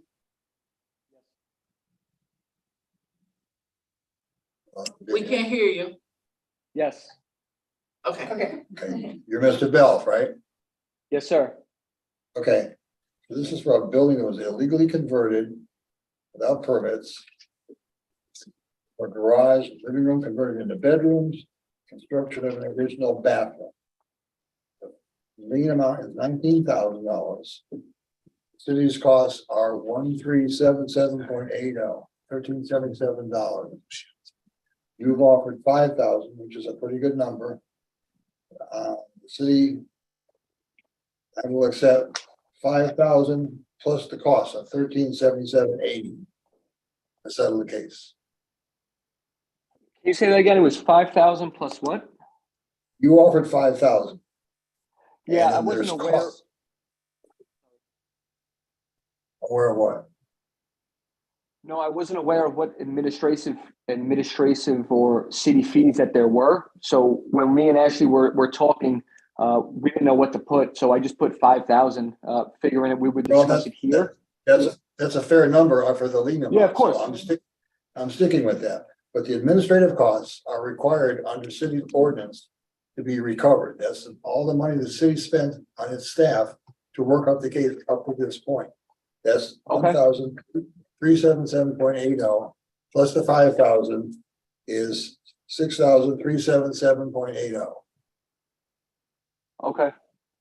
All right. How much time do you need to pay? I believe we can probably pay that this week. I don't know if you give me an address or who the check gets sent to. Otherwise 30 days. No, I can have it sent out this week to you guys. You'll get something in the mail? Well, you'll have time. I'll give you 30 days to get it done. She'll send you an email what to do, but that will be the amount, 6,377.80 within 30 days, okay? That's fine. It's not timely paid, it goes back to the original amount. I know you're not gonna let that happen, so. No, I'm gonna take care of it. I just want to make sure you guys have my email on file to make sure I get all the proper documentation, because just to keep you guys posted, and obviously it's no issue of yours, it's more mine and Ashley's, but. You want to say it out loud? No? I have all your information. I'm Perfect. Victoria. I've been communicating with you guys. Hey, Victoria, how are you? Okay. All right, so I'll be emailing you the order and how to make payment and everything, okay? Awesome. I appreciate it. All right, so thank you. Thank you. Thank you to the court. Thank you. Bye. Next case, also page 2, case number CE 2206039, case address 720 Northwest 14th Terrace, owner MPG 700-745 LLC, in Carroll Metropolitan Property Corp. Property Group, total lien amount $7,900, administrative cost $1,108.32. The city is requesting $2,370. The case address shows 720 in the agenda, but 700. This particular. 700. Okay, so you'll know that. Okay. So waiting on the person? Yeah. It's overboard. And a couple other things. It's overgrowth, a dumpster. And, yeah. Okay.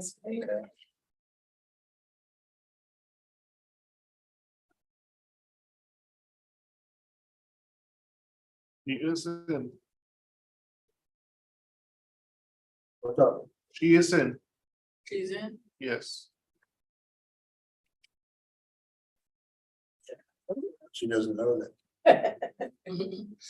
She accepted. Where is she? That's weird. Is she Xiomara? Yeah. Xiomara, if you're speaking, we can't hear you or see you.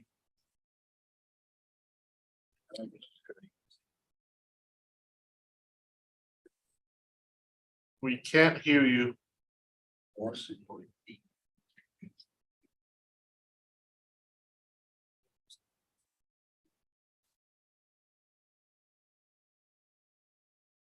There she is. There she is. All right. We can see you, or we still can't hear you. Yeah. She's on me. Can you hear us? Yes, There we go. There you go. Will you please raise your right hand? yes, Do you swear or affirm to speak the truth at today's hearing? yes. Okay, and your name is, Xiomara Ibarra Blackmon, what's your relationship to this property? management company. Okay. All right, you have. This is for overgrowth and trash, dumpster enclosure maintenance. And landscape maintenance. Out of compliance for 79 days. The lien ran to $7,900, $100 a day. The city has what are called direct costs or administrative costs, which must be paid under any circumstance. That's $1,108.32. City's recommendation, including that, this is a church, right? No, this is an apartment building. Oh, apartment building, okay.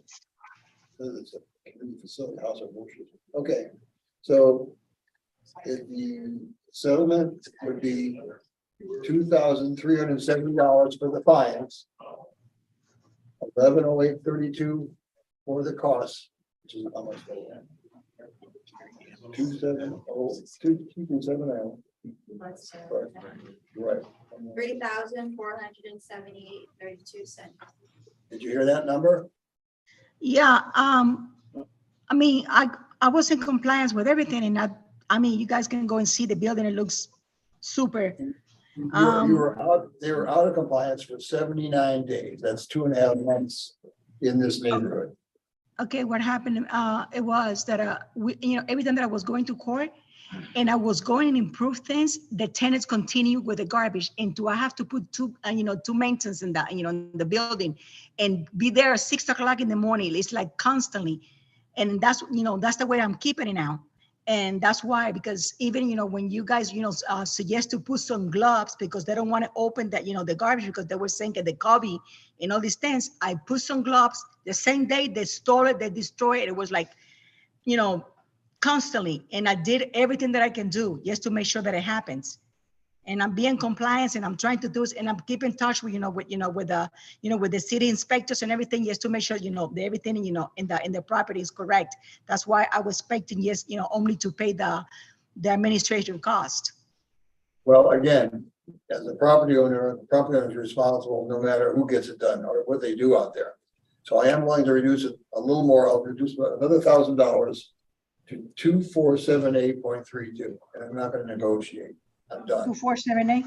Okay, already. All right. I was letting them know. Okay. Okay. How much time do you need? 30 days? 30 days okay to pay? 30 days is fine. Okay, thank you so much. Thank you. You have a nice day.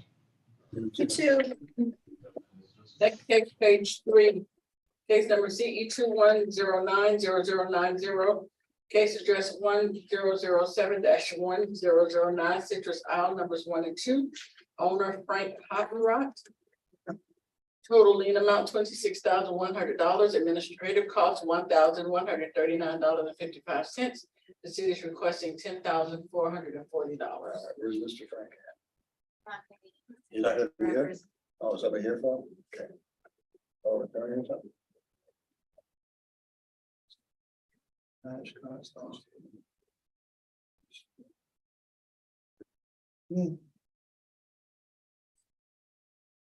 afternoon, Mr. Newhouse. Can you hear us? Yes, I can. Can you hear me? Yes. Will you please raise your right hand?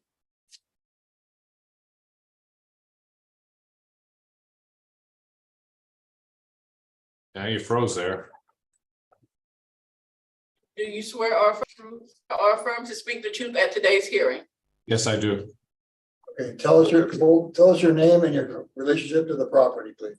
My name is Doug Newhouse. I previously had power of attorney from the former owner, Frank Hottenrott, and the property is now in transition to a company 1009 Citrus Isle LLC that I own. You're able to settle this case because you now own it. I now own it, and I have power of attorney from the previous owner because the case is technically in his still in his name. Okay. This is for trash cars that weren't pulled back, landscape maintenance, outdoor storage, exterior maintenance, room ventilation, screen requirements, and the roof had not been maintained. This ran for 142 days in violation. Lien amount was $26,100. The city's costs to work on the case were $1,139.55. That has to be recovered.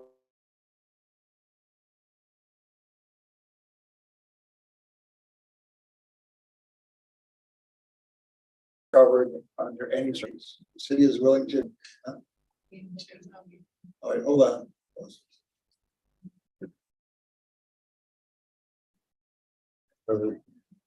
Okay, oh, there it is. Okay. The city's offering to accept $10,440 to settle the case on a $26,000 lien. I'd respectfully request to lower closer to the city's costs. Obviously, the city's entitled to their costs. And considering the amount of times I've met code officers out there, that's a very generous cost. The bins, the property was vacant for 6 years as the previous owner was in prison and then deported to Canada. So I don't know how the bins could have possibly gotten out to the street. The debris on the patio was constantly put there by the neighbors. We've established that with Officer Murray and several other officers out there. The shutters were down, and I had them all removed from the property. And the broken tiles, there magically were tiles being snapped off the house, and I replaced them all. But as I said, the property was abandoned. Well, he was in prison, and then he was deported to Canada. He was unable to maintain his property.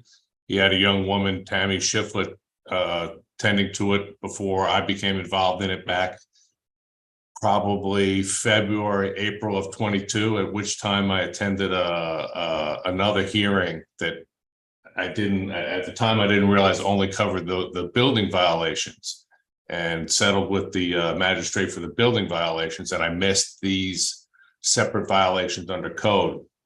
Since probably April of last year, I've met repeatedly and constantly with all of the code enforcement officers and complied with every single complaint that the neighbors come up with. I noticed that most of the complaints are lodged by neighbors that don't exist. And there are 2 more complaints filed this morning magically, as they were the last time I was up for a lien reduction hearing. I've got a buyer for the house. We've got a plan to rebuild the house. All we want is the foundation and the structural walls.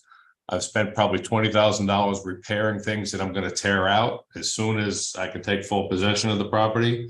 And full possession of the property is based on the result of this hearing. If I can get these liens reduced so it doesn't affect the cost of the sale, and $1.5 million lawsuit that the neighbor placed on the house that's been dismissed and is now in appeals and was denied for appeals. He's just been dragging it out, so I can't close on this property. What's the sale? You've already closed. There's already a warrant. The closing is contingent upon the result of this hearing, because that'll affect the price and the lawsuit. His lawsuit had something called list pens. I'm not an attorney, I don't know, but that affects the property. This And pen is just, okay, go ahead. yeah, and even though the judge dismissed it with prejudice, he still got it in for appeals. The appeals court already issued a ruling saying that they wouldn't hear it because it's something about it not being a final judgment. But his attorney contacted my attorney to say that they're pushing forward with the appeal. So I'm stuck until his appeal is done. And I'll continue to do maintenance on this property and meet with every single code officer. I now have 2 appointments tomorrow, one with George Oliva and one with Officer Murray that were filed this morning. And I continue to meet with them and continue to do all the maintenance that's required. You bought it for $389 on 524. You're saying it affects a future sale because as of now, the corporate entity that you said you're the principal of owns the property. Right, title was transferred pending in our closing documents. It is pending closure of the lawsuit. We effected the title transfer because the judge dismissed the list pens, which means he should only be able to sue the previous owner, which is fine, and he can't attach the property. But now that the appeal is in some weird gray area, I gotta wait on that. Well, you may want to check with your lawyer because there was a warranty deed that was filed. So you own the property. There's no contingency. A warranty deed was filed and the corporate entity owns the property. Okay. What's the sales price you're at pending? $389,000. Yeah, Okay, that's already recorded as well. Okay. Doc stamps. this shows, 350,000. That was the prior. That was the guy who allegedly was in 389. jail. Yeah, he bought it. This gentleman bought it for $389, or his company did. Okay, all right. So is there any money escrowed for this lien? There is $200,000 that has not been paid yet. And is contingent on the list pens going away and that lawsuit no longer being able to be attached to the property. Okay, I'm going to pose, and I'm not going to negotiate. 1139.55 in city costs, which cannot be reduced, and $5,000 for the fines, which is 6139.55. So take it or If leave you're it. not going to negotiate, I'll have to accept it then. That's the answer. How many days do you need? Give me 60 days just so I can contact the owner. That's pretty slow. He's up in Canada in the middle of nowhere. And I can certainly get it done in 60 days. Okay, 60 days. All right, sir. Thank you. Thank you.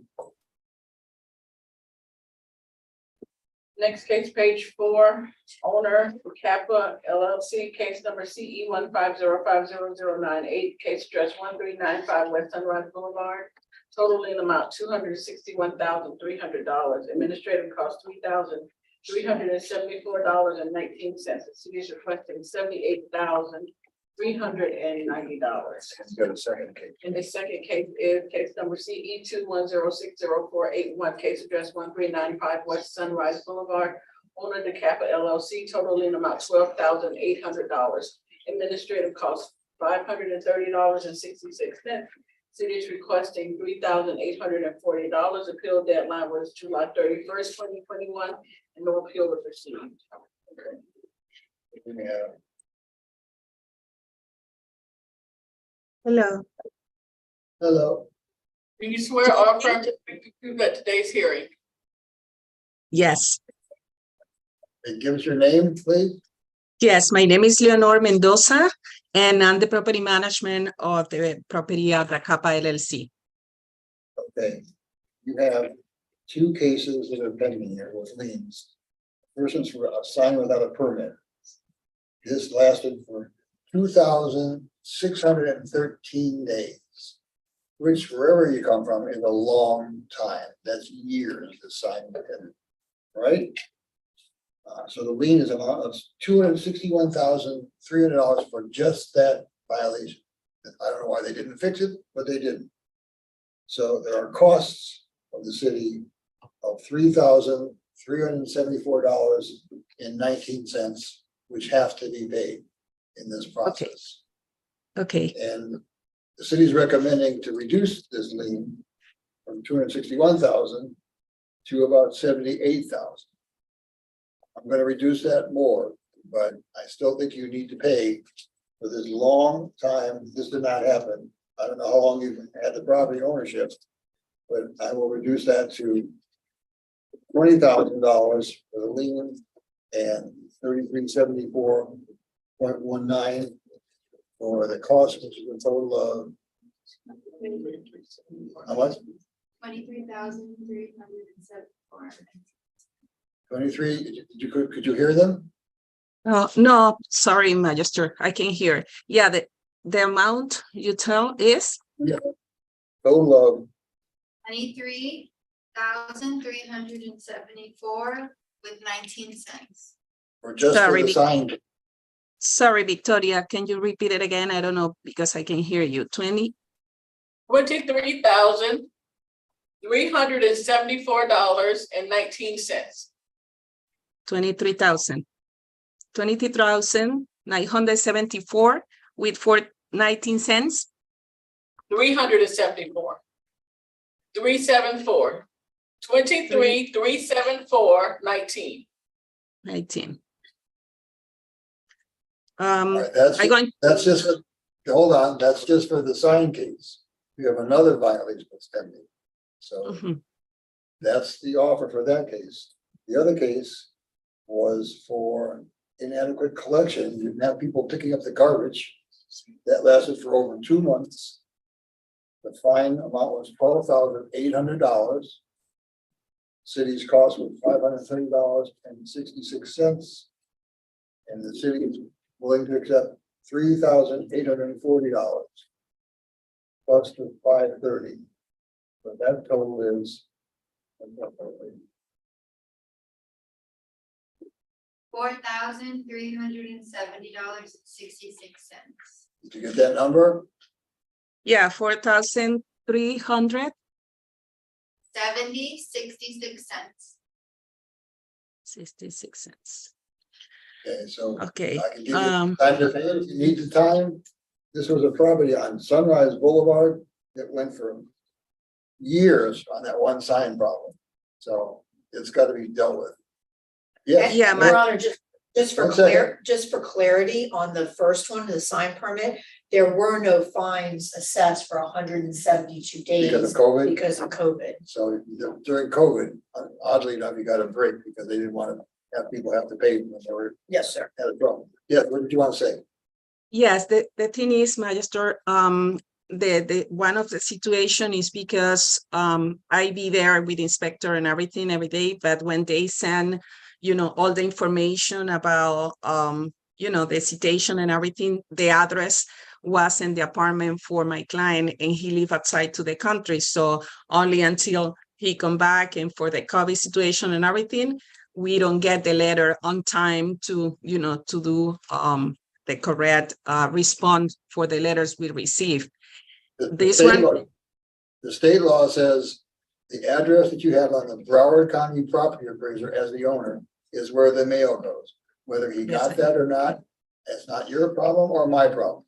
But that's where it went and it was sent. It's still going there too. Still going to Brickell. Still the same address, at Brickell Avenue in Miami. So yes, I know. And I'm sorry. And I tell him about to change the address and everything already to get and personally go to the city to verify and he can change the address so we can get all the notification for that. He still owns his property, right? Yes. Okay. So the total for the fines together is what, lady? The first one for CE 15050098 is 23,374 with 19 cents. And then the second one, which is CE 21060481, the total is 4,370 with 66 cents. How many days do you need? I need 60 days. Okay. That's perfectly fine. Let me give that to you. Okay. Alrighty. Thank you, Thank Magister. you so much. Thank you. Okay. Bye-bye. Next case, also page 4, case number CE 181200326, case address 1816 Northwest 24th Terrace, owner Rock 21 Investments LLC, total lien amount $1,450, administrative cost $1,053.68. The city is requesting $1,053.68. And they also have another case on page 5, case number CE 1908091260. Case address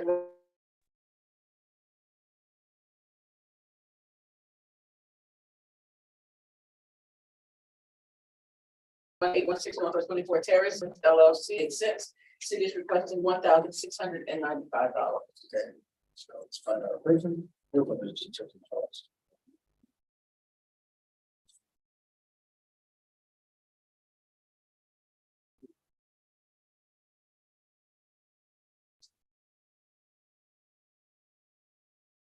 See you soon.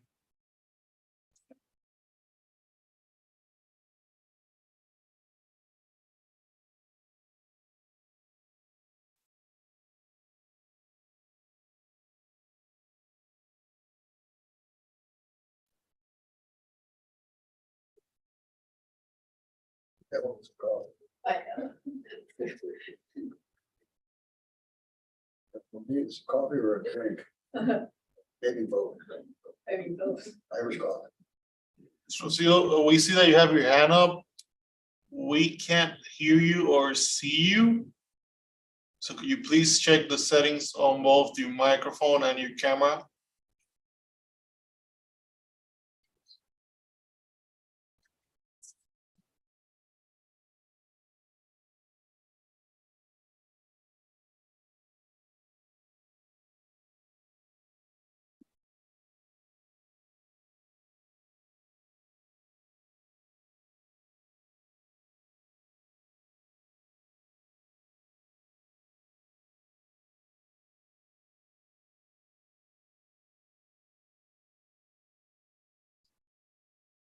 You want to try rejoining through your cell phone or maybe changing the computer so we can't see you or hear you.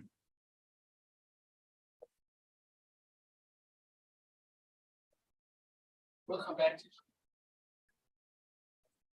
We'll go to page 6. Case number CE 17031470, case address 2430 Will Harbor Lane. Owner 2017-2 IH Bar LP in care of Invitation Homes Tax Department. Total lien amount $9,100. Administrative cost $811.95. The city is requesting $2,730.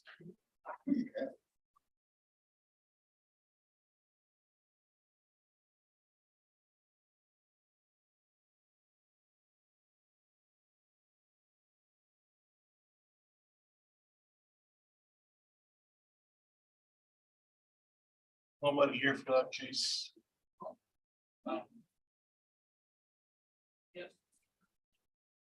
You seen a Toro? No. All right. Well, we'll call the end. Next case, also page 6. Case number CE 11031134, case address 2860 Southwest 18th Street, numbers 1 and 2. Owner Gary E. Hammond, total lien amount $8,300, administrative cost $489.95. City is requesting $2,490.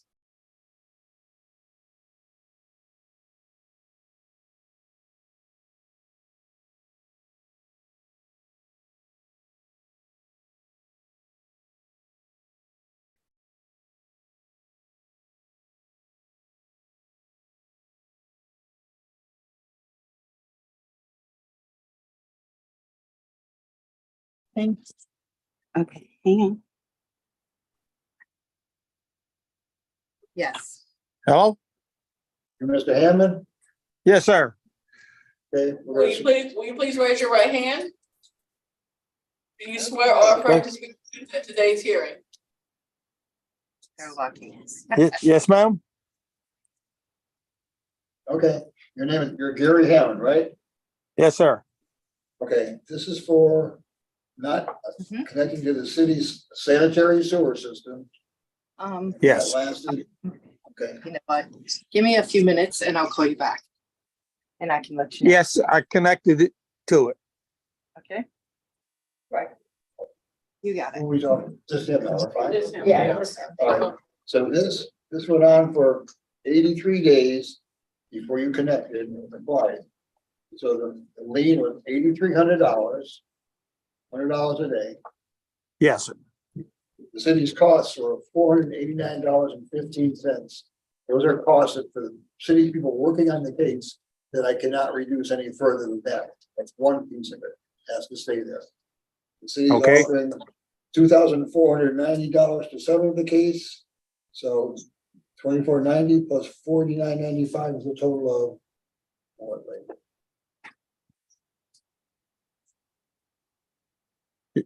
Sir? yes, 1 second. Don't touch the phone.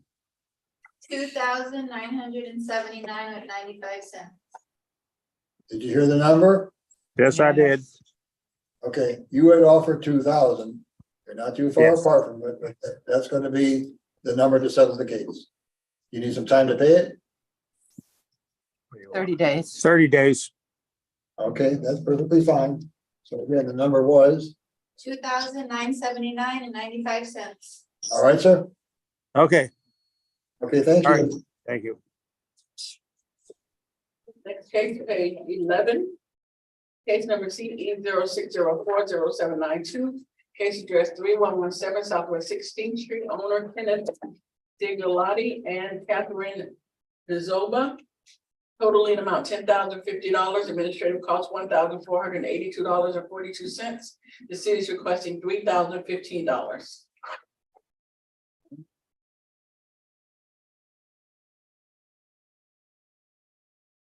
Hello. Hello, Hello, will you please raise your right hand? Do you swear or affirm to speak the truth at today's hearing? I do. okay, tell us your name, please. Sandra Snyder, acting as power of attorney. Okay. All right, this case is for a number of things done without permits. Back in 2006, approximately, it was out of compliance for 201 days before it was resolved.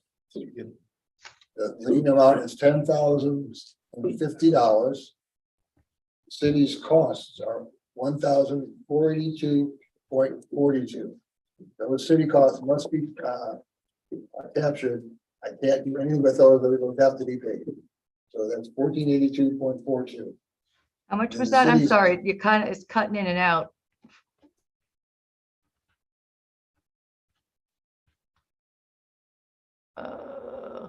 You're frozen. Can you hear me? You can write it down, 1.42. Yes, can you hear us? 142? 1482.42. Okay, so 1,482.42?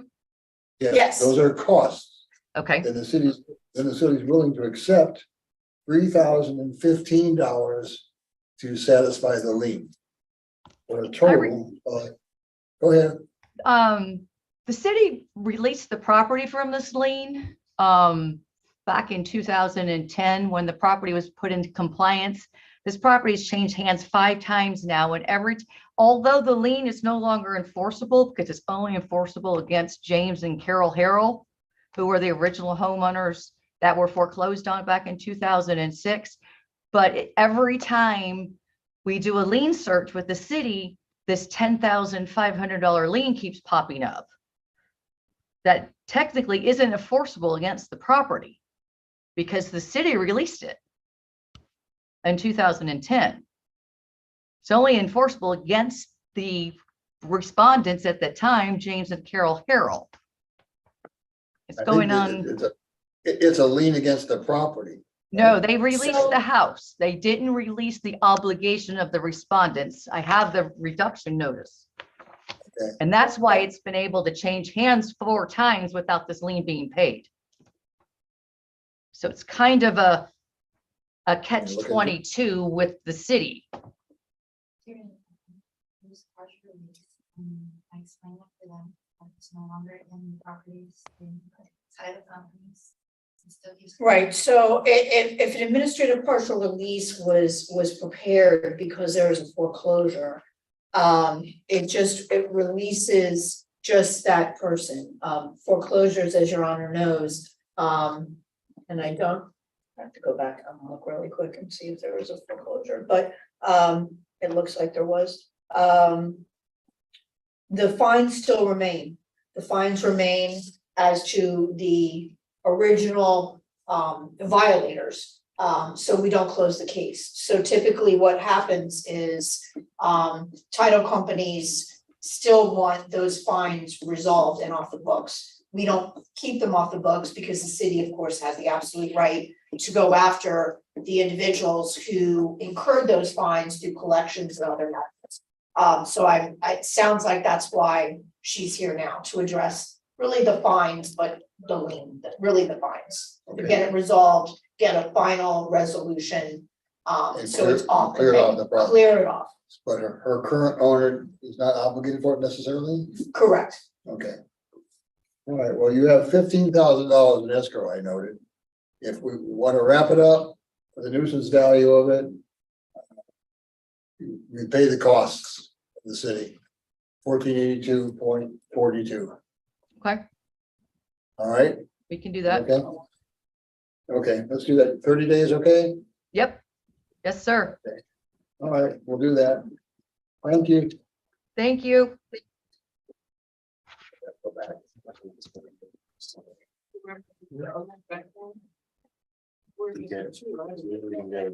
Two. Yeah, one each other. I'm gonna have trouble with that.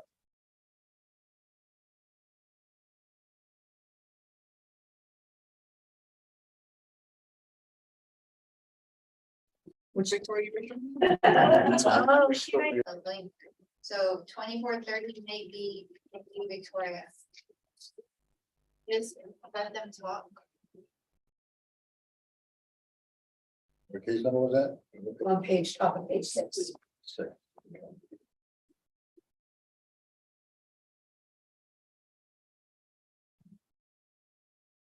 Are we able to get it back? We're trying to get it back?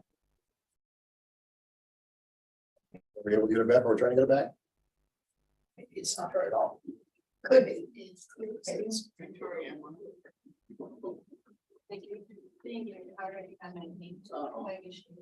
Hello? The other one, we don't have a record. Okay, hold on. This is Victoria. What do you want to do? So she's the one that's top of page 6. We need to have your picture. In your video.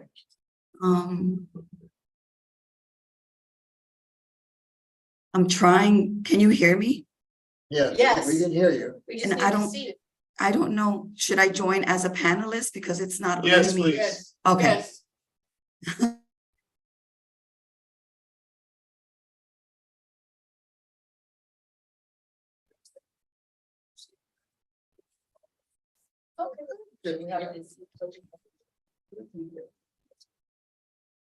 okay, here we go. All right, very good. There we go. And voice. I'm so sorry. It's not a problem. Worked out fine. Okay. Fine. Will you please raise your right hand? Do you swear or affirm to speak the truth at today's hearing? Yes, Okay, and give me your full name. my name is Yesenia Toro and I'm an authorized agent for the owner and the property manager. Sorry about my voice. Not a problem. So this is for IH Borrow LP, right? Correct. You want to reread it? Yeah, please. if you do. Case number CE 1703147.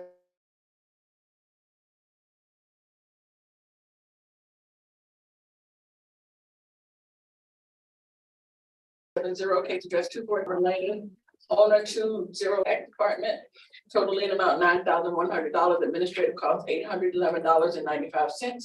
The city is requesting $2,730. Okay, this was for overgrowth and trash, auto repair, which was not authorized. Illegal land use. Yeah, hold on, wrong one. That wasn't you. I take it back. Let me start over with that.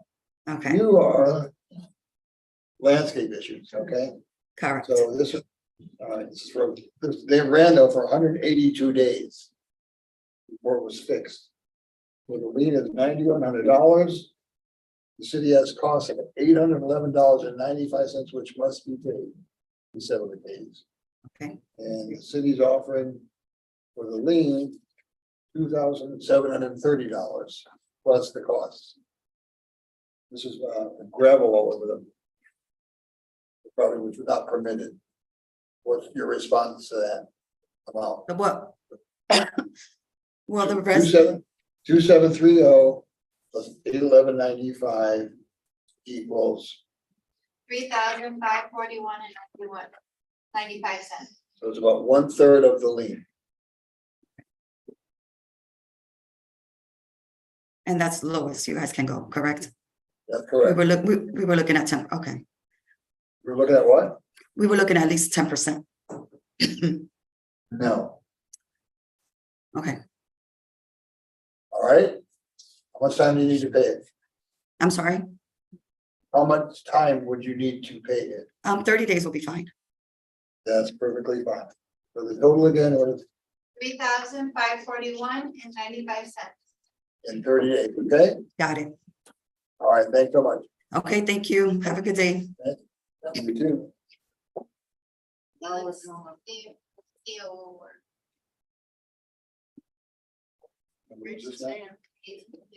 Page 41 is to page 4 and page 5. Two. One Oh, on yes, page yes. 4, one on page. Sunrise Boulevard. No, We did that one. Yeah. This one, Block 21? Yeah. Gone, and then the next page.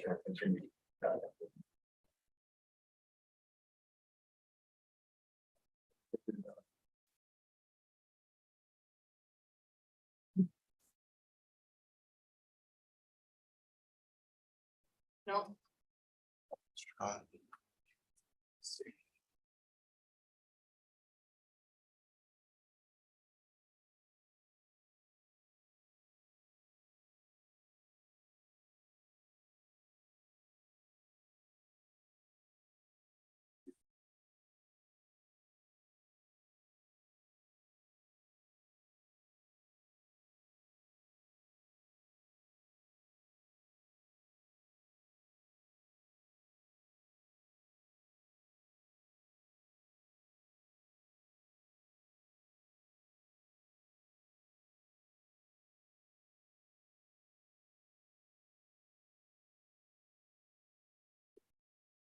You don't have them in contact, sir?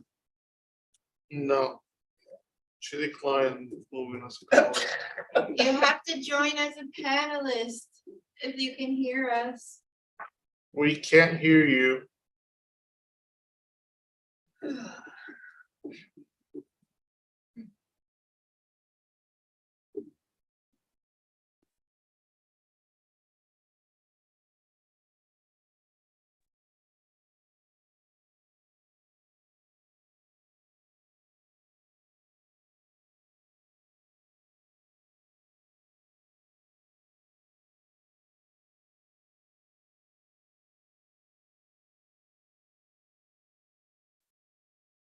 Can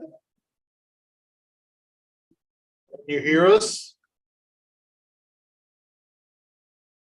We can't hear you.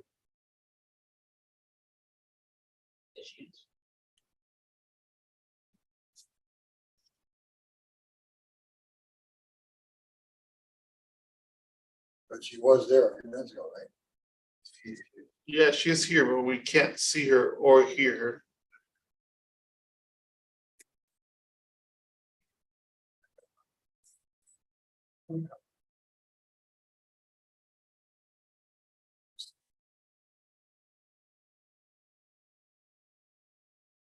Yeah, so the current property owner who took it by warranty team didn't create it.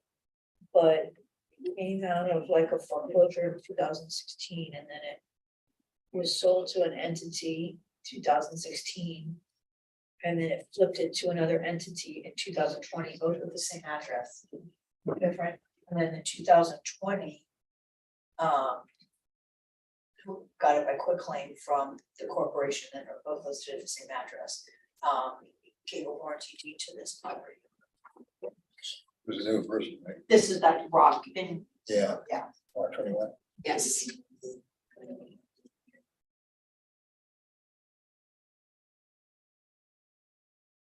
Yeah, I got it here. I mean, It's so the close. same as the app. Yeah, We have to hear them. But I I mean, gotta get- technically, if you get it on the phone, I can do it. That's what I'm saying. I mean, we did Can see you her give them a here. phone number to call or something? Hands It's raised. called the phone number on the here. They're not answering. If you can hear us, can you join as a panelist? Start your video.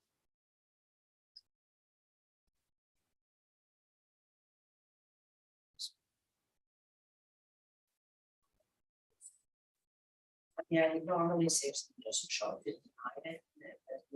Flags it everywhere, you'll receive it. You could continue this and try. Yeah, just have to Yeah, continue no, it because, Throw that again. yeah, that'd be my suggestion.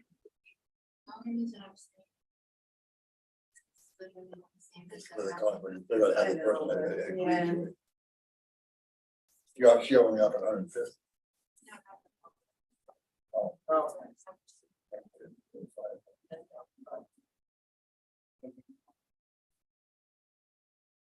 Yeah, and some of the Yeah, requests but to the start second video, one, but it won't. we asked for start. more than the admin costs. so.